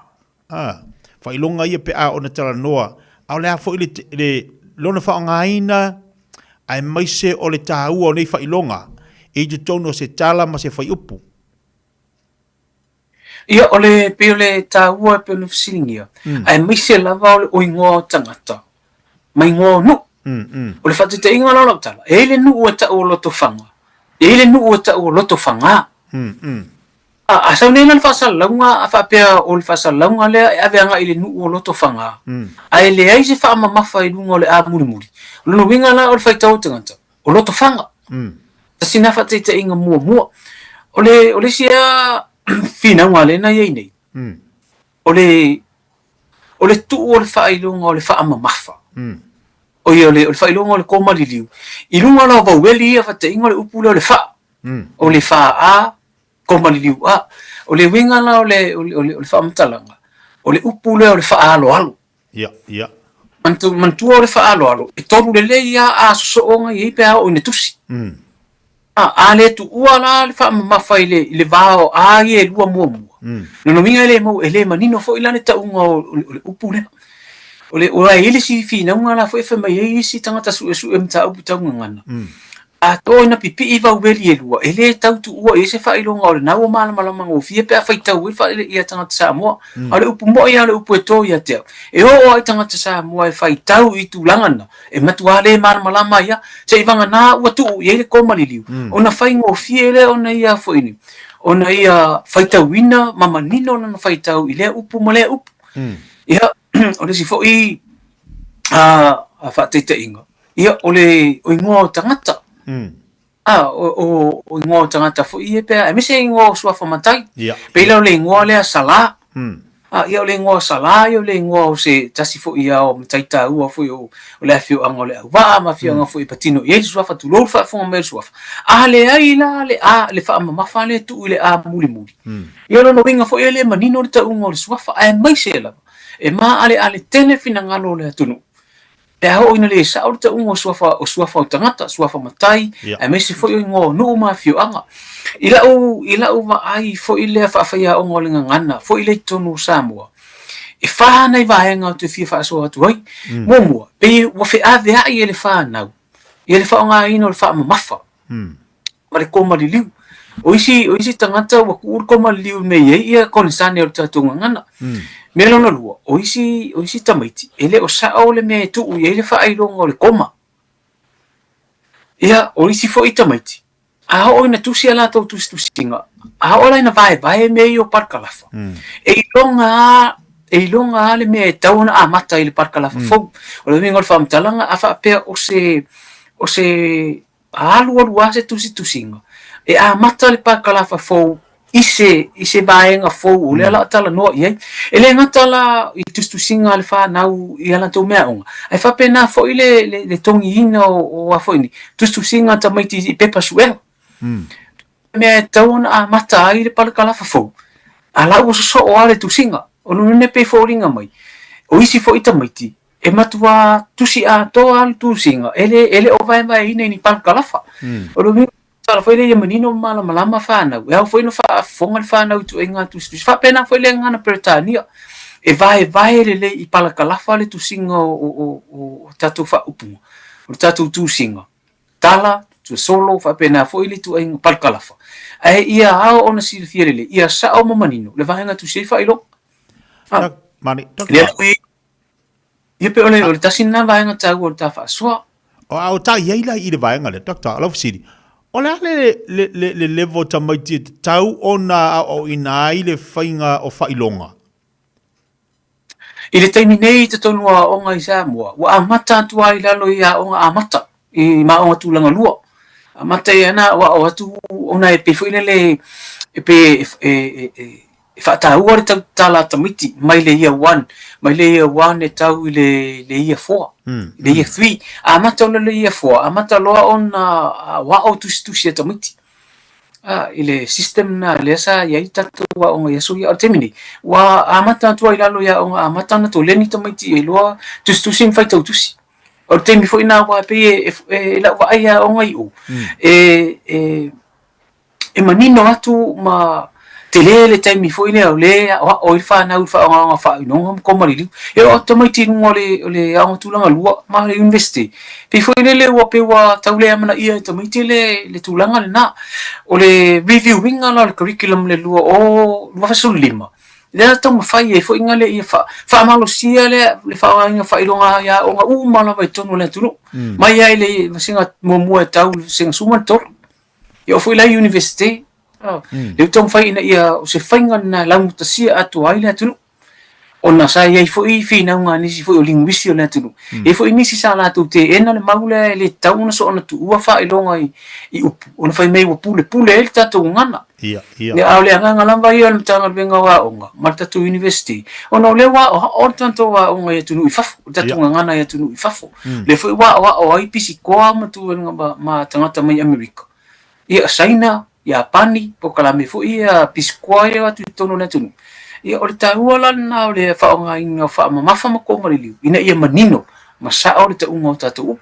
Mālea. Mana tua fo iaso la la sunga fo mai. Na tātou la iti mam tātou wa o ngā mai o amata o whaiame ni o whailonga. Tu ule whailonga i le upu te tau ona ia wha leo ma manino ai. Ia le taunga o le upu ma manino ai le winga o le whai upu pe ona iai. Ia, o le ala o ta otoma nete, o le ala wala o whaatawaina le tau o whailonga. O ani si vaenga tōna whalau tere ia i le saunuanga ma le vaenga tau o le whangaino whailonga le sunga.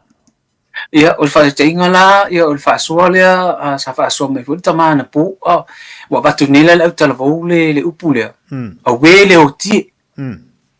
E te tango la, e tusi la, ia whailonga, whaonga whailonga le upu lea, a we le o tie upu wafu. Ia le ala o maomai, o nofo nei ia tamaiti le au talavau, ma tusi mai whailonga. A we kusi le whailonga le o tie, ia kusi e loa ma le upu wafu. Upi o fa o a wole tu o e fa i longo le upo pena tu ainga fa vitaulina e ta funa menino ia fa na polane fa i longo le upo wa te va ai longo le keyboard o laptop o computer ona o ye o ma fa i longo na ye o le fa i longo le numero o le fa i longo paseni o le fa i longo le komali liu o le fa i longo le fa mafa na foi we foi ma fa i longo le upo whailonga o le tupe, whailonga umo tu ainga me whapena. Ai alana mana malama i tamati. Pera o le tu ainga tu langa le na. Ia o le whaiatu lan tu ainga me whapena. Wale tu ua i le whailonga o le upu ofu. Ia ua ngofo makusi mai upi uofa o. Le tu ainga me whapena. Te pe o le sifoi vai te mina matu tongi su ainga i le afone. I le pepa o le history. Ala tu lalo le fesili o le su ainga. Ia, po aile ingoa. Ten foi le prestene, foi le isara elu mal prestene o Palestina, o Yasser Arafat mai foi Aaron Saran. Ela tu fesile matele tamtiti. O te lor tamaro ela po a ngalo te uno nengo. E tu inga me fa pena foi o la tu fesili ai ta o mai le tu sia me fa ilonsa. Ala tu si mai le up. O pe tu inga me fa pena o na manino. Ile whaonga ina o le whailonga. Langa e wheo lolo pia whaapea ele watu suenga. E wheo lolo pia whaapea ele mamafa le peni ale tongi pepa. Aia watu ae mamafa le tongi tongi pepa. E ono mawhai ona le maua ato atua tamu titi lon tongi. Pe ale sa o le whailonga le whaonga ina i tonu su. Ile temi o suenga. E si amata whai upu, doctor. Pila le e whailonga pese, pero whailonga na te whauinga inga le upu anga so le si upu. Pero tu inga mele e wha moe moe. O le tatu ngana e wha moe moe lo na whaonga ina. Ia. E wha moe moe la wai e teimi te whaitau atu. E malama ngō fi. E le teimi te whaitau atu. E fua lau malama maanga. I le whaonga ina. E le upu. Langa o tatonga na. E le tasi se winga o se upu e winga lasi. E wha moe na le malama maanga o le afo ini. O le upu le whaonga. I le whaonga ina le whaonga ai. Ia male afo ini. Male tu langa le whaonga ina ai. Ona o le tatonga na. E peno whai etu. O le tatonga na e whai asi whaintateli. Ona e whaalango ma wha moe whaonga ina o lea upu. A ngai i le vaenga le whaonga ina ai. A ngai le occasion pole me le whaonga ina ai. E wai e te mi fwoi e te whai tau atui. E le o le anganga sa o le whai mai e lea. Le wha upunga. Pero wha upunga fwoi le whai mai mia tātou mātua. Ia o e sapo le masina. Ia. E le whapea o ta mui te whaatagitari le masina si pa umei o na sapo lea. O le winga o le mele whai mai e mātua. O e i vea mau e ta whau whafu. Ia maritua inga wha upunga fwoi le. Ai anu te whaatau tu uro ngutu le whali. O tu inga wha upunga whapena o lea e ta ua fwoi le upunga wha winga lua. Nei wha upunga le ia o te saua la ili ala. Ia maritua inga fwoi le ia ua maasa e fwoi le lau wha. Tu inga wha upunga la na tatunga na ale ma te ia ngō fie e tangata. E te whiua e turi e te le maua le winga le whaonga ina. Pero le tasi nā vaenga tau. E au na manino malama mai whanau le whaonga ina upu. Mana ia te le vaenga o tau o iai. Ia. E te mia la tua ila o atari whato a lima la ono tausanga. Ya fa to amata na o fa Samoa. Ya ela tu list temi fa mole pi ele lu ngala tala fo ile mo tamai titi fo ai pi maria ka ikar kama ni matua ela si kemi ka falon kwa ya pe wa sau fa solo akwa la paul me lo tango apole winga lancala la ngala ile o sa fo isi up ai pe lo ngala tala fo ile le no sitting ep o le atonu po le ale matutu o tamai ti tawon na fa nga awa oina fa ngai fa ilonga pe ila le tu inga tamiti lo ama tono ia onga fa tai anga ia tu ia onga tulanga lua fa so ele le anga ia tamiti lunga au fa ngo fia no ia ta wina lu la se so sani moni o tatu fa na we mesena ia tatu fa ia onga mama tua wa pe o matua le si fa ia onga le e va tu me onga tamiti fa le no forolo la tu matusi ia ala se so sani mo tapo kalame mo nai fa na fa ngai no fa ilonga whangaino whailonga i se upu, ma se whai upu e manino i. Mane tele lau sago wa ai whanau iti. Umalon ta pena le lau o taumaftanga.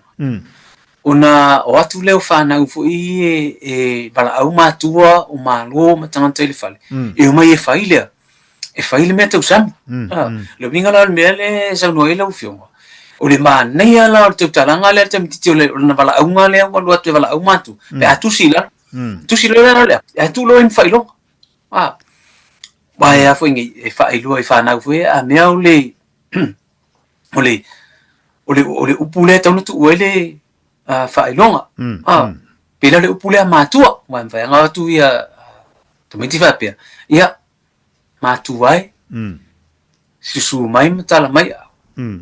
Ari sua aola le upu matua mantuala a faita uile le tamaititi ai a le tu uala le fa mama fai le a mua le matua e a faita uile tamaititi foi pe faita uile le tangata isi e mfain fa mai matua ai pe ole a mua le tu le ma le fa mama fa o ina wa lo kai le upu ona sa ole manino matua a o fo ina le upu le susu mai le tu uan fa mama fa ile umuri muri em fain fa pe marta miti susu mai iso na fa ta ita inga ai fa pe la ele ngata ina o ha ole fa nau ele tautala ele ngan tautala lo atu sa fa ilalo ma vala au matua e susu mai mata mai au tali ai tu lola em fa ilonga tu si lola ile apim fa pe mai matua ia lo eva ai fo linga ia le fa mama fa le e tu le upule ina ia ha o fa na te me tu si le fa nau le whaangai no wha mawham ko mandi. Ala wa sa o mamani.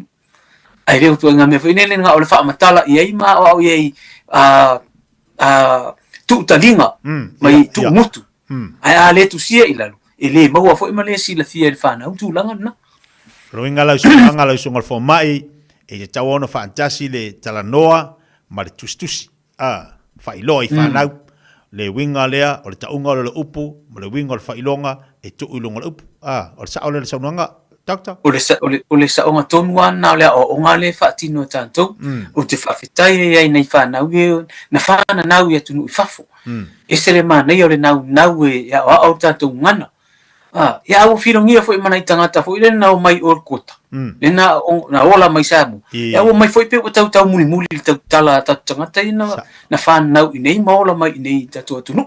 Moni. Moni. Manino malama tu langa fa pena. Fo ina le ina ia sosoani le tau tala na i tatu tangata. Ai mi se afa na.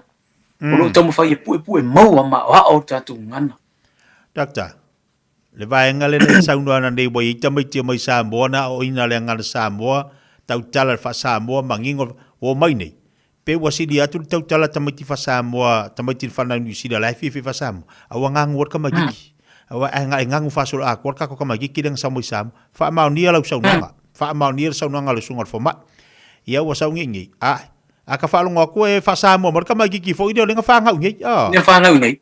Ka magiki nga sau Samoa le kota sau la wa luas fulu dua kau sanga lua ko. So la lo ngangu ori. Ka ke kau fiu fa ia. Ia so ia ia. Ba wa ngo swing le life. Swing ala mo so ifo. Nei fa tai ona ta tai mi. La foto lo sungal fo mai ni si vai nga fa mai ta po kala me malanga nga fa lalo.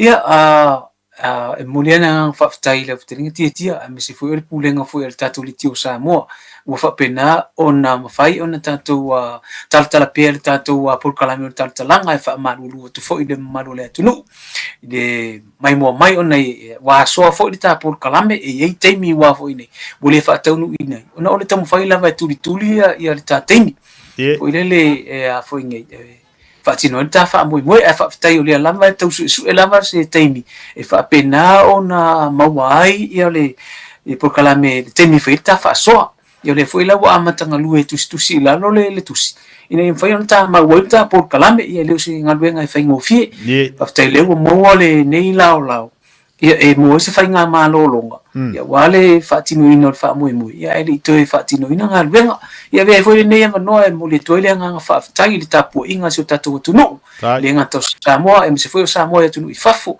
ile alo to le tatu tu no le fa nga parlota ia vi ia lava le ri na lo fa malonga no le e fa malo tu e foi ile fionga ile tai fono ia le fionga foi le pale mia filifilia o le tatu watunu le fionga la uli le mali toa mai fatu tu le tua Samoa utasi party ia mo le man malo ile ne foi fainga pa lota mo le foi nga fa tai ile fionga ia le sunga ia tu le pasa ile le ngoi o le tai foi le bang fa fai pule ia tau tangata apena foi le fionga tu mai tai pa le mia atau si le tunu sa ia e fionga ile safa pito ia fie mena o mita afa ia o tai foi le o bang fa fai sa mo poto ia manisi la foi o tai o bang fa fai sa fa pena ona tawina le tau wa filia on tai o tatu tunu ia masani le tunu le mo umani wa se lua sanga ia e tai tatu malo fo ia wa fatinu na tutu manga wela ia me fo ne no mo le toile nga fa tai le tapu inga tatu tunu o mafuta mai fo initial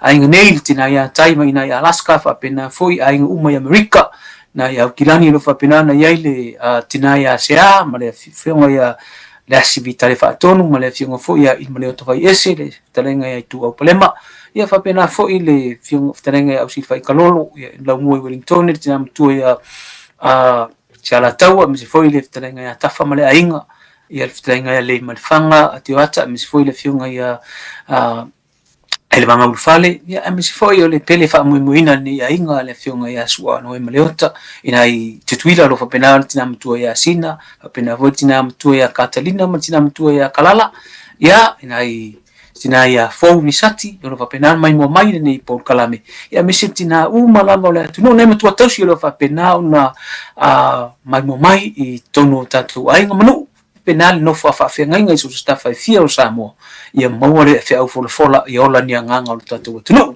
ia na fa pito nga fa le fa mo ta por kalame ia lo fa na ole tunu tono Samoa fa pinanto am tedia o nga talu mai ona ta fia le tu mau ona o le fa mai le tenki FIFA ia le foi wa fa wina o nga tono New Zealand nei fa pena fo ia stadia martele o tunu fa na uma lava Samoa lo fa pena ona o ina wase manu ia lo tele o ainga no mai kalesi ia maualo o tau soifua ngalu ia mua foi lo tau malosi awale fea ngai maonga ia whapena foi ia tangata o tatu tunu o lo ngalu lue mau folo fantu si o tatu tunu o Samoa ia tau mua le malosi awale fea ngai mga luenga whata ilia msileo le asinga ngana o papa ia lafo inu e ngalo aiti nga tatu tu e whtapai foi i le tatu po kalame le vai aso fou au le nei taimi ia manuti le ina le whafsonga le atunu soifua mi mluia malo mo le atu lenga whaftai lau sunga fo mai ia via le le atunu o lea o lua whaafonga le tātou atunu o le whaawawino le tāpo klame ia via le li whaaftai lau tautua whaaftai fode manatu i alo mawhatamu whanau o le tātou atunu ina i mawhai o na mamlama e li talitonunga o lo o ielif so sani o lau tau olanga ia maselo vai vai ati ti lunga le tāpo klame le tātalanga o lo so sani le inai whanau a onga ia mesi fo inai mātua ma tātou uma leo lo anga ia tual tātou klame o le ngana e pei ona iele nei tautua ia whaaftai i le avanoa o lo maua pea e lausunga. Io e whaftai o leo to e mo se malo olonga. Ia, to e taliu fo i lea, maua le to e whauino tiuto mga ruenga. Ia, ma o le talo ai le pokalame, ia maolo malosi. Ia, me se fo le tau tuaino le tātou wāntu. No, mle wha moe, la tātou e whiloa i le vai aso fo le alofa ma le anga leo le tua. A ia manuia tele le iaso. Manu ia fo ia tā whaonga malo longa pe ona iai. Alofa te latu te tia takta. Ia manuia le so. Ngale wha mone tia. Ia. o lea ua o tau li mainga le Chelsea le All Blacks. Oi. Ole sila Fiafia o lea la tari malo le la mua ta longa ma Afrika le vai aso nei. Ya muriele nga fafitai il pele fai ona wina le Chelsea le All Blacks. Ya la fa penau na o walu itai. Ya fa penau na fa ton foi ma aveni meto tia ya o All Blacks. Ya walta longa ma Afrika aman malo anta to au. Na lo le ulang o fa penau na tu captain. Ya fa penau foi fa ya o ta to au ya mo metele ina to te mo ne aso. A balo lol pere que pare o funga bakalo. A balo lo se a belo la e a vagu masio kako inga ya le au ya kalo. Baptai Dr. Manuel Wasa lo batu. Manuel foi le aso. Ya se foi ya. Le lei baptai lo te volta tu proclame matang o fia malsungal fomai. Be ona ila na tau tau nanga mo tātou le nei fo iaso bi ia le lei whaaftai ia le tau toina fo le tātou atru tātou pokalame le tātalanga pe ona ila na whapoponga ile nei fo iaso lulu se bari man tebele wati leo te se futu male valu minute tale o lei tula e se futu male tasi Sunga o whenga whakao e lo kawale fo maunga Max Ila. Se nga uka amilo e o kilangi. Mo koe foi mai lava i o tara i le Taeao World and Auto Limited. Le ai mau aiso skoi ngā meg ma pa uka avar. A ole me piko sidi. E ngā le lua lima ka alalwa ia so le kokongi. Le Taeao World and Auto Limited e te maua i ta avale ma pa utau ngō fia ia New Zealand antoa. Mo fo i se ti mag wheels mo so se tu ai ngā ta avale ma le telo isi au unanga. Warren Fitness i le na ole se fulu tala pe ai fa i lo i eina e fa afufonga le Radio Samoa i nei fa abitua. Talia wins quotes, cue cards, maisi. Walau lo le Taeao World and Auto Limited i le lua fitu tasi tolu o mo pa uta avale. Po le lua fitu fa tolu lua o mo le fale inisinia. Being up to date with our COVID vaccinations is a way to take care of ourselves, our elders and loved ones. COVID is spread between people, which can affect us all in different ways, some more than others. To protect yourself from serious illness, a COVID jab is recommended for all people aged 50 years and over. It's free and can be given 6 months after receiving your last COVID vaccine or testing positive. To book or find out more, contact your doctor or chemist or visit bookmyvaccine.nz.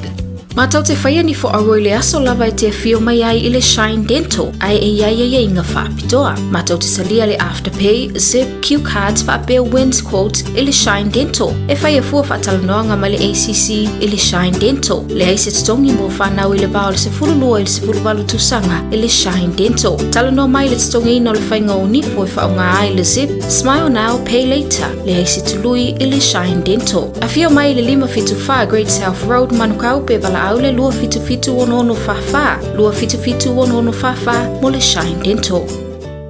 O e Fiafia e iwa te si ma le tolu wha miliona tā la le se leni a le UTOS ua toi whaasafua atu i ona sui whai unite i le lua o lua wha. Whai sau teo ngā tupe e teo wha whainga luenga ai lau se leni ina ia vave wha tau nuu se wha moe tā ua a lau ainga wha pe e ka le sia. Wha o ngā au nanga le ANZ po le talofa voucher, le M tā la, ma le My Cash e ala i le Click X. Wha afso tai mai le ono valulima lua ono iwa wha iwa, le www.utos.ws, po le emaili o le info@utos.ws, po le Facebook, le UTOS, le wha putu ngā tupe teo wha whainga luenga o le mawaenga tau sia Samoa, teo wha whainga luenga e mātou lau se leni, ai sele e oe le manuia.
The kau er sa wada yani kita kau koira keda nangon koira keda nangon er sa wada er sa wada er sa Ya le tau pala ulangal si fonga radio Samoa te sinima vitolo amole te se furma fa minute o na ta le o le tu la e se furma tasi le o le wa se mai le tatu tau tu man tatu o nanga pe o nei fo le tau tu le tatu mai o le family health group pe o nei fo le tau tu man nanga masani al fatu ya ngal mana vai fangalo na seri ya mal tatu pokala me masani ai tatu pa tai o le wa ye le sui tu langa ya le tu fine fo ya Tania a wale tau tu no tatu wa tu le nei Taeao ya vi ia leli yo a tu angia foi la fionga ngal mana au le mo mai le tatu proclame ya ele tau pou io le tau pou ya le tamaita ya Tania pe ona ye ila na unanga le tau tu mo tatu ya fa talo fa tu bal nei Taeao ya te o le tau sala le na foi tu on farmai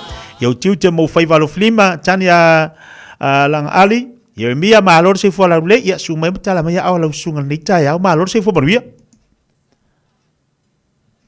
Ya, tau fai fa malo nei Taeao fo tia malo lava soifua ya ela sunga foi o lo tu mai le foi nei Taeao ya fa pe foi le pai o lo fai ngal radio Samoa ya malo lava tau tu malo malo vi ele li fa tai le tu le wa tu mo le nei la mal ni avano ya fa wa le tatu tu ma unanga ya o le tau sala le fa mai ya wa la te loai o faiva mo tu te wa le te no futo tas e aranga fala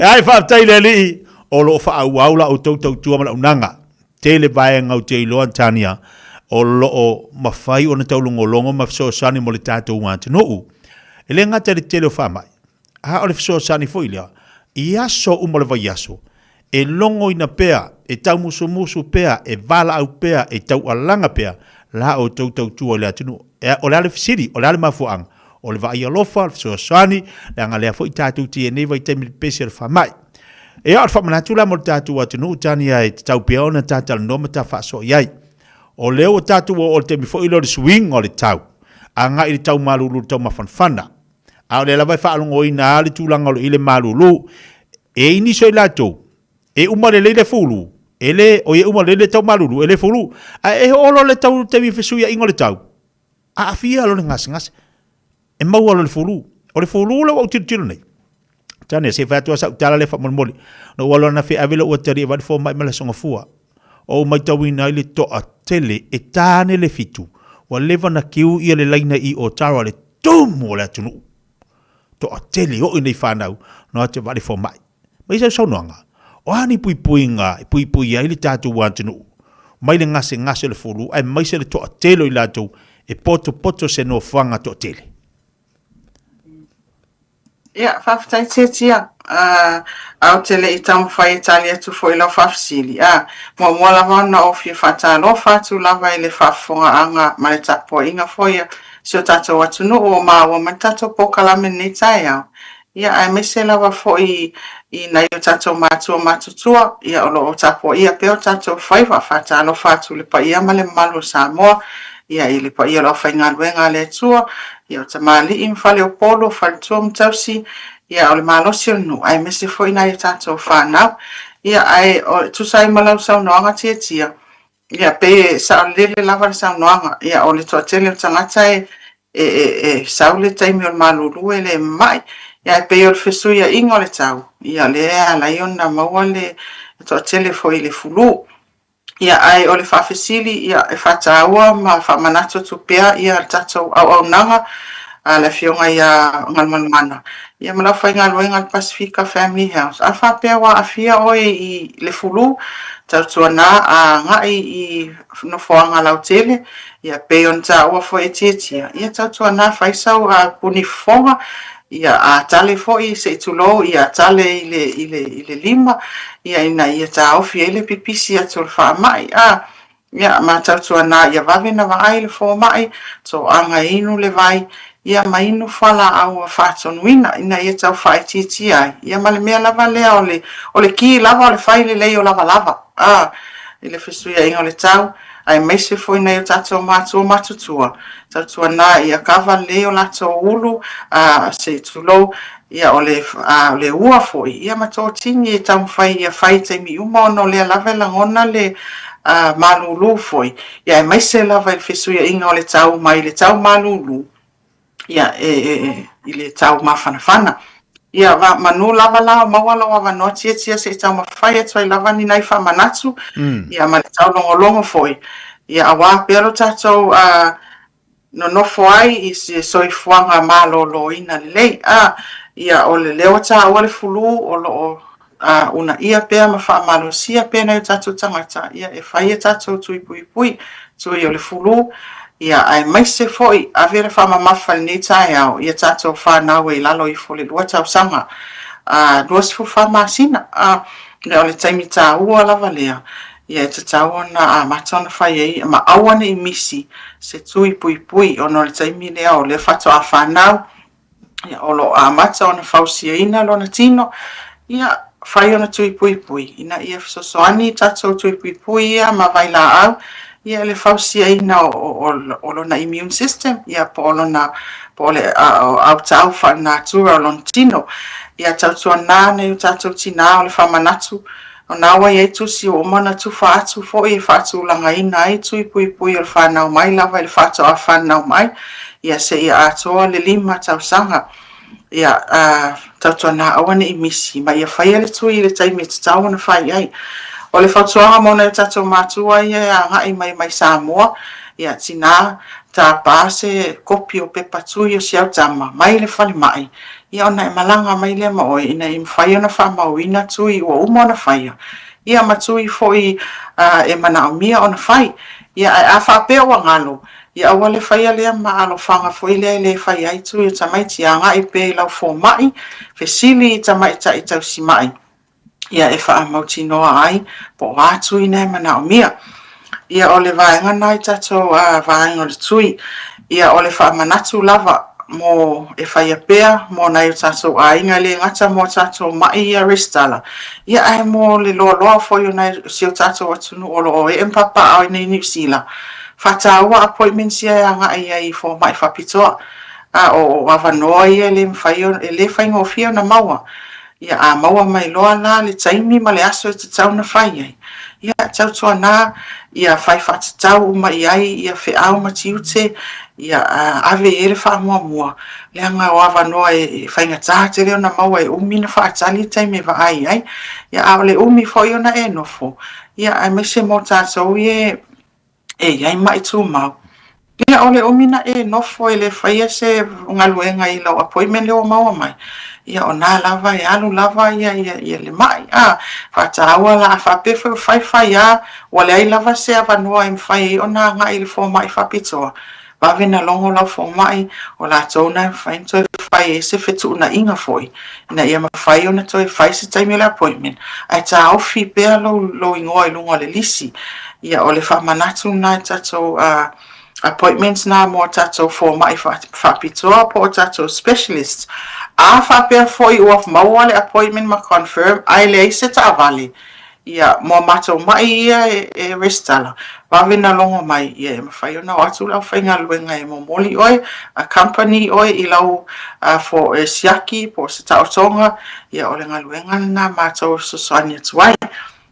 A whapea foi la so atuai lea ma le a whapea o iei fofuanga a le ainga, ia o le a ngai sisi i tu o le atunuu pe relocate, wha mole, wha mauti noa, e update ia lau fō mai, i le address phone la iai.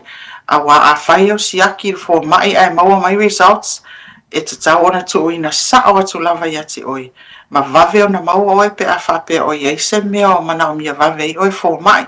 Ia wai lea o ngale, tele o siaki, tau ma whai siaki, ma test ma mea na. Ia ai le o oi le tūlanga te tau ona iei le vainga o fō mai. Ona o le maua o results. E whaamalo si atuai la, whaamauti noa, e ave lau address fau, o lau e-maili, ia siaki lau e-maili, ma whaamauti noa o iei ma le numera o le telefoni. O le sivaenga tāua, e iei le tangata foi le tāua o le next of kin.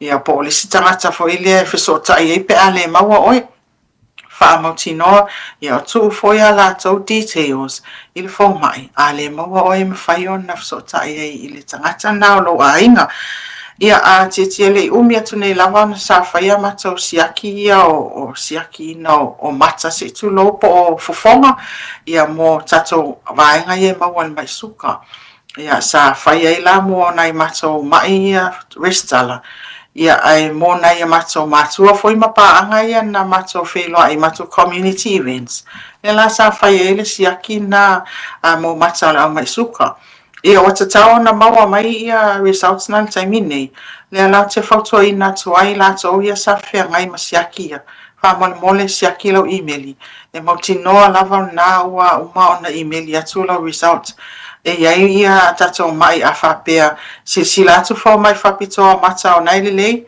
ia whato amana o mian toi whai le silua tausanga ai a whapea te iwa tilo atu wa eise meo whale tonu o mata wa maua o mata i se wha mai po iei si ama e mawhai ona refer oi ma vave na ai within ono vai aso ia politolu foi vai aso ia o le vaenga na i le tūna o le vaenga muli vaenga i le whamanatu. O e si mato vaenga i e virivili atu lava e whamanatu atu ia le tuina o tatou toto se i tu lo ul whafonga. Ia o le tāua o te whitala noa lava le mele o le tui o le toto. Tāua te le vaenga na pau lava na o le vaenga. E mawhai o nei loa i le fōmai. Ia po whea tonu le tūlanga wa i eilo ngase. E le mawhai o na whai i le siakina o le toto, e le mawhai o na whai i le siakina o le suka, whaato a mawhai lava o na whai le siaki le nā. Ia ma o tō tonga o mawhoi se i vai ane lava whafonga, se i longa lava i tui le toto, whaato a mawhai lea o na i loa le fō mai. Le tūlanga o mai tū mau, ia po o le mamau fo i oe ma se mai o tau mau ai.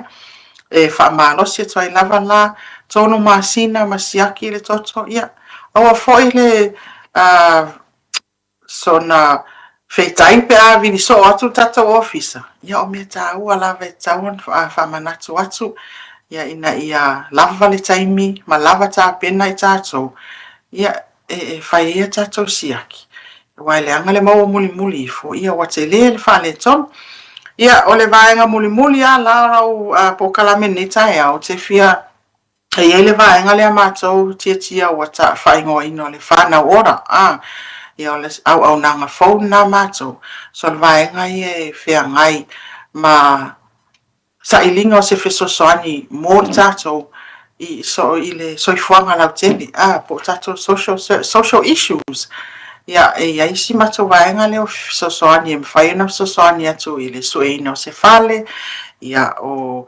whawhitauli foi e tutono le ainga ia o e o lo sawaina i tutono o maota malawa ia te tulo o e o lo afia i le mai o le mawhauwhau ia po se fesosoani foi mo o whaonga o tamaiti ia so se mea lava i le soifuanga lau tele ia nawa i le tato vaenga fōna e whaiona wala au mai ai ai e whapitoa lava la le au nanga na mo i la tau ia o lo o lala i Randwick Park i manu i Weymouth ia mai la tau o lo ono nofo i Glen Innes fa pela fa fonga mai o le mea manai ele au nanga lea ele mo na o matou mai mo e restala tala lava noa so sesi lava o tatou ainga o mana o mia se fesosoani le tūna ia wala au mai i vai il tatou numera na le valuselau nei lunga o tatou website ia pe fesotai mai foi ia le tamaitai a le tele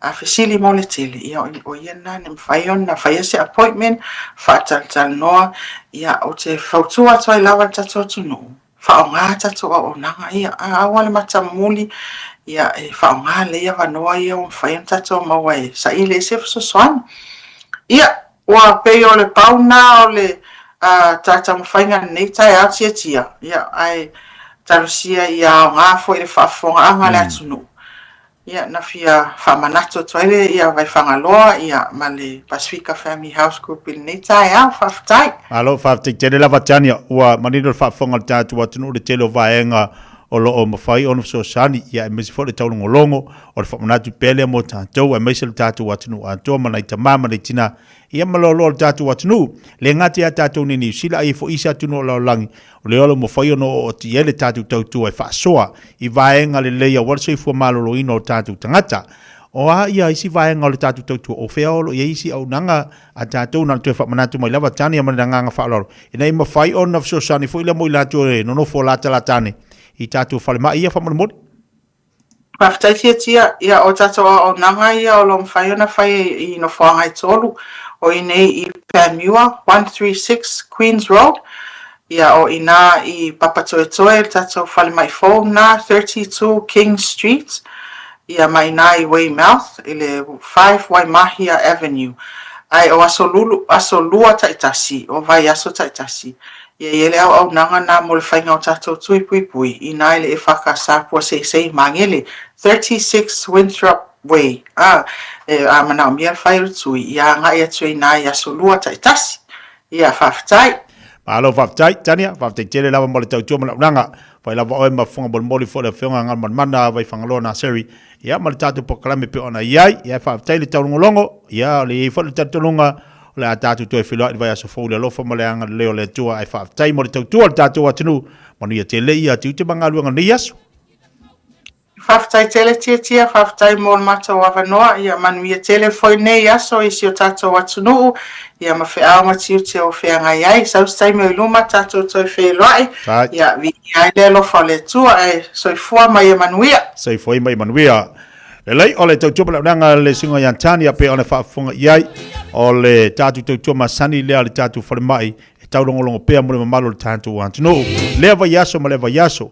I ele tātou nunga le tātou pokalame nei o lo fiso soani le tau alanga alo mo tamu whanau te mali i le tātou antunu ina ia wha manatu pea. O le wha manatu pea. Ea o le tanganta ia e taurongolongo ma fiso soani le lofa o le lofa. Lofa le lua te tua oipa e malanga. Wala wina i la tau nga luenga whafo mai o le la tau lea mata whaioi e tau alanga pea ma tau ngolongo le tātou atunu tā ua lo soi fua malaloina. Tolu minuta lo tēnei ia leitu la e se fut matasi. La tali watu la watu tātou talfole ngana Britania o la i eri whatatanoa ngala mwhaiona tātou whalongolongo iai le Taeao nei. Pai whana whafonga e le tātou atunu ilunga le tātou poklame. Saunoanga se tāse o minister i tono le tātou atunu. Au a vea foi o ia ma minister. I le whainga malo pe ona iai. Ia via lele ua pai uina foi o latu tiu te malatu fai vai tau ala whafonga. Au le avanua lele foi i mamoli le latu angang whaftai e latu i tu malo. Ai maiso le tātou atunu le nofo tāpuai. A o latu tau avena tiu te mangaluenga ale tātou malo i Samoa. I au sepele whafonga i tātou tawhole ngana Britania.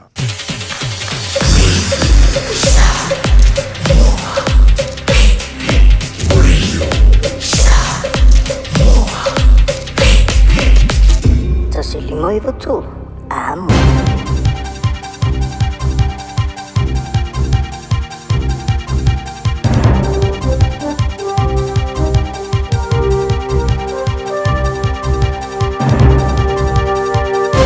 In this update, the police cordon in the Tom Phillips investigation has been extended to include a local school.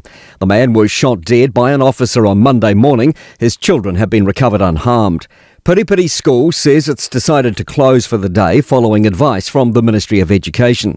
Police Commissioner Richard Chambers says there's a reason for the extension. There's a lot of interest in this. We do also need to protect the area, carry out the search and make sure that that interest doesn't interfere. Chambers says it's only natural for other things to be included when cordons are extended. Hopefully the impact of that cordon will be minimised. Meanwhile, former Police Minister Ginny Anderson says authorities have been doing their best during their 4-year search for Phillips. She's revealed she visited the area with police when she was Police Minister in 2023. It is a very remote and difficult part of New Zealand to navigate with a lot of back roads. So I think the police did everything they could, keeping in mind that there are children involved.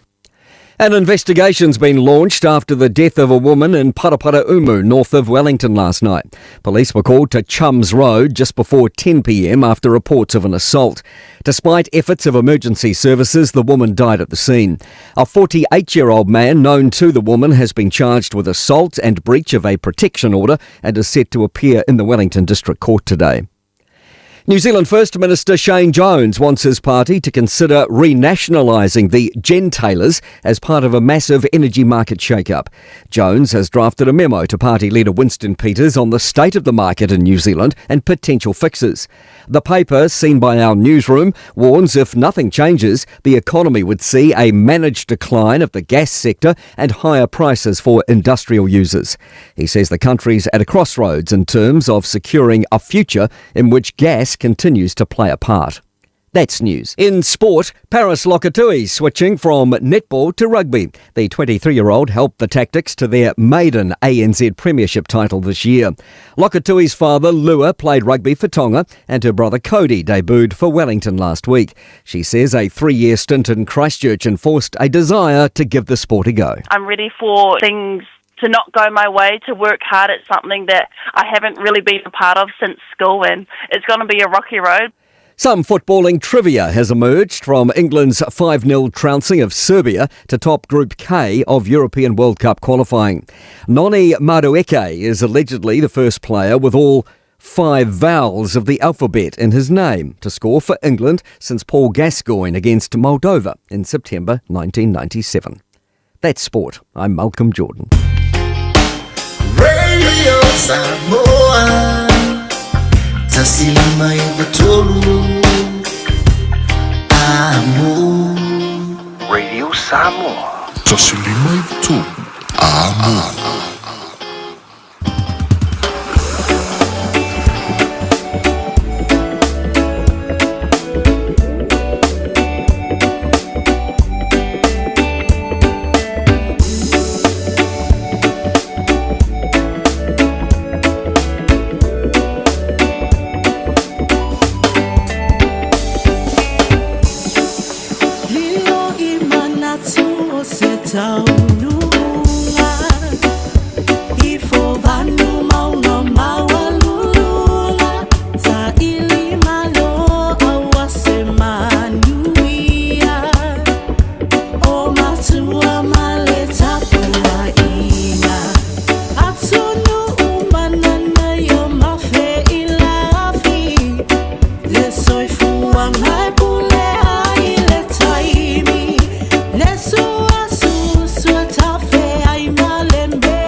so Suma ni lu fai poi poi man fam chua I fu chale ni Chile piace chulu ma fu chai Lo fa ngama na chachi fai Beta Drive Doctors ile tau longa fa tau I mangele fa pia manrua o le vainga o so singa se pe amana o mia e fa tino e foi ma tui pui o le fa na witi o tui pui le covid is fluiva mo la tau is fluon tau sanga malunga atu fa pe ma tui pui o le flu ala au telefoni lua lima fitu valu lima iva valu mo so no e fa tino nei au nanga o fisa fo mai mangele I taftafane o McDonald Amanrewa e taftafane o le falitusi po le public library Beta Drive Doctors Clinics Whaftai te lava mo le whaatasi mai. Whaftai whaptoa mo le tātou sponsor, Enterprise Motor Group Manukau. Awane e misia le mātou whaptoa o whaingoaina o le price smash sale e o atu I le tolu wa whetala cashback po le discount mo lo sa fau. So mai I le tātou tuatosi I le 5 Quay South Road Manukau po le vili mai I le overselau ono tasiono whaatasi walu.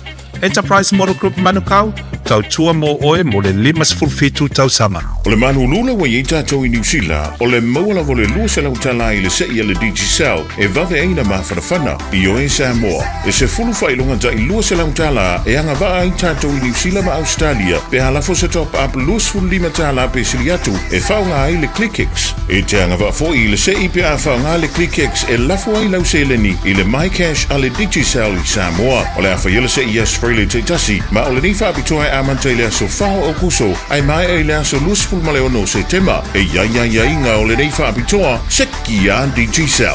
Ua na o le Radio Samoa, se furulima iwa toru a mo, e tautuaina o e ilaungangana, fitu aso le vai aso.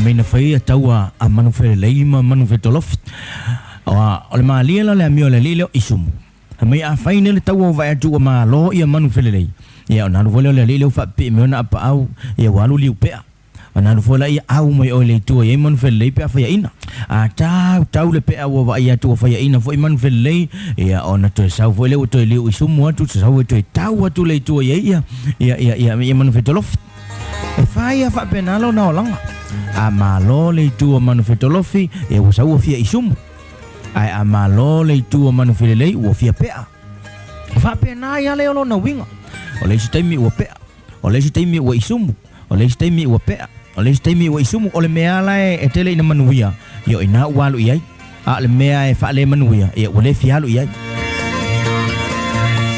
e o le fainga le na o le olanga o le stangata e fe mo wa isolo a manuia o walu iai a lo foi o uma manuia o to foi mai I yang sa foi le fai kala I a no foi I o le manaya I ko foi o ko la o iai kala o ya no foi o uma o le ya e fe alu wa isolo fa pena a le talala e masani o na tato o langa nei o le mai ta vale solo e le pipi I se limu ia o le limu a pipi ia tau pipi ia tu ai tamo Ia le wingo le tata wolanga tu ma wia I le tua.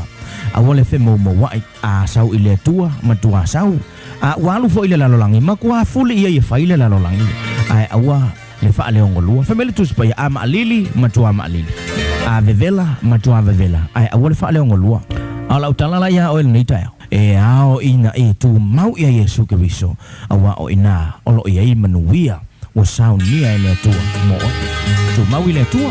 Ai awal sau ile tua to yalu ile lalolangi awa ole lalolangi ia olo tumu I fa fita uli matu ina naunga a o Yesu Kristo o ia ole papa olo tato wola tanga tu mau ile tua ai awal ta bari so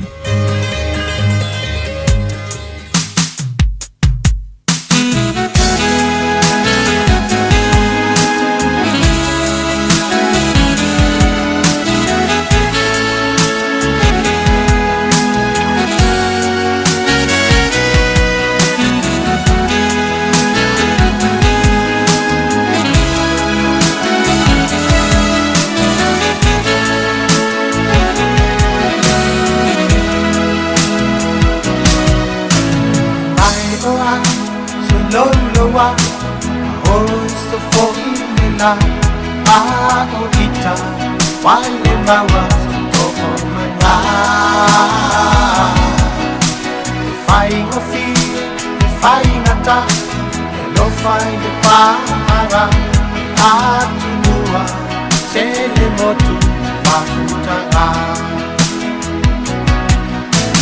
solo mayan, olanga, ayalo na lele, ele tama, dia avea, oi fai me sei.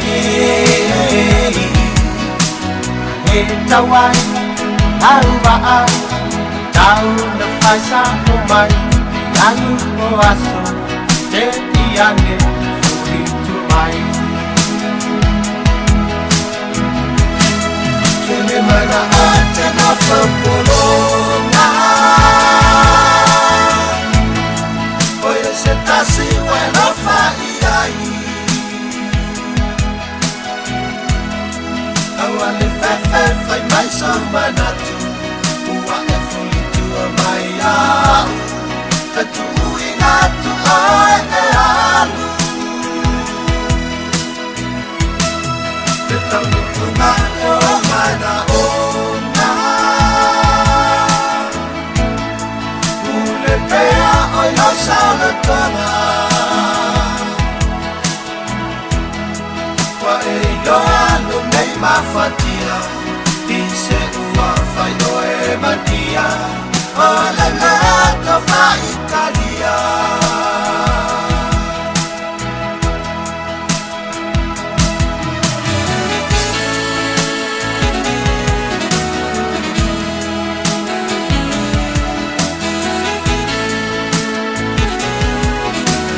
Ya di so tatu Fiafia ngale nei Taeao pena whafonga mai le tātou tinu.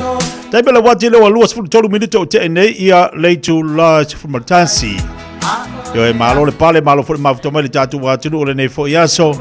Ia mana tolo so longa le mamanu ia le nei ya oli po nei fo Taeao i le alofa maleanga le lei o le tātou matai si le langi.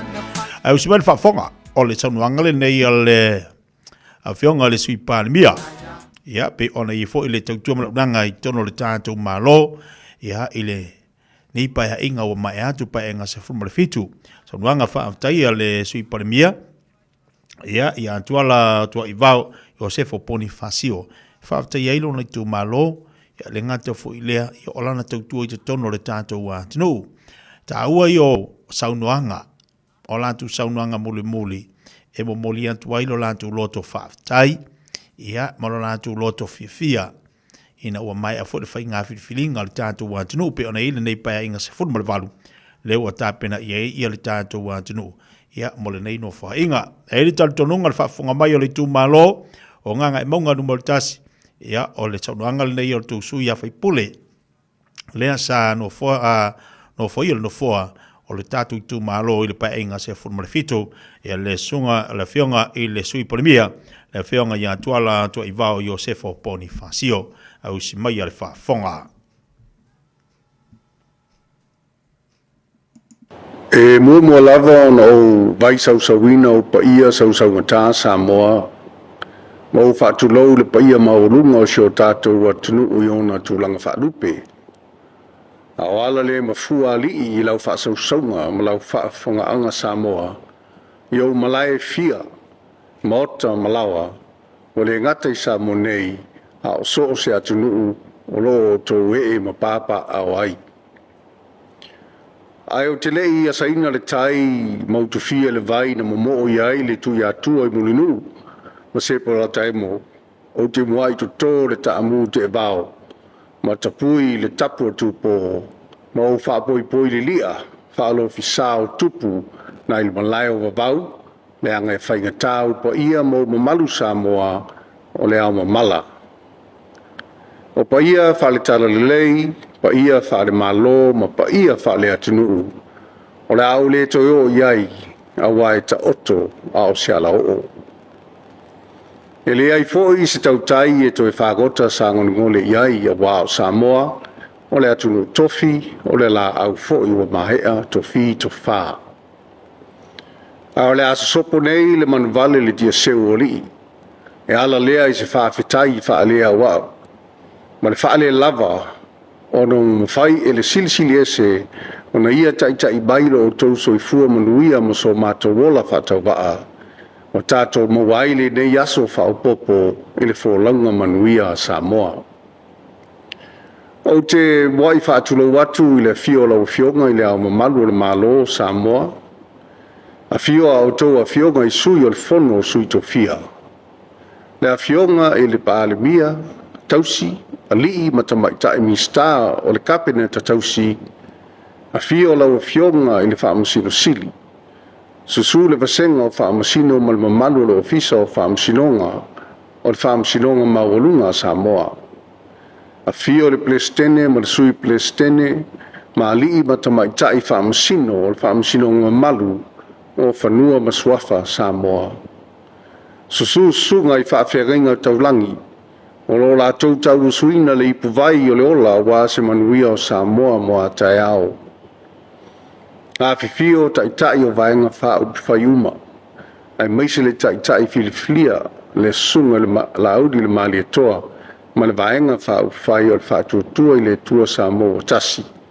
O le atule i mai e tau ave le tātou malo i le isi pai a inga o iluma.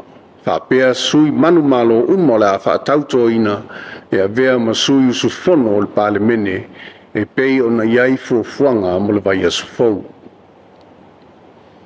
O te whaatulou le tāpo iga mamalu a Samoa o le palaia lava lea e tama ma ainga ma la tau tama.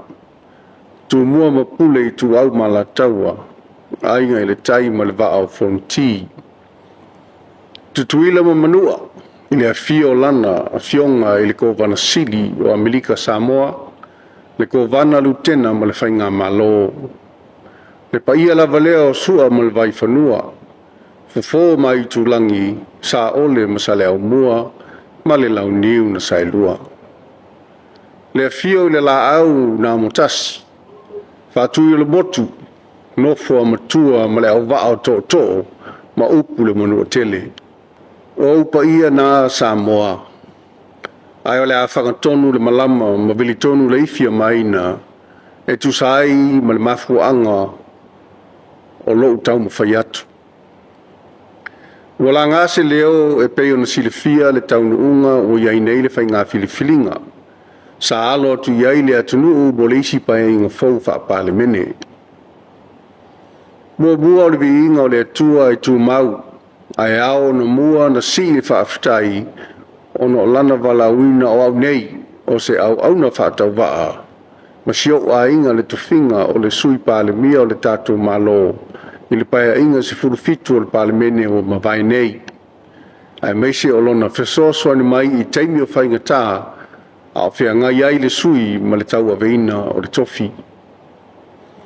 Lona lua o lau whaafitai, e momoli atu ia Samoa le atunu, mai le taele o lau fatu, whaafitai ila au tau tāpua inga, mai whaatumtumunga, tupu mai o le atunu, pulenga mamalu ali i mwhai pule, ta matina tutua, whaletua matausi, sa o ao ma le malosi o nuu se i o lava i le whanawiti, whaamalo ma whaafitai atu i la o tau tāpua inga.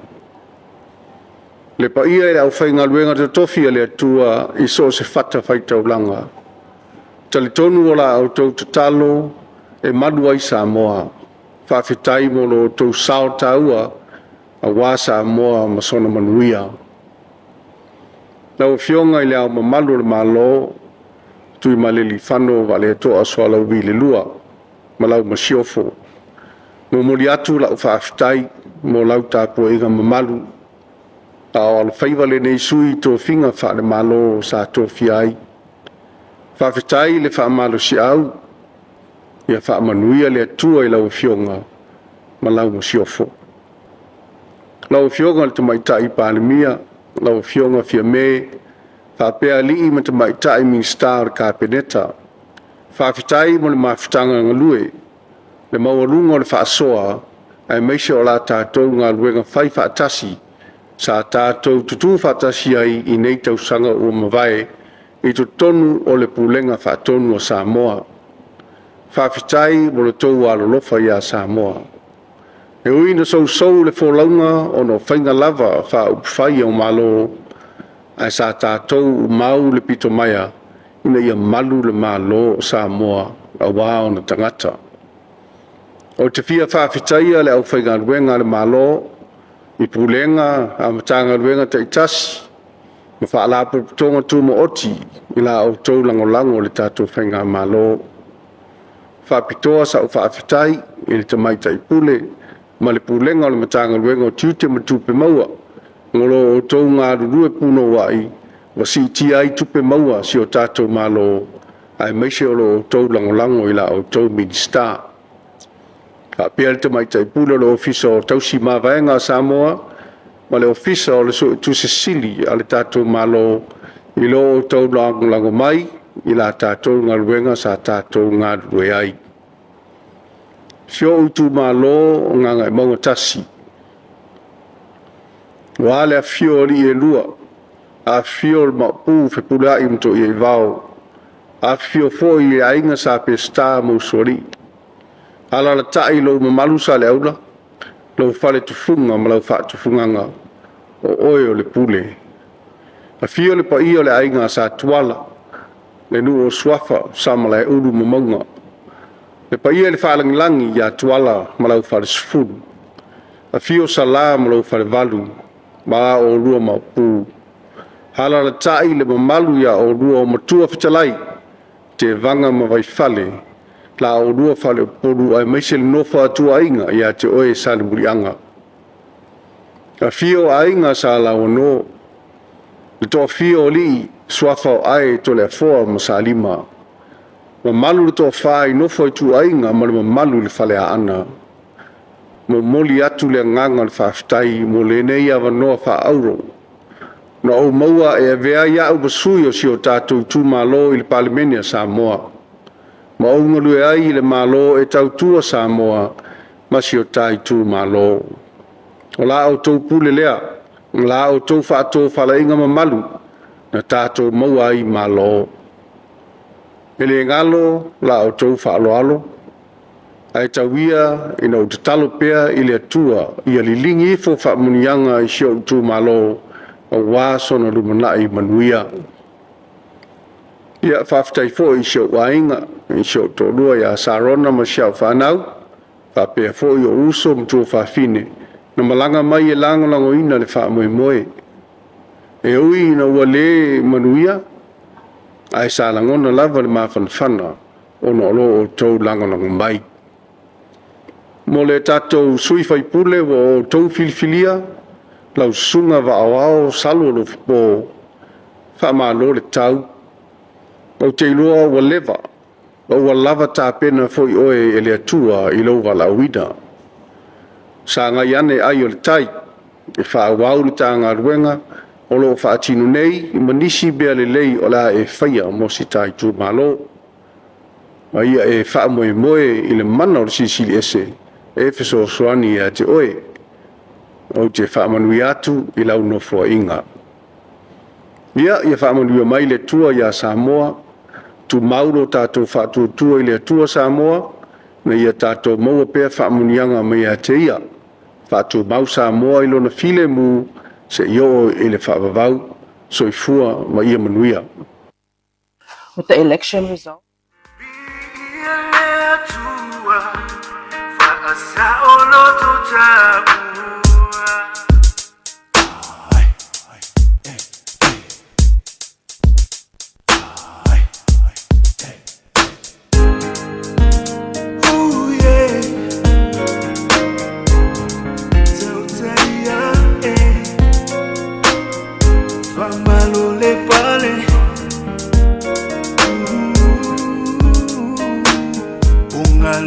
Fafatisina lingaluenga uamaea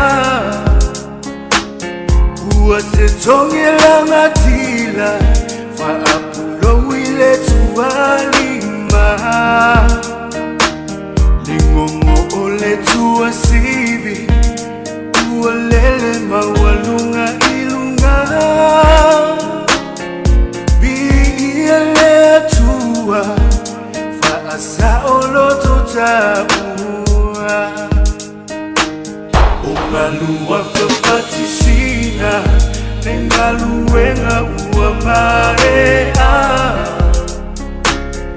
Ua se tonge langa tila Fa apulo ile tualima Lingongo ole tua sivi Ua lele mawalunga ilunga Bi ia lea tua Fa asa oloto tabua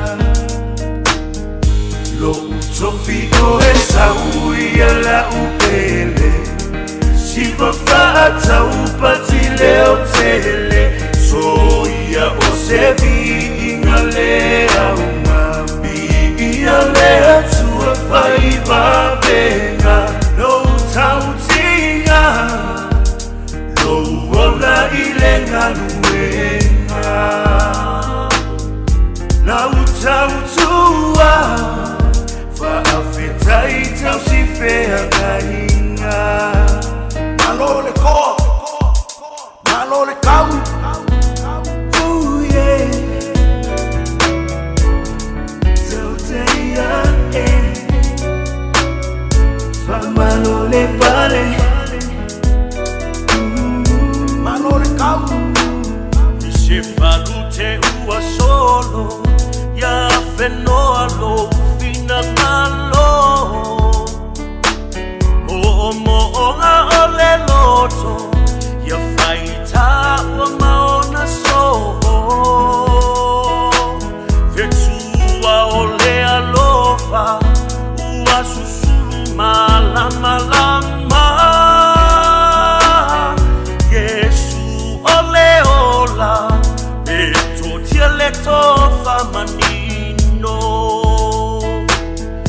Se falute ua solo Ya fenoa lo fina ngalo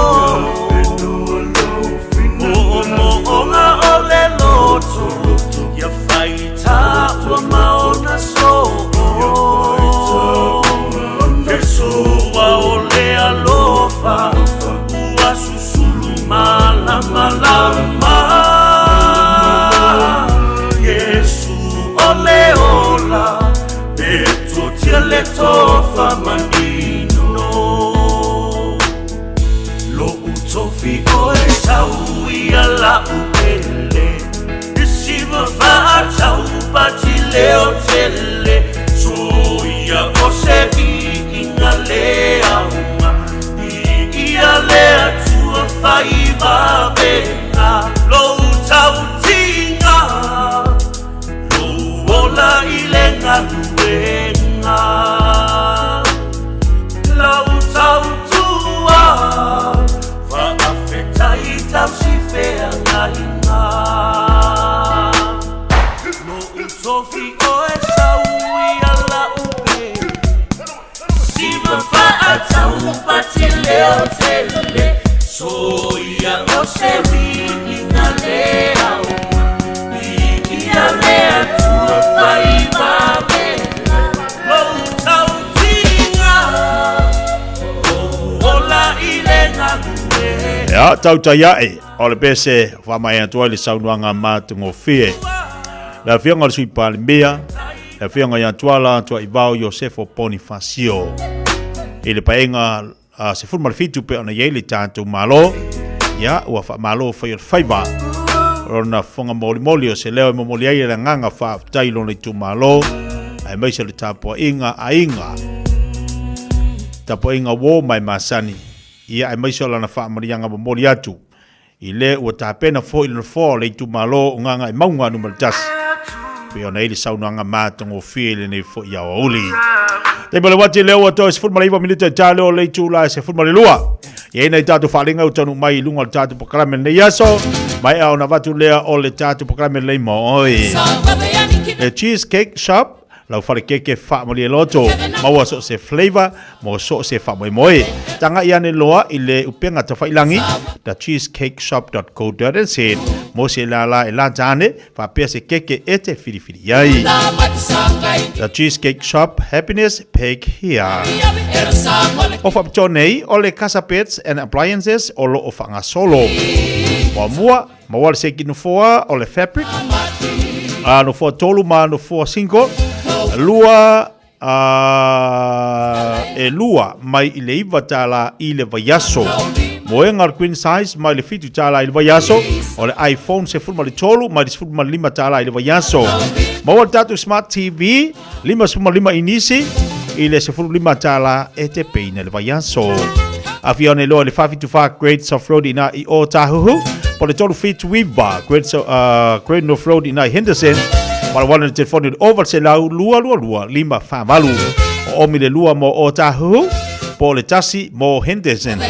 Whailoa ane iai na e whaafufonga i le really Samuel ni whasalaunga o le amaua le mea lofa mo oe. Awa ngalo saulo minga o le tusi o le tatu songa Wata se malominga al whawhirifili mo wa i tatu wharupenga Samoa i tono tatu tusi ni e lua Wata se whai matutuila ma manua Tala tu ala tunua te mo i tono tatu tusi pe whai matatu ala ngā upu Maua malawa i tono tatu tusi ni e lua Au alo te whatari fitu si furu tala le tau E vai le tau fitu si furu tala Ai avatu ia te oile tusi atoa Te nofo ai ma wha au pengai oile oan ngangana le tatu watunu Ai nare fitu si furu tala Nala sau fui, square a Square koe ping fiki e tatou Fitu si furu tala Maua tatu tusi na i le tatu ofisa o le Radio Samoa Le toa tusi o le toru pātolu ono Hope Avenue ne i Manukau Pe te wala umai le matu telefoni lua no lua tasi lima iwa tolu Lua no lua tasi lima iwa tolu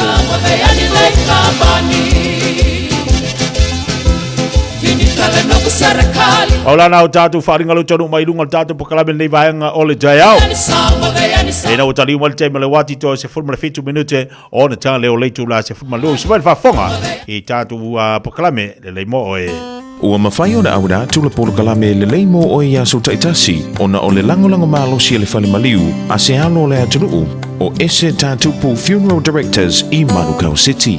O kalame le leimo oe, talo whala. Tuisa e peru e leimo alo na whai upe lima. E ui lava ina o ia o le alo a o mea sa pōpua ngā te ai o ia.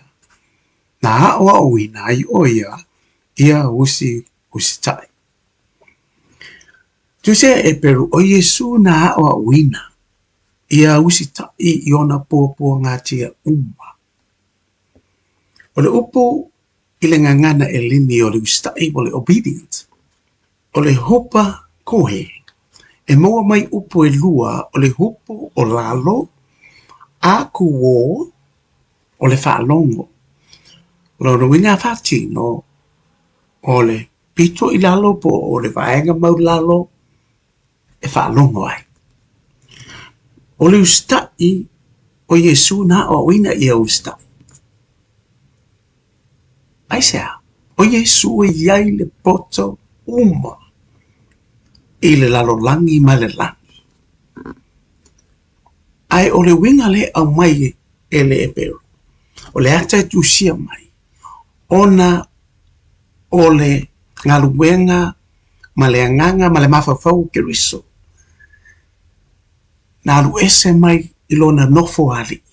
Le loto ma le anganga maulalo. Ma le ustai.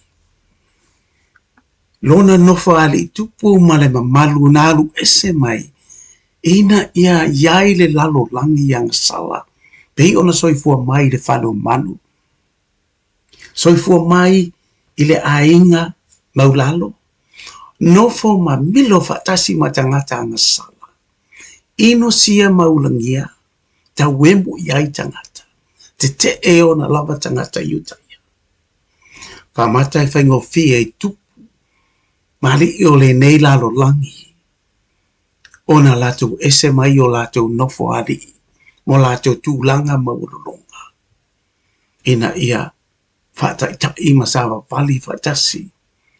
Ile maulalo o le olanga. Na ola e whaola. O le nei le moni ma le wha maoni.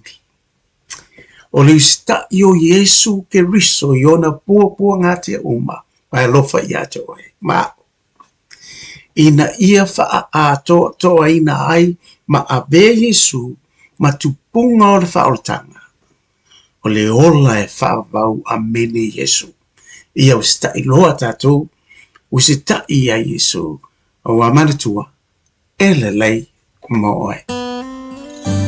O le ese tatu pu funeral directors o se fale maliu Samoa o le tali foilea o taimi whaingata o le malanga al maliu maleoti e mawhaifoi o na latu awina atu ma awina mai tino maliu o e pele mai so o se atu nuo lalolangi mala auno le ese tatu pu funeral directors i le lua no lua toru fitu o pea fiuane ele se fulu male balu Norman Spencer Drive in Malu City.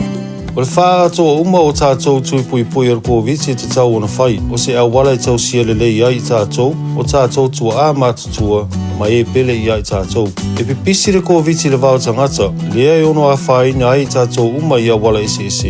O nisi tangata e siri atu ona tinga aina nai lo isi. Mo le pui pui a oe mai se mai onga. E whautua ina le whai o le tui pui pui ar COVID mo tangata uma o limas furu tau sanga manunga atu. Ele ai se tutongi, mai mawhai o na whai pea uma le ono masina talo o na whai lo tui pui pui lata mai o COVID. Pena e maua fo e wha mai. Mo le whatonu ina o sau awa noa po le fia maua o nisi whamatalanga. Pawhasota i lau fo mai po le whale talavai, pete tanga i le bookmyvaccine.nz. Mo tupe whamomoli Samoa, mana tua loa le Pacific Easy. O lo whaua pea le tātu whapitoa nao le 5 tala tutongi pe ai whaunga ina le Pacific Easy app.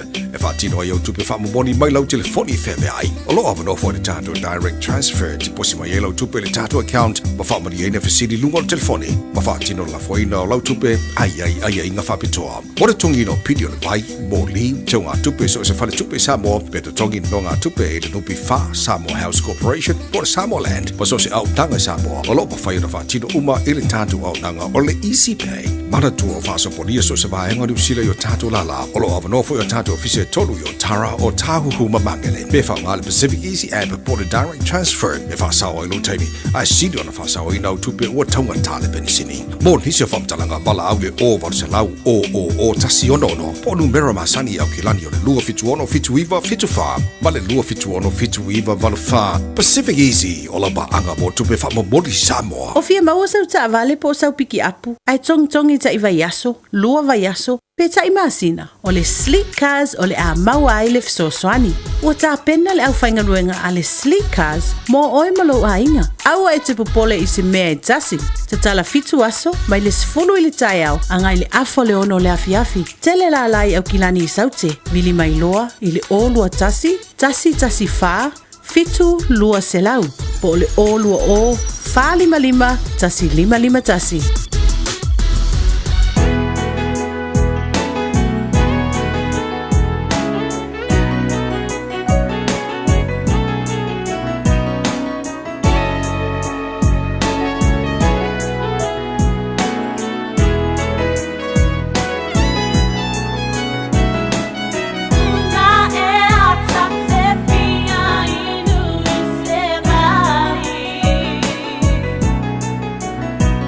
Oh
Le Voice of Christ mo tātou pese ua te walunga le tātou proclaim le mo oilo ngā tūro nei vai aso. Ia, male manatu mo lunga o lof social net pele ngang o le li e whalau te le atu lana upofola. Pea nei whaafunga iai mo whaalongolongo iai li tāu o le upo le atua mo tātou.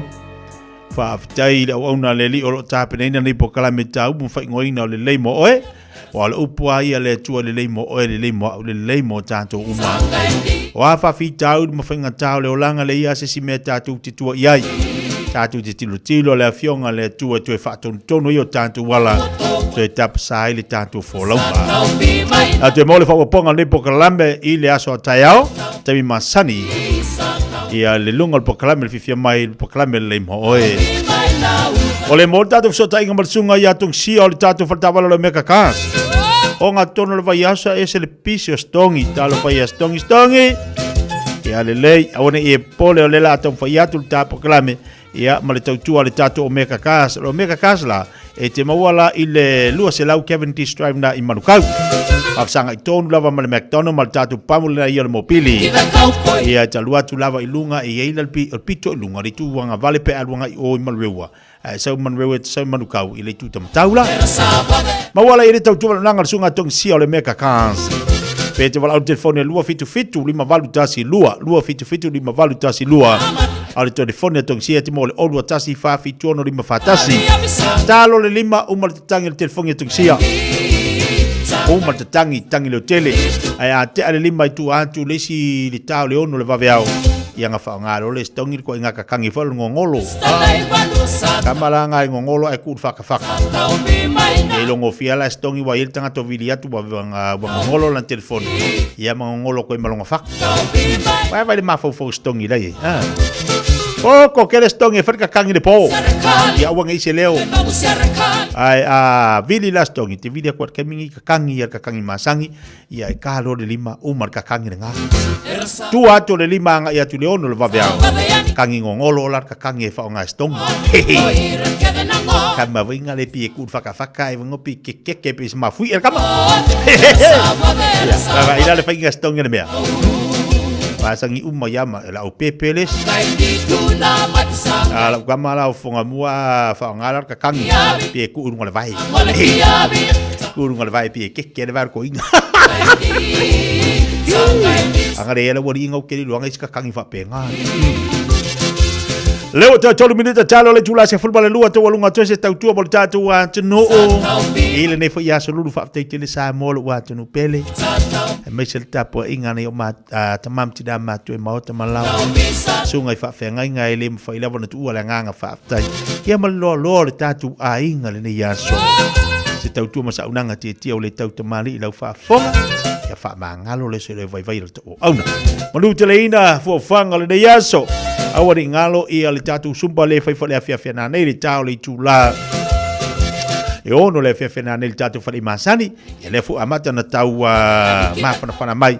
Wha tāua le soifua malaloina, wha hafuru tino. I ale aso la Taeao, tā fu ila le tūla e ono. Whale sumpa le sunga whawhengai ngai a vai se mal whantu ia pomane. I le lua se furu ma le valu. Ai nā i o tawa le alanga i le tūa lea foi. I tu al partaiso le walanga i fangala i te mole lu suma valu o le tala li tu la onu o le afrongo vai le fo supa vai le manga e ka walo pisi me mole fa palestino walo se fo paloloina tatu felo ile le afia fela nel tatu supa o supa makaya a oka yo fo ka le pai ia bodu tele ina fo fanga le yaso se fo mai manuia. Soy foi le wosi, se lava ua e o ti, se lembra o li sa pasui le aunga e o mai le na sala.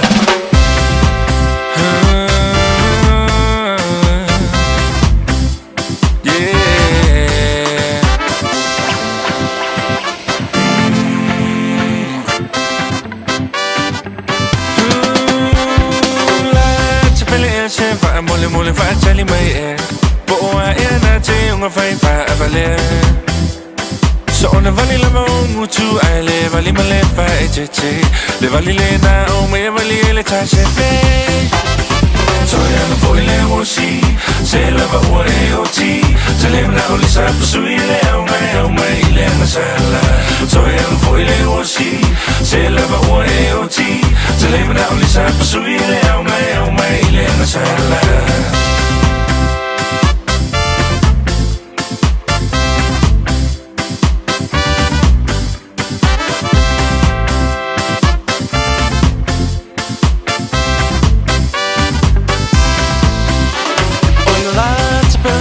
so say tafa so ina o si o nei tu si e vala awina ua tumolo ato ni mo si va rock and roll ai wanga lo ya o le papio samo ai o mo ni o si va le mana malama so o ndu u tu ma ala Radio Samoa taslima ivaton amo O mawhai na awina atu telefon mai Samoa. Ona o le lango mai ale ofisa malanga o le Ades Travel. Telefoni o iwa, tolu iwa, lua o, faselau. Tolu iwa, lua o, faselau. O te whaatalo whero tātou utanu o ngā tutonu le nei vai asu o tātou mafuta o tala wha awau tala taulongo longo mai Samoa.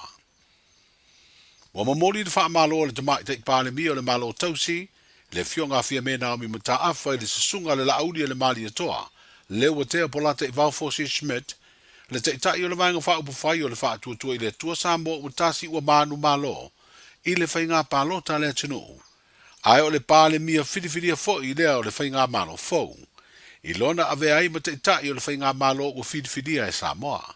Wa ave ai fo i ma wha amanuianga, a le te mai te i pāle mia o le malo tausi, i le sasunga i le lauri o le mali atoa. Ina ia sao mauri lona tula i mai le te inga o le malo, malana vaenga wha upu whai. O le fitu a sao noa whalawa i tere leo le fionga fia mena o mi mata awha, i le tuana i ai o le whainga palo te lea so lua sfuruivo au kuso, ma wha ailoa le wha ai unga aloa i o le whainga whiriwhiri ngā wawa le tunu, i le so whareile na te nei. O lea ua au mai le whiriwhiri ngā le tunu, o anga ia wha demokrasi. O loo whaafoe ai le sailinga o sui o le palimene o Samoa. O te whaamalo atu i vaenga whaupu whai uma, sa tau wā i le nei whainga palota. O se tasi le nei o whainga whiriwhiringa ua whaamawina ai le tele o vaenga whaupu whai, sa tau wā i la au tau sui. Whaamalo i taitai o vaenga whaupu whai, sao latou taimuaina pol kalame ma whaalau iloa, au latou vaenga whaupu whai. Au ale whiriwhiringa ale atunu, whaamalo whaafitai le whatotoa. O lea ua au mai le unga o le whainga palota, ua ausia e le vaenga whaupu whai o le whatuatua i le atua Samoa ua tasi. Le whainu mera maualunga o sui o i tu malo. Ma o te tauwhi i a whai lea mo tātou. Lau fionga i le palimia whiriwhiria o Samoa. Lau fionga la uli il mali atoa sa ngaiane ai o le tai. Ma o whao Sofia moe ngā luanga i lou tūlai e taitai le atunu. I le tofi palimia. O le tofi le nā, o le tofi o Samoa, malona malo tuto tasi. O la utitalo, ia whamoimoe i le atua le ngā ruenga, ia taunapo i le malu o whainga whawae, matura fono, ma ia tautuana, whautuanga, ale au whainga ruenga ale malo, o lo o puno wai i au o nanga, mō le atunu. Ia manuia lo tūlai mai i le tau aveina o le tofi palimia mō si o tātou atunu. O le saunoanga whalawa i tere le palimia o le malo tausi, na whaafetai ei fo i tai o e kālesia ese, o tai o pāti whaupu whai masui tau wā umana tausi ni o. Ai mai se o sui o whiriwhiria mai o lātou i tū malo. Ai na tau arunga le na whaafetai i lona i tū malo lo to whanga. Ia, si o i tu malo pele o lo tawhanga. Whaafitai mo la outou tāpua inga o whenga iai ma le tofi pāle mia. Tainane le whaasifuru tau sanga talu ona o tau aveina le no foa o le tātou i tu malo. O le a sa tātou tautua ia Samoa. Ia whaia ia ma ki inga o le atua. Le pa ia o whawhengainga tau langi a le tātou tu malo. Whawhetai tele, le whaamalo si au, ma le tatang. Tātou tuli luma so tātou ai. Mai e manu e tele si o tātou tu malo. Le fionga fia me Naomi Mataafa o le pāle mi o le malo tausi, ma le taitai o le pāti wha upu whai o le Samoa ua poto poto. O le minstau ngā luenga te tele o le malo tausi le tō wha olo a forfiti wa ai. O le aia tua le tofi whai pule o le pāle mene inu o le manuia i le whai ngā palota, mai le whai ngā whiliwhilinga alo nei tū malo o sālenga lua. Ai o sita mali i walua se furu tau sanga o tau tua i upu whai o le malo Samoa. O stasi o sui whai pule sa avea masui lango lango o le vaenga wha upu whai. O le tau tua Samoa i se paia inga butua nai. Wha pia fo i le pāti o le Samoa Temokarasi tutu whaatasi po le SDUP. Ai o le paia inga lona se furuono o le pāle mene. Mai le tau sanga luafe se furuono i le luafe luatasi. Sa avea i mawhai pule tuto tasi. Sa ia whiriwhiri e tau vai le vaenga wha upu whai o le wha tua i le atua Samoa uatasi. I le palo ta tele le tau sanga i luafe luatasi ma toi whiriwhiri ai. Le ana tofi ai avea ma min star le kāpeneta. O whaeloi le tō wha ia olo. O lona malolo le whainga palota ua mai atu nei. O se awa noa lea mo ia i lona ainga. Wa ave ana whaamanianga i le sui wa tūla i mai le tofi i lona i tūmalo. Le fionga le ilua sangato karene. La ngona lava le nganga whaaftai. Whaaftai fo i le tua wa e mawale maalosi sa o kaukua ka kua kungu. Ia o ve fo ngai kai mi o angi whaale kongo fo o sa kaukua ngai luasu kausanga. Ia o ke whamaru lua kuta kua kungu kapau o se mea wo o i se malamalama fo ima se vai o lungi fo i kangaka. Ia fo ngi mea sa whaale kongo. Ia e asua sua ku ia vai maru pu e ngai le ka pua inga fo e o tatu atunu. Ia e o foi lai se o kumaro. Se o tumalo mangkua la usfur ka lua pa inga ka ilima ka usanga sa o ka kua ile mako tumalo sa le aula anga i maunga ngumela lua sa ina kaimi. Ia o ko e rola i sa le nga le sis fur ka usanga. Ia o ke malaku lava wa lava mako ko e ngai ka kua ile i tatu atunu o over kai mo le ainga. Ia mako kua i whakanga kai kongu i. Ia mangkua foi o tanga vai ang o waru kongo porkiki o fasuro kausa. Ia le wo wongo sfuru le o faso solo ku i. O le o lava le la u kilo le lava mako koe ia sikau kua foi au ngai ia mal mako foi ainga i lo ka ko ku i anga fa porkiki. Ia malie manga ia foi le va ko isa u fa makalanga si ku malo. Whaaftai atuai lau tu malo sa lenga lua le fio o makaukia mainga ma maruralaka whaafkai kele mo le whiwhiringa o ngai fo i sfuru kausanga i le lako whaakua kuainga fo i o aue avea ma lako kofi ia o le me masang fo o le ase lape fo i e kia au i le whaingo lau kaukua o le au le lako silsila ia whaamangalo mere au onga o le afo i se mea sa mawhai o ngā whai kau kua li kumalo. Ia ka kovi ia le ri. Ia keiminge ia. Ia ka ko walo luma ka ko sa ngā o mai fo i kūlanga fo i sa fua i se petition po se i. O lo mga kue le ai. O mga kuri ia ko afile mul mako i kumalo ngi fe se inga lo whai ngei. Ia ai mai se fo lo mako ai ngā o ai o uso o fe se ai mako ai ngā. O lo mga kunga ka oko i whapea ai avel mako langolango mako sui wai ngei ia manguia foi whaiva o le fionga a le lua mako kapo ia o whaiva ia ko malele lau ki ai kongo kako pare menge o iai. O le vaa lau pase se fau mo le Fiafia i ai o le atinu u ma le lau wino uta i le vaa uponu masavai. Stasi leo ngā luenga sa whaatino le whainga malo le amai alo na teimi. Whaatasi ai ma le fuafuanga ua whaatau mai ei nei afi e le tise te tele fau welua, mo le whaale leo le au nanga tau e le tise uponu. O le ua whaeloa le minsta le malo tausi mo ngā luenga te tele, o nisi i o ngā luenga o le atu ina atu le whainga malo fau, mo le whaaua wina, Ai mai se ngā luenga tu ua i le toe fausia leo le ala tele mai si umu, anga i mai i tānu ngā manono. O le ua mautu umalawa ia le tūlanga o tatou wa fimori lea whapetau mai. O ke lofo e laua wanga i mai a ka koafi teimi ngai, e whikau iala le kaungu mai ngai, ia a loa e swing o tak whainga malo. E o voila le ka kovaa, ia e whapenga lawa. Ia o winga ngā o le kūlanga o fisuri inga o whainga malo. Po ai lava le whainga malo e o mai, o leo fo whakaaki aku, ia polo kalame ka ko whainga malo lo ia ngei le ia uma. Ia o mai la ko whaawau. E wela ka ko whaanga le au mai, ia o le kiu ke fo ila o ka ko whainga malo fo. Ia o le kakala makulanga whapenga, ka kuoka ko fiafia umai. Ia e ke leanga o ngā ruenga, ale maka ngā ruenga ma whilau inga renga ia. Ia o la lava e a fo ua e whaawau pea. Pe fo ia ngā saungoangi se o minska fo i ma le fionga pānia. E uma lava o mai la ko e whaawau o mea le malo.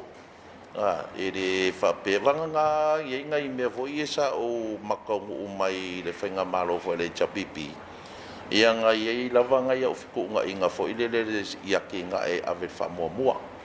Ia ko mankua fo i o le ki ngā e kele fo i le sa amaka me le chau pipi whengoka ko awala le West Coast Road le alum lai valit. Ma ngai o ngā poro kalame ngā ukau makau u mea mako whawau wa mau keiloa o se mea le lei mo le atunu. Ma wheta so o wala le tiawi wa le ma te watu le mo e ine e spingo le o muta le wāia le mo wheri tā. Wheta o tu iai wa tasi lea ploketi te lea sa te mai. O la fo e whaawau ia le whainga o tau o whonga o le vaenga le e a ngai mai le mea lai ngatai e a ngai mai i tanu ngā mongon. Kasi ngā ruenga o le ua umal mākou kaimi ia e mwhaiwhaianga o maka ko whainga mālo fau whaawau. Le tō wha i a olo a fōa fiti wa aisa a vea masui whaipule o sālenga lua, ma vea i ma min star o ngā ruenga te tele a le mālo. Na amata fai tau le songa fua le vaso nei le se furu aso talu mai o na wha iloa lau tele le unga aloa i o na whai ngā palo ta Samoa. Wawa no ai o na tu inatu i na wha masinonga ni talo sanga po ni tangi, o morianga po tua inga i ni whai ngā sori tu la fono, e wha sino lea i wha to sina na alia li mai le palo ta lea tano. O lea se furu aso e peo na wha iloa le ofisa sili o le mtanga luenga o wha masinonga, ma le wha fo ino mata uputa u wha masinonga, o le amae ai le se foreile o le vāia so a sau. O ni meta upo le afa aulu atu li wha amsinonga o wha ilo fo i le ofisa sili, le sunga papali i John Taima le langi a whele o iei se fina ngalo, o le fionga le wha amsino sili, o le a au mai wha ai unga tusia i le ngangana Samoa, ma le wha peletania. O se tasi o vaenga o le tautua le wha amsinonga o wha amenino mai e le ofisa sili, o talo sanga ia se fulutasi le o wha aulu atu, mo le toe faita wina o whaai unga o le palota mo nisi o i tūmalo. O le ngā ruenga o na o le wha amasino, ma tangata whai ngā ruenga o le wha amasinonga, o whai lau tusi a sui tau wāma le komasino o whai ngā palota. O whaalia le ofisa sili, le sunga papali i John Taima le langi a whele, e le wha tanga i nai le autu stala ma le au wha sana lau, wha pēr le lau tele o le tātu utinu, ona o aia inga ia, o le tu la fono o whainga palota o le tu sanga lua afe se furu maleiva. Manuia le ne yaso i ngā ruenga mafuafuanga, O mawhai ona awina tu tala fau mai Samoa, ona o le langolango mai ale ofisa malanga o le Ades Travel. Telefoni o iwa, tolu iwa, lua o, whaselau. Tolu iwa, lua o, whaselau. A whai o fuafua sa malanga mo Samoa ma le Pasifika. A fio ane loe ne la lao le Ades Travel. I le tasi malu lima Great South Road i Manirua. Po o le fitu lua o Shaughnessy Street i Papakura. Mo wa pase se pa u. Wala au loa le Ades Travel. I le o lua lua whāwalu o po o le o iwa, tolu iwa, lua o, whā o, le R-Dash Traveler. Ta lofa lava, o le siu fofonga le nei o Samoa, le Radio Samoa. O e si la fia me e whaatino e mawhaiona e umia iso fale motu le lumanai. A whai fo i iso fale motu, o e si la fia me whaiona whaatino ni isi o fuafuanga, e whaonga aire equity o lo fale. A wane e misiere por kalame, o le malu I fale, ia Fiafia o soruru taitasi le se fulu e te aile whaa. O le a e sila fia ai au wala e mawhai e ona e umia se fale motu le lumana ai, ma au wala e whaonga ai le equity o lo fale motu, e whaata wai se isi o fale, le pora kalame o le malu I fale, ia Fiafia o aso lulo vai aso taitasi, se fulu e te ai le wha. O e silafia e iwa te si ma le tolu wha miliona tā la le se leni ale UTOS, ua toi whaasafua atu I ona